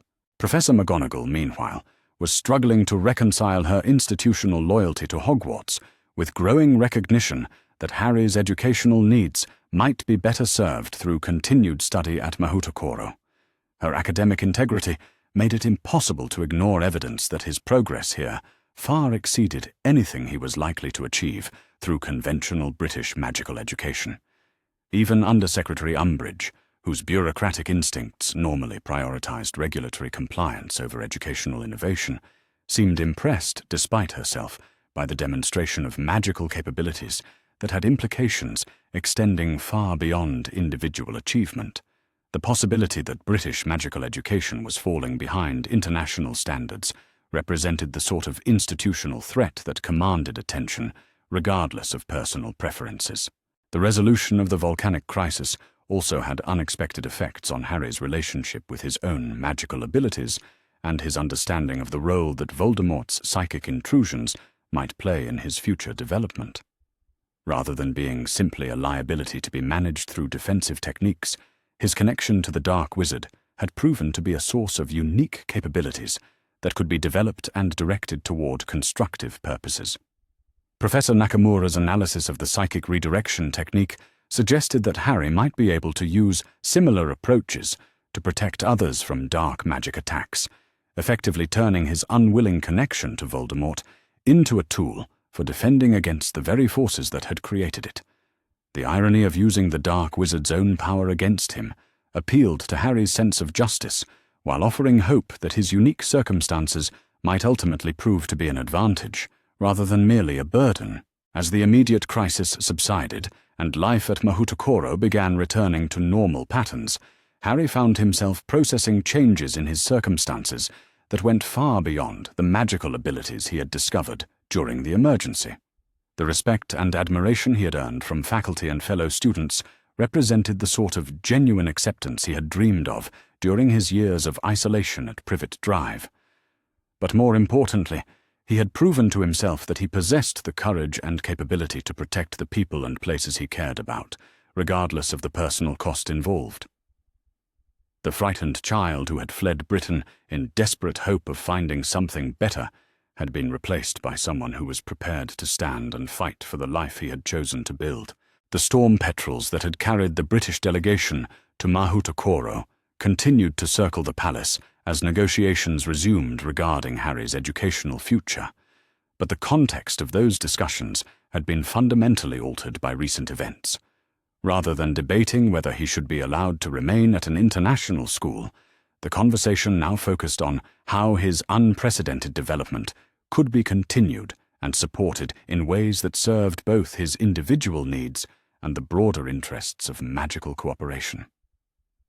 As Harry stood on the palace's highest tower that evening, watching the sun set over waters that had returned to their normal peaceful patterns, he reflected on how much had changed since his desperate flight from Privet Drive just weeks earlier. The frightened, powerless child who had boarded a plane to Tokyo had discovered not just magical abilities, but also the inner strength to defend what mattered to him against forces that had seemed insurmountable. Tomorrow would bring new challenges and new opportunities for growth, but tonight he could rest secure in the knowledge that he had found his place in the world and developed the capabilities to defend it. The Jade Palace floated serenely above volcanic waters that now flowed in harmony with ancient patterns, their stability maintained by magical forces that included energy originally intended for destruction, but transformed through courage, wisdom, and the sort of selfless determination that defined true heroism. The boy who had once been nothing more than an unwanted burden had become someone capable of protecting everything he held dear, and that transformation represented a victory more significant than any external recognition or achievement could provide. The arrival of the international delegation came at dawn 3 days after the volcanic crisis, their approach heralded by a formation of magical creatures that Harry had never seen before.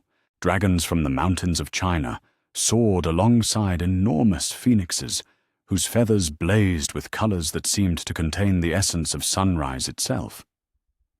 Floating carpets from the magical schools of Southeast Asia drifted through the morning sky like clouds given purpose and direction, while what appeared to be a flying pagoda, announced the presence of representatives from the most ancient magical institution in Korea. Harry stood on the palace's main observation platform, with Headmaster Yamamoto and the still-present British delegation, watching the unprecedented gathering of Asian magical educators descend toward Mahoutokoro with the sort of ceremonial dignity that suggested this was no routine educational conference. The number of representatives and the magnificence of their arrival methods indicated that word of recent events had spread quickly through international magical communities and generated considerable interest in both Harry's development and the broader implications of what had occurred. The lead dragon, a magnificent creature whose scales seemed to shift between gold and silver as it moved, carried a dignified elderly wizard whose robes incorporated patterns that appeared to be living calligraphy, words and symbols that flowed across the fabric in constantly changing configurations. This was Master Chen Daoming from the Tianshan Academy of Mystical Arts, whose reputation for wisdom and magical insight was legendary throughout the Eastern magical world. Beside him rode a woman whose presence seemed to command attention from the very air around her, causing cherry blossoms to bloom spontaneously on branches that had been bare moments before. Professor Kimura Akiko represented the ancient magical traditions of Japan that predated even the founding of Mahoutokoro, her knowledge spanning centuries of accumulated wisdom about the integration of natural and magical forces. The floating carpet contingent was led by Master Sunan Thevada from the Royal Academy of Magical Arts in Thailand, whose expertise in defensive magic and ward construction had protected his institution from the magical wars that had periodically swept through Southeast Asia during the past century. His calm demeanor and penetrating gaze suggested someone who had seen enough conflict to recognize both its necessity and its ultimate futility. But it was the occupant of the flying pagoda who captured Harry's attention most completely, partly because of the building's impossible architecture, and partly because of the sense of ancient power that seemed to emanate from its ornate windows. Master Yi Sung-ho of the Cheonggyesan Institute represented Korean magical traditions that had influenced the development of magical education throughout Asia, while maintaining their own distinctive character and philosophy. The formal greeting ceremony that followed their arrival was conducted according to protocols that seemed to blend diplomatic necessity with genuine respect for diverse cultural traditions. Each delegation was welcomed with specific honors that reflected their particular magical specializations and contributions to international magical cooperation. Harry found himself impressed by the complexity of the etiquette involved, and grateful that his weeks at Mahoutokoro had provided him with at least basic understanding of the cultural contexts that governed such interactions. More importantly, he began to understand that this gathering represented something far more significant than simple academic consultation about his unusual circumstances. The presence of such distinguished representatives from across the Asian magical community suggested that the implications of recent events extended well beyond individual educational decisions to encompass broader questions about magical cooperation and the future direction of international magical relations. The formal conference sessions took place in Mahoutokoro's Great Hall, which had been expanded through architectural magic to accommodate representatives from nearly a dozen different magical institutions. Harry found himself seated at a table that somehow managed to be simultaneously at the center of the room and positioned to provide equal access to all the various delegation leaders, a spatial arrangement that defied conventional geometry while serving perfectly practical diplomatic functions. Master Chen Daoming spoke first, his voice carrying the measured cadence of someone accustomed to being heard across vast audiences while conveying complex ideas with precision and clarity. The events at Mahoutokoro, he explained, had demonstrated both the potential benefits and the inherent dangers of magical education that attempted to integrate diverse cultural traditions without adequate preparation for the unique challenges such integration might create. Harry's successful resolution of the volcanic crisis had proven that cross-cultural magical education could produce capabilities that exceeded anything achievable through single-tradition approaches, Master Chen continued. But the fact that the crisis had occurred at all suggested that international magical cooperation required more sophisticated frameworks for managing the complex interactions between different magical systems and philosophies. Professor Kimura Akiko built upon this foundation with observations about the historical context of international magical education and the precedents that might guide current decision-making. Previous attempts at cross-cultural magical training, she noted, had often failed because they focused on technique transfer rather than philosophical integration. Harry's success at Mahoutokoro stemmed from his willingness to embrace fundamental changes in how he understood magic itself, rather than merely adding Japanese techniques to an essentially British magical foundation. This philosophical flexibility, she argued, was precisely what made international magical cooperation both promising and potentially dangerous. Students who could successfully integrate diverse magical traditions possessed capabilities that exceeded normal institutional frameworks for oversight and control. The question facing the assembled educators was how to support such development while maintaining appropriate safeguards against the misuse of unprecedented abilities.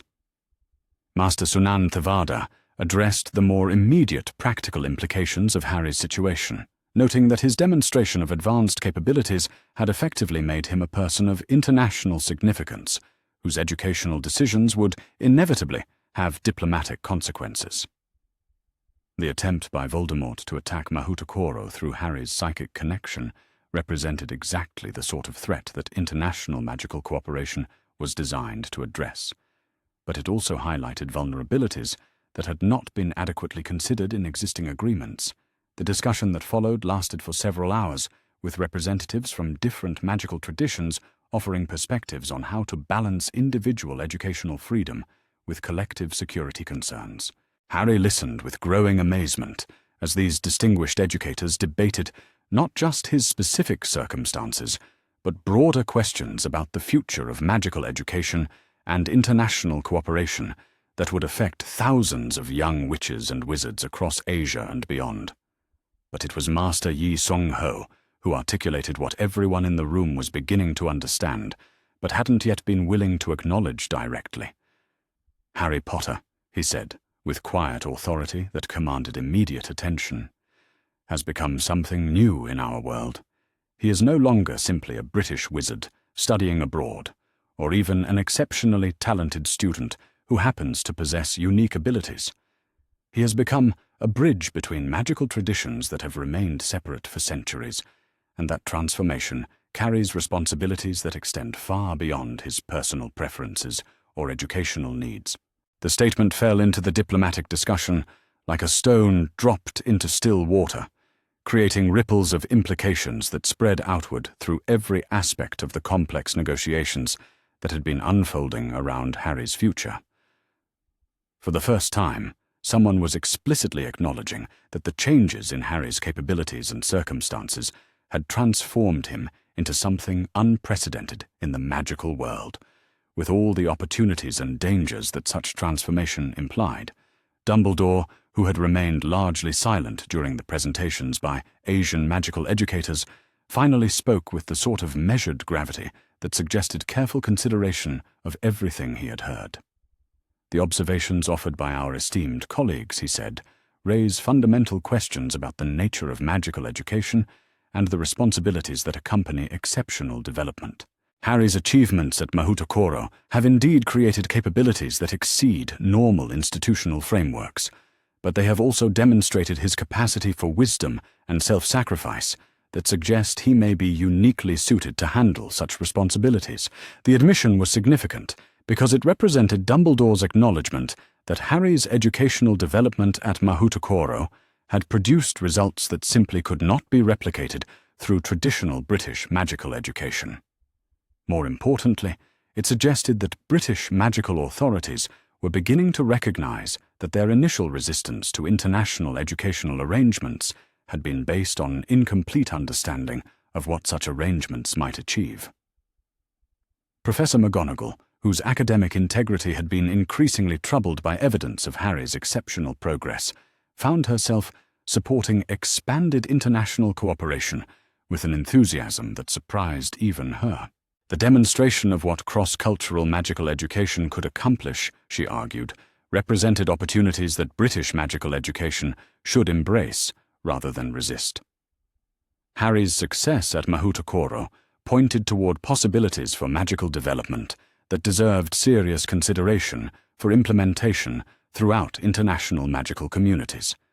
Even under Secretary Umbridge, whose bureaucratic instincts normally prioritized regulatory control over educational innovation, seemed impressed by the level of institutional sophistication demonstrated by the assembled Asian magical educators.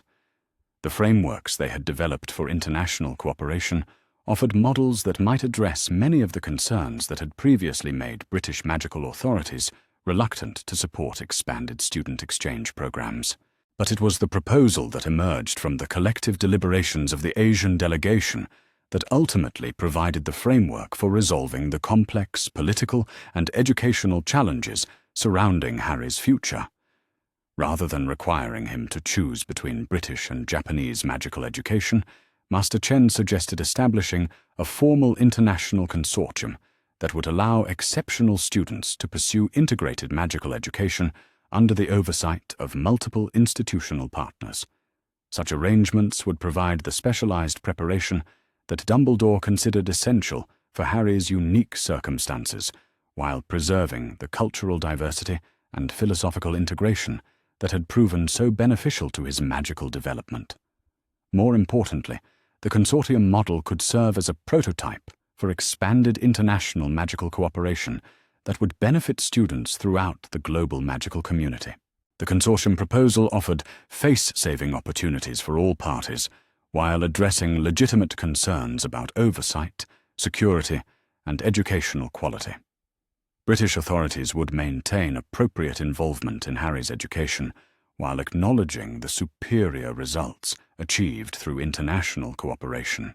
Asian magical institutions would gain formal recognition for their contributions to magical education, while accepting responsibility for supporting broader international initiatives.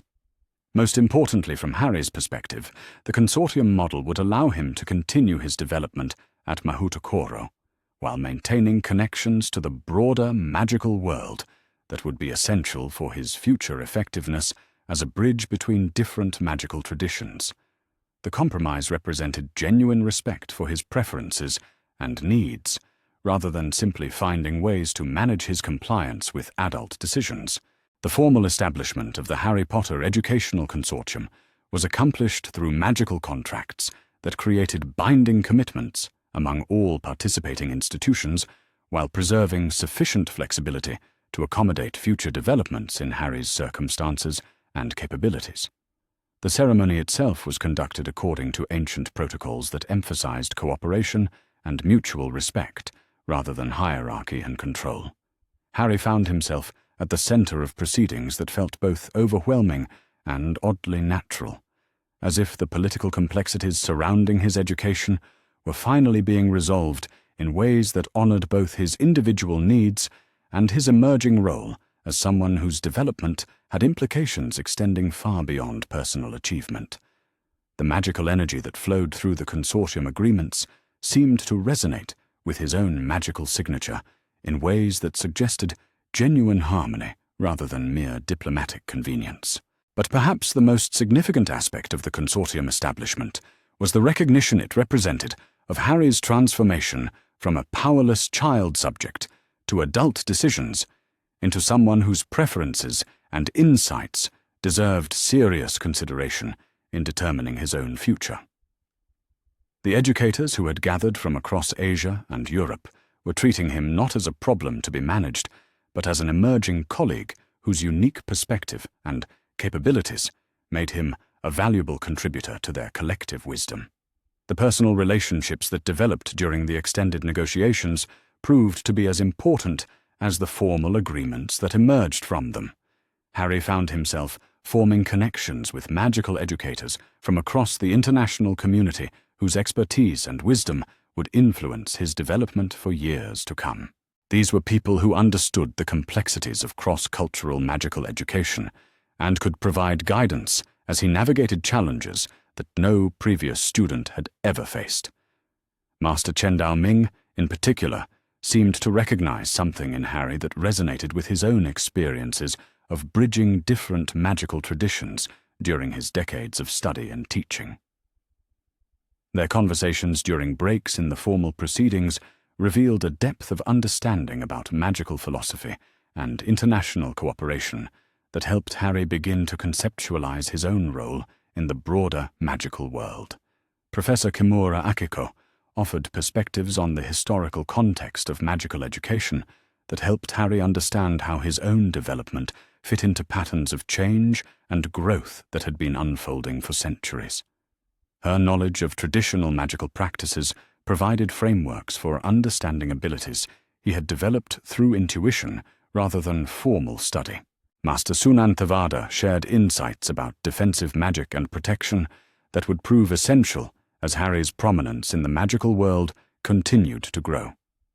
The threats represented by Voldemort and other dark forces required sophisticated countermeasures that drew on magical traditions from around the world rather than relying on single cultural approach. Master Yi Sung-ho provided perhaps the most challenging perspectives, questioning assumptions about power and responsibility that forced Harry to think seriously about the implications of his emerging capabilities. Their discussions during the final days of the conference helped Harry begin to understand that his unique position carried obligations to the broader magical community that extended far beyond personal achievement or even institutional loyalty. The resolution of the immediate crisis surrounding Harry's education was accompanied by broader changes in international magical relations that would have lasting implications for magical cooperation throughout Asia and beyond. The consortium model developed for Harry's unique circumstances provided frameworks that could be adapted for other exceptional students whose development might benefit from cross-cultural educational opportunities. More importantly, the successful collaboration between Asian and European magical educators demonstrated possibilities for cooperation that had previously been constrained by institutional inertia and cultural assumptions about the superiority of traditional approaches. The evidence of what international cooperation could achieve made continued isolation increasingly difficult to justify. But it was the personal impact on Harry himself that represented the most significant outcome of the international conference. For the first time in his life, he found himself surrounded by adults who treated him as someone whose thoughts and feelings mattered not because of his fame or his usefulness to their plans, but because of his demonstrated wisdom and capability. The respect and consideration he received from some of the most distinguished magical educators in the world provided validation that went far beyond external recognition or achievement. These were people who understood the complexities of magical education and international cooperation, and their acknowledgement of his insights and contributions confirmed that his transformation from powerless victim to capable young wizard was complete and irreversible. As the various delegations prepared to depart Mahoutokoro at the conclusion of the conference, Harry reflected on how much had changed since his desperate flight from Privet Drive. The frightened child who had boarded a plane to Tokyo had discovered not just magical abilities, but also the respect and support of an international community that valued his contributions and supported his continued development. The storm petrels that carried the departing delegates away from the floating palace seemed to approve of the young wizard who had learned to navigate currents of international diplomacy with the same skill he had developed for flying above turbulent seas. Each departure was accompanied by promises of continued communication and support, creating networks of relationship that would sustain Harry's development regardless of what challenges lay ahead.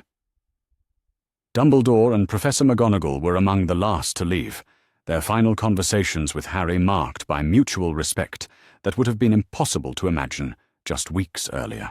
The man who had once seen Harry as someone to be managed and protected now acknowledged him as someone whose wisdom and capabilities deserved consideration in any decisions about his future. The woman who had viewed him as a student to be guided and supervised now recognized him as an emerging educator whose unique perspective could contribute to the advancement of magical knowledge and international cooperation. The transformation in their relationship reflected broader changes in how the magical world was beginning to understand the possibilities inherent in cross-cultural education and cooperation. As evening settled over the Jade Palace and life at Mahoutokoro returned to its normal rhythms of study and contemplation, Harry stood once again on the observation platform where he had watched the international delegates arrive. The sight of storm petrels circling the palace in their eternal patterns provided reassurance that some things remained constant, even as others changed in ways that seemed almost impossible to process.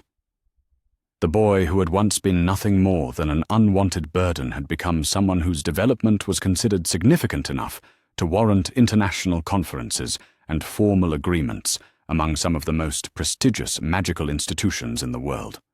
The transformation represented not just personal achievement, but vindication of the courage and determination that had driven his escape from Privet Drive, and his commitment to building a life that honored his own preferences and values.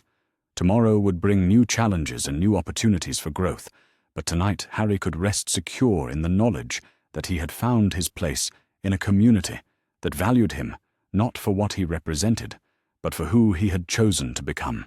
The Jade Palace floated serenely above volcanic waters that had been calmed by his own magical intervention, a symbol of the harmony that was possible when courage, wisdom, and determination were guided by genuine respect for the diverse traditions that enriched the magical world.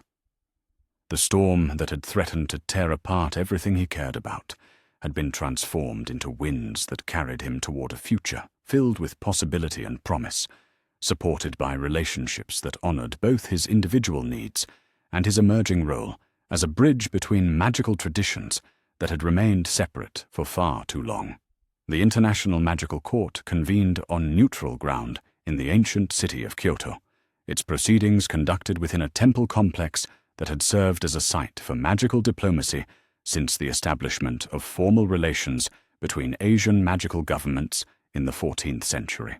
Harry arrived at the temple gates, accompanied by Headmaster Yamamoto and a small delegation from Mahoutokoro, their storm petrel transport settling gracefully onto landing platforms that had been carved from single pieces of volcanic stone and blessed by centuries of peaceful negotiations. The temple itself was a masterpiece of magical architecture that somehow managed to exist simultaneously in multiple dimensions, its various chambers and courtyards accessible to different groups of participants, while maintaining the appearance of unified structure when viewed from outside. Cherry trees bloomed eternally in gardens that defied seasonal patterns, while streams of perfectly clear water flowed uphill to feed pools where koi fish swam in patterns that seemed to reflect the emotional currents of ongoing discussions. But it was the great hall where the formal proceedings would take place that truly captured Harry's attention and filled him with a mixture of awe and trepidation. The chamber was vast enough to accommodate representatives from every major magical government and institution in the world, its ceiling open to sky that showed stars from all time zones simultaneously. Seating arrangements had been configured to ensure that no delegation could claim positional advantage over others, while translation enchantments allowed participants to speak in their native languages while being understood perfectly by everyone present. Harry found himself seated at a table that placed him at the geometric center of the vast chamber, a position that felt simultaneously honored and exposed. Around him, the most powerful and influential figures in the international magical community took their places with the sort of ceremonial dignity that emphasized the historic significance of the proceedings about to unfold. The British delegation occupied a prominent position near the front of the chamber, with Dumbledore serving as primary representative alongside Professor McGonagall, and several ministry officials whose presence suggested that Harry's case was being treated as a matter of the highest governmental importance.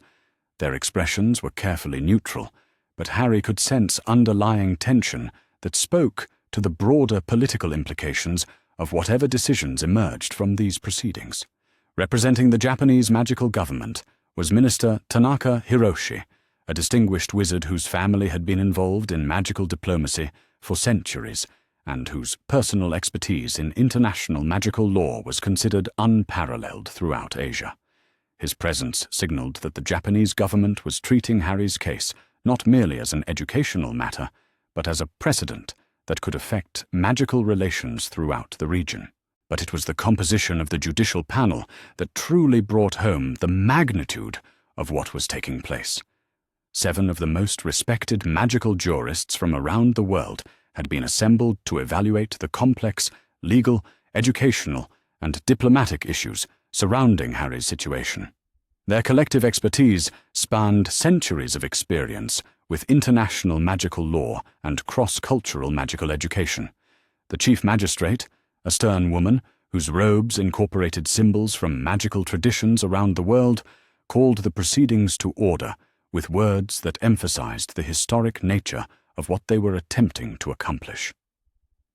"This tribunal," she announced, in a voice that carried clearly through the vast chamber, despite its apparent softness, "has been convened to address questions that extend far beyond the individual circumstances of any single student, regardless of his fame or unique magical heritage.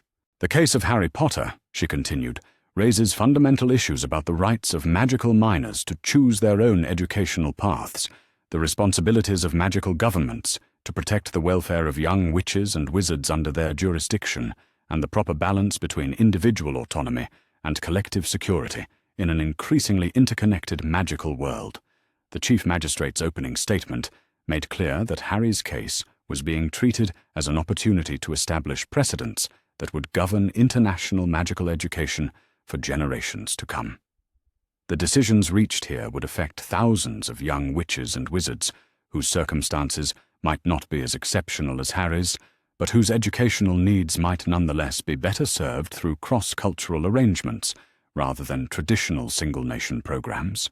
The British presentation began with a detailed account of Harry's early life that painted the Dursley household in terms that were far more damaging than anything Harry had expected to hear in such a formal setting. Professor McGonagall's testimony about the systematic abuse and neglect he had experienced was delivered with clinical precision that somehow made the emotional impact even more devastating than if it had been presented with obvious sympathy. The revelation that British magical authorities had been aware of problems with Harry's placement but had failed to intervene effectively cast the ministry's current concerns about his welfare in a particularly unfavorable light. Dumbledore's admission that monitoring of Harry's home situation had been inadequate created visible discomfort among several members of the judicial panel, particularly those whose expertise included child welfare and protection. But the British case did not rest solely on acknowledgement of past failures in Harry's care. The presentation continued with detailed analysis of the security threats that surrounded him as a result of his connection to Voldemort and his status as a symbol of resistance to dark magic. These threats, according to the British delegation, required specialized protections and preparation that could only be provided through institutions with extensive experience in handling similar situations.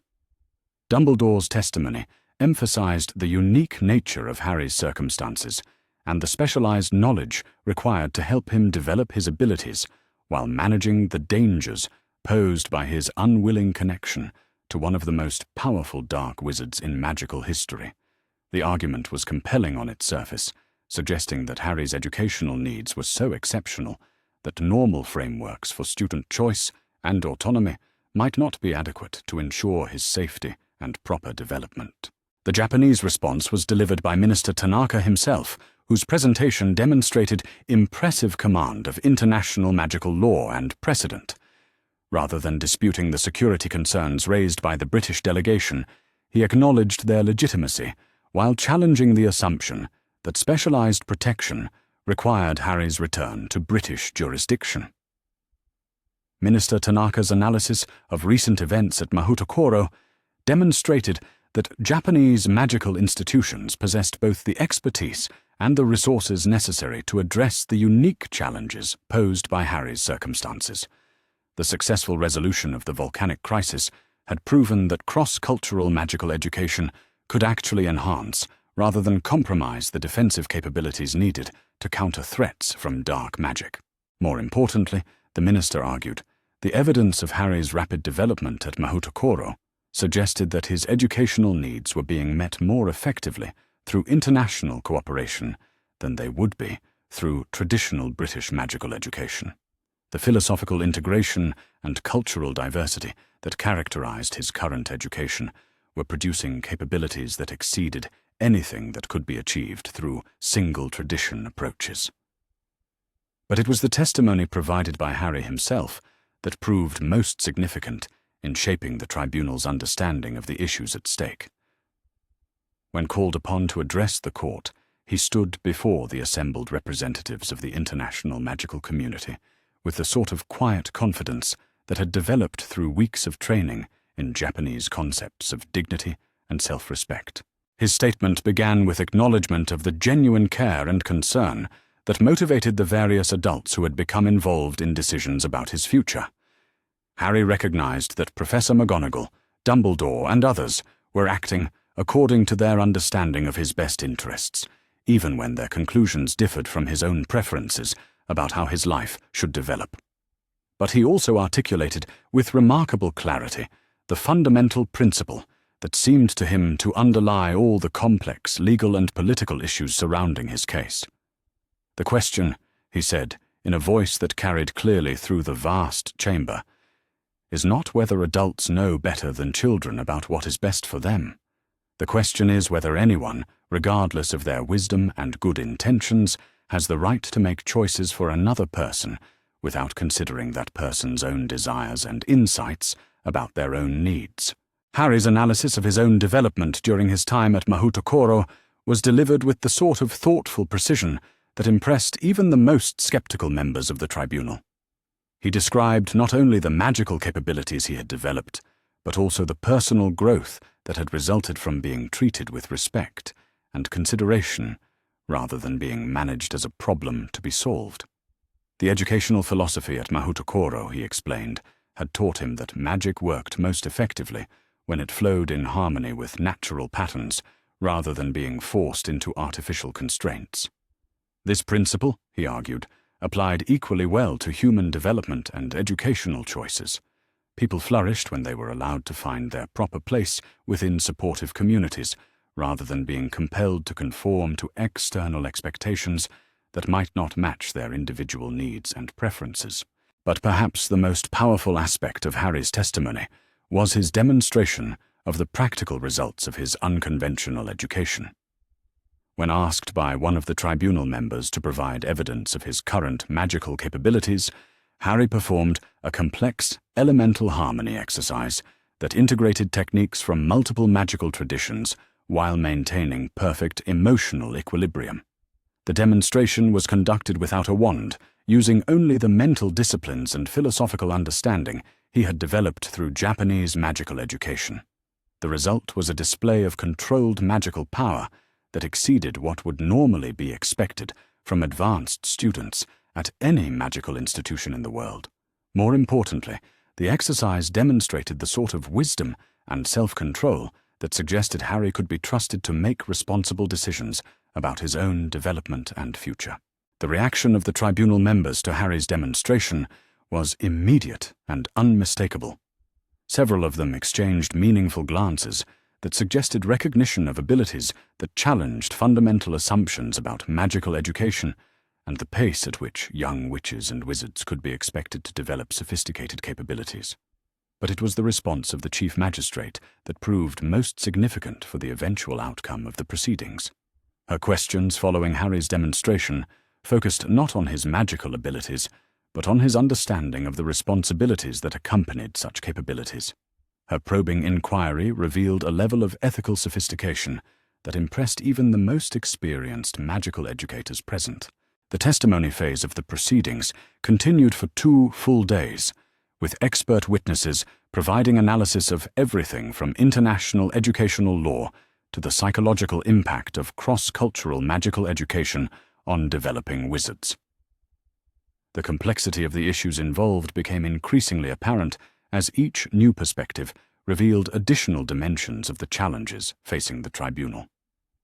Professor Nakamura's presentation on Harry's mental shielding development provided technical evidence that his training at Mahoutokoro had actually enhanced rather than compromised his ability to resist psychic intrusion from Voldemort.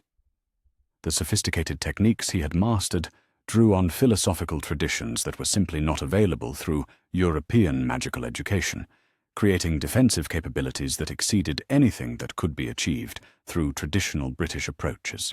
Master Chen Daoming's analysis of magical development patterns demonstrated that Harry's progress at Mahoutokoro was not only exceptional in terms of pace, but also superior in terms of philosophical integration and long-term sustainability. Students who developed magical abilities through cross-cultural education showed greater flexibility and resilience than those trained according to single-tradition approaches. Even testimony from British magical educators acknowledged the remarkable results achieved through Harry's international education, though they maintained that these results came with security risks and political complications that might outweigh their educational benefits.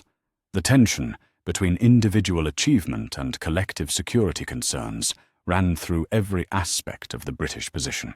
The deliberation phase of the proceedings took place behind closed doors, with the 7-member tribunal spending nearly 8 hours evaluating the complex legal, educational, and political issues that had been presented during the testimony phase. Harry waited with his supporters in one of the temple's peaceful gardens, watching koi fish swim in patterns that seemed to mirror his own anxious thoughts about what decisions were being reached. When the tribunal reconvened for the announcement of their decision, the atmosphere in the great hall was electric with anticipation. Representatives from magical governments and educational institutions around the world had gathered to witness proceedings that would establish precedents affecting international magical cooperation for generations to come. The Chief Magistrate's announcement began with acknowledgement of the unprecedented nature of the case and the broader implications of whatever decisions emerged from their deliberations. This tribunal, she said, has been asked to balance competing principles that are each essential to the proper functioning of the international magical community. Individual autonomy, collective security, educational excellence, and governmental authority all deserve respect and protection. The decision that followed represented a carefully crafted compromise that addressed the legitimate concerns of all parties, while establishing new frameworks for international magical education that would benefit students throughout the global magical community. Harry would be granted formal magical asylum that protected his right to continue his education at Mahoutokoro, while acknowledging the security concerns that surrounded his unique circumstances. The asylum designation carried specific protections that prevented any magical government from compelling his return to their jurisdiction without his explicit consent. But it also included provisions for ongoing consultation and cooperation with British magical authorities to ensure that his development proceeded in ways that addressed legitimate security concerns while respecting his educational preferences. More significantly, the tribunal established formal guidelines for cross-cultural magical education that would govern similar cases in the future. These guidelines emphasized the rights of magical minors to participate meaningfully in decisions about their own education, while acknowledging the responsibilities of magical governments to protect young witches and wizards from exploitation or harm. The educational consortium model that had been developed for Harry's specific circumstances was endorsed as a framework that could be adapted for other exceptional students whose development might benefit from international cooperation. This represented official recognition that traditional single-nation approaches to magical education might not always serve the best interests of students with unusual circumstances or exceptional abilities. But perhaps the most significant aspect of the tribunal's decision was its formal recognition of Harry as an individual whose insights and preferences deserved serious consideration, rather than being dismissed as mere adolescent rebellion against adult authority. The decision acknowledged that his demonstrated wisdom and magical capabilities created a presumption in favor of respecting his choices about his own future development. The announcement of the tribunal's decision was met with varied reactions from the assembled observers. Representatives from Asian magical institutions expressed satisfaction that their educational approaches had received formal validation and that frameworks had been established for expanded international cooperation. European magical authorities showed more mixed reactions, with some welcoming the opportunities for enhanced collaboration, while others worried about precedents that might complicate traditional approaches to student management. But it was the personal impact on Harry that represented the most meaningful outcome of the proceedings. For the first time in his life, his right to shape his own destiny had been formally recognized and protected by the highest levels of magical authority. The frightened child who had fled Privet Drive in desperate hope of finding something better had become someone whose autonomy and judgment commanded respect from the international magical community. The celebration that followed the tribunal's announcement took place in the temple's gardens, with representatives from dozens of magical institutions offering congratulations and expressing interest in the educational opportunities that the new frameworks would create. Harry found himself at the center of conversations about international magical cooperation that would have seemed impossible just months earlier. Master Chen Dao-ming's warm congratulations emphasized the broader significance of what had been accomplished, noting that Harry's case had created opportunities for magical cooperation that would benefit students throughout Asia and beyond. Professor Kimura Akiko expressed particular satisfaction that traditional Japanese magical approaches had received formal recognition and validation from international authorities. Even Dumbledore and Professor McGonagall offered gracious acknowledgement of the tribunal's wisdom, though their expressions suggested ongoing concerns about the security implications of Harry's continued presence outside British jurisdiction. Their willingness to accept the decision with dignity and good grace demonstrated the sort of principled behavior that made future cooperation possible despite philosophical differences about the best approaches to magical education. But it was the private conversation that Harry had with Minister Tanaka, following the formal proceedings, that provided the most meaningful recognition of his transformation from powerless child to respected member of the magical community. The minister's acknowledgement of Harry's wisdom and maturity came not from someone seeking to curry favor with a celebrity, but from a distinguished statesman who had observed Harry's conduct throughout the complex legal proceedings. "Your testimony before this tribunal," Minister Tanaka said with obvious sincerity, "demonstrated levels of insight and ethical sophistication that would be remarkable in someone twice your age with extensive experience in magical politics. You have shown that respect for individual autonomy and commitment to international cooperation can coexist with responsible attention to collective security concerns." The minister's words carried weight that went far beyond personal compliment, representing official recognition from the Japanese magical government that Harry had earned his place as someone whose voice deserved hearing in discussions of magical policy and international relations. This was validation of his transformation from victim to agent of his own destiny that exceeded anything he had dared to hope for during those desperate nights in his cupboard at Privet Drive. As the various delegations began departing Kyoto for their home institutions, Harry reflected on how much had changed since his flight from Britain. The legal recognition of his right to choose his own educational path represented more than personal victory. It established precedents that would protect other young witches and wizards whose circumstances or abilities made them poorly suited to traditional educational approaches. The storm petrels that carried him back to Mahoutokoro flew through evening skies that seemed to glow with promise and possibility. The Jade Palace floating above volcanic seas now represented not just refuge from a hostile world, but a home that had been formally recognized and protected by the highest authorities in the magical community. The frightened child who had once been nothing more than an unwanted burden had become someone whose development was considered significant enough to warrant international legal proceedings and formal protective agreements. But more importantly, he had become someone whose wisdom and judgment commanded respect from the most distinguished magical authorities in the world.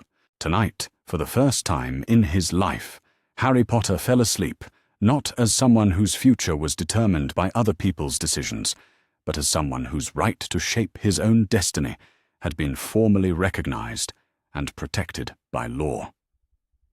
The transformation was complete, and tomorrow would bring new opportunities to use his hard-won autonomy in service of the magical cooperation and understanding that had made his own development possible. The Jade Palace drifted peacefully through star-filled skies above waters that reflected both the celestial beauty overhead and the volcanic power beneath, a perfect symbol of the harmony that was possible when different forces learned to work together rather than in opposition. And within the palace walls, a young wizard slept securely in the knowledge that he had finally found not just a home, but a place where his own voice mattered as much as any adult authority.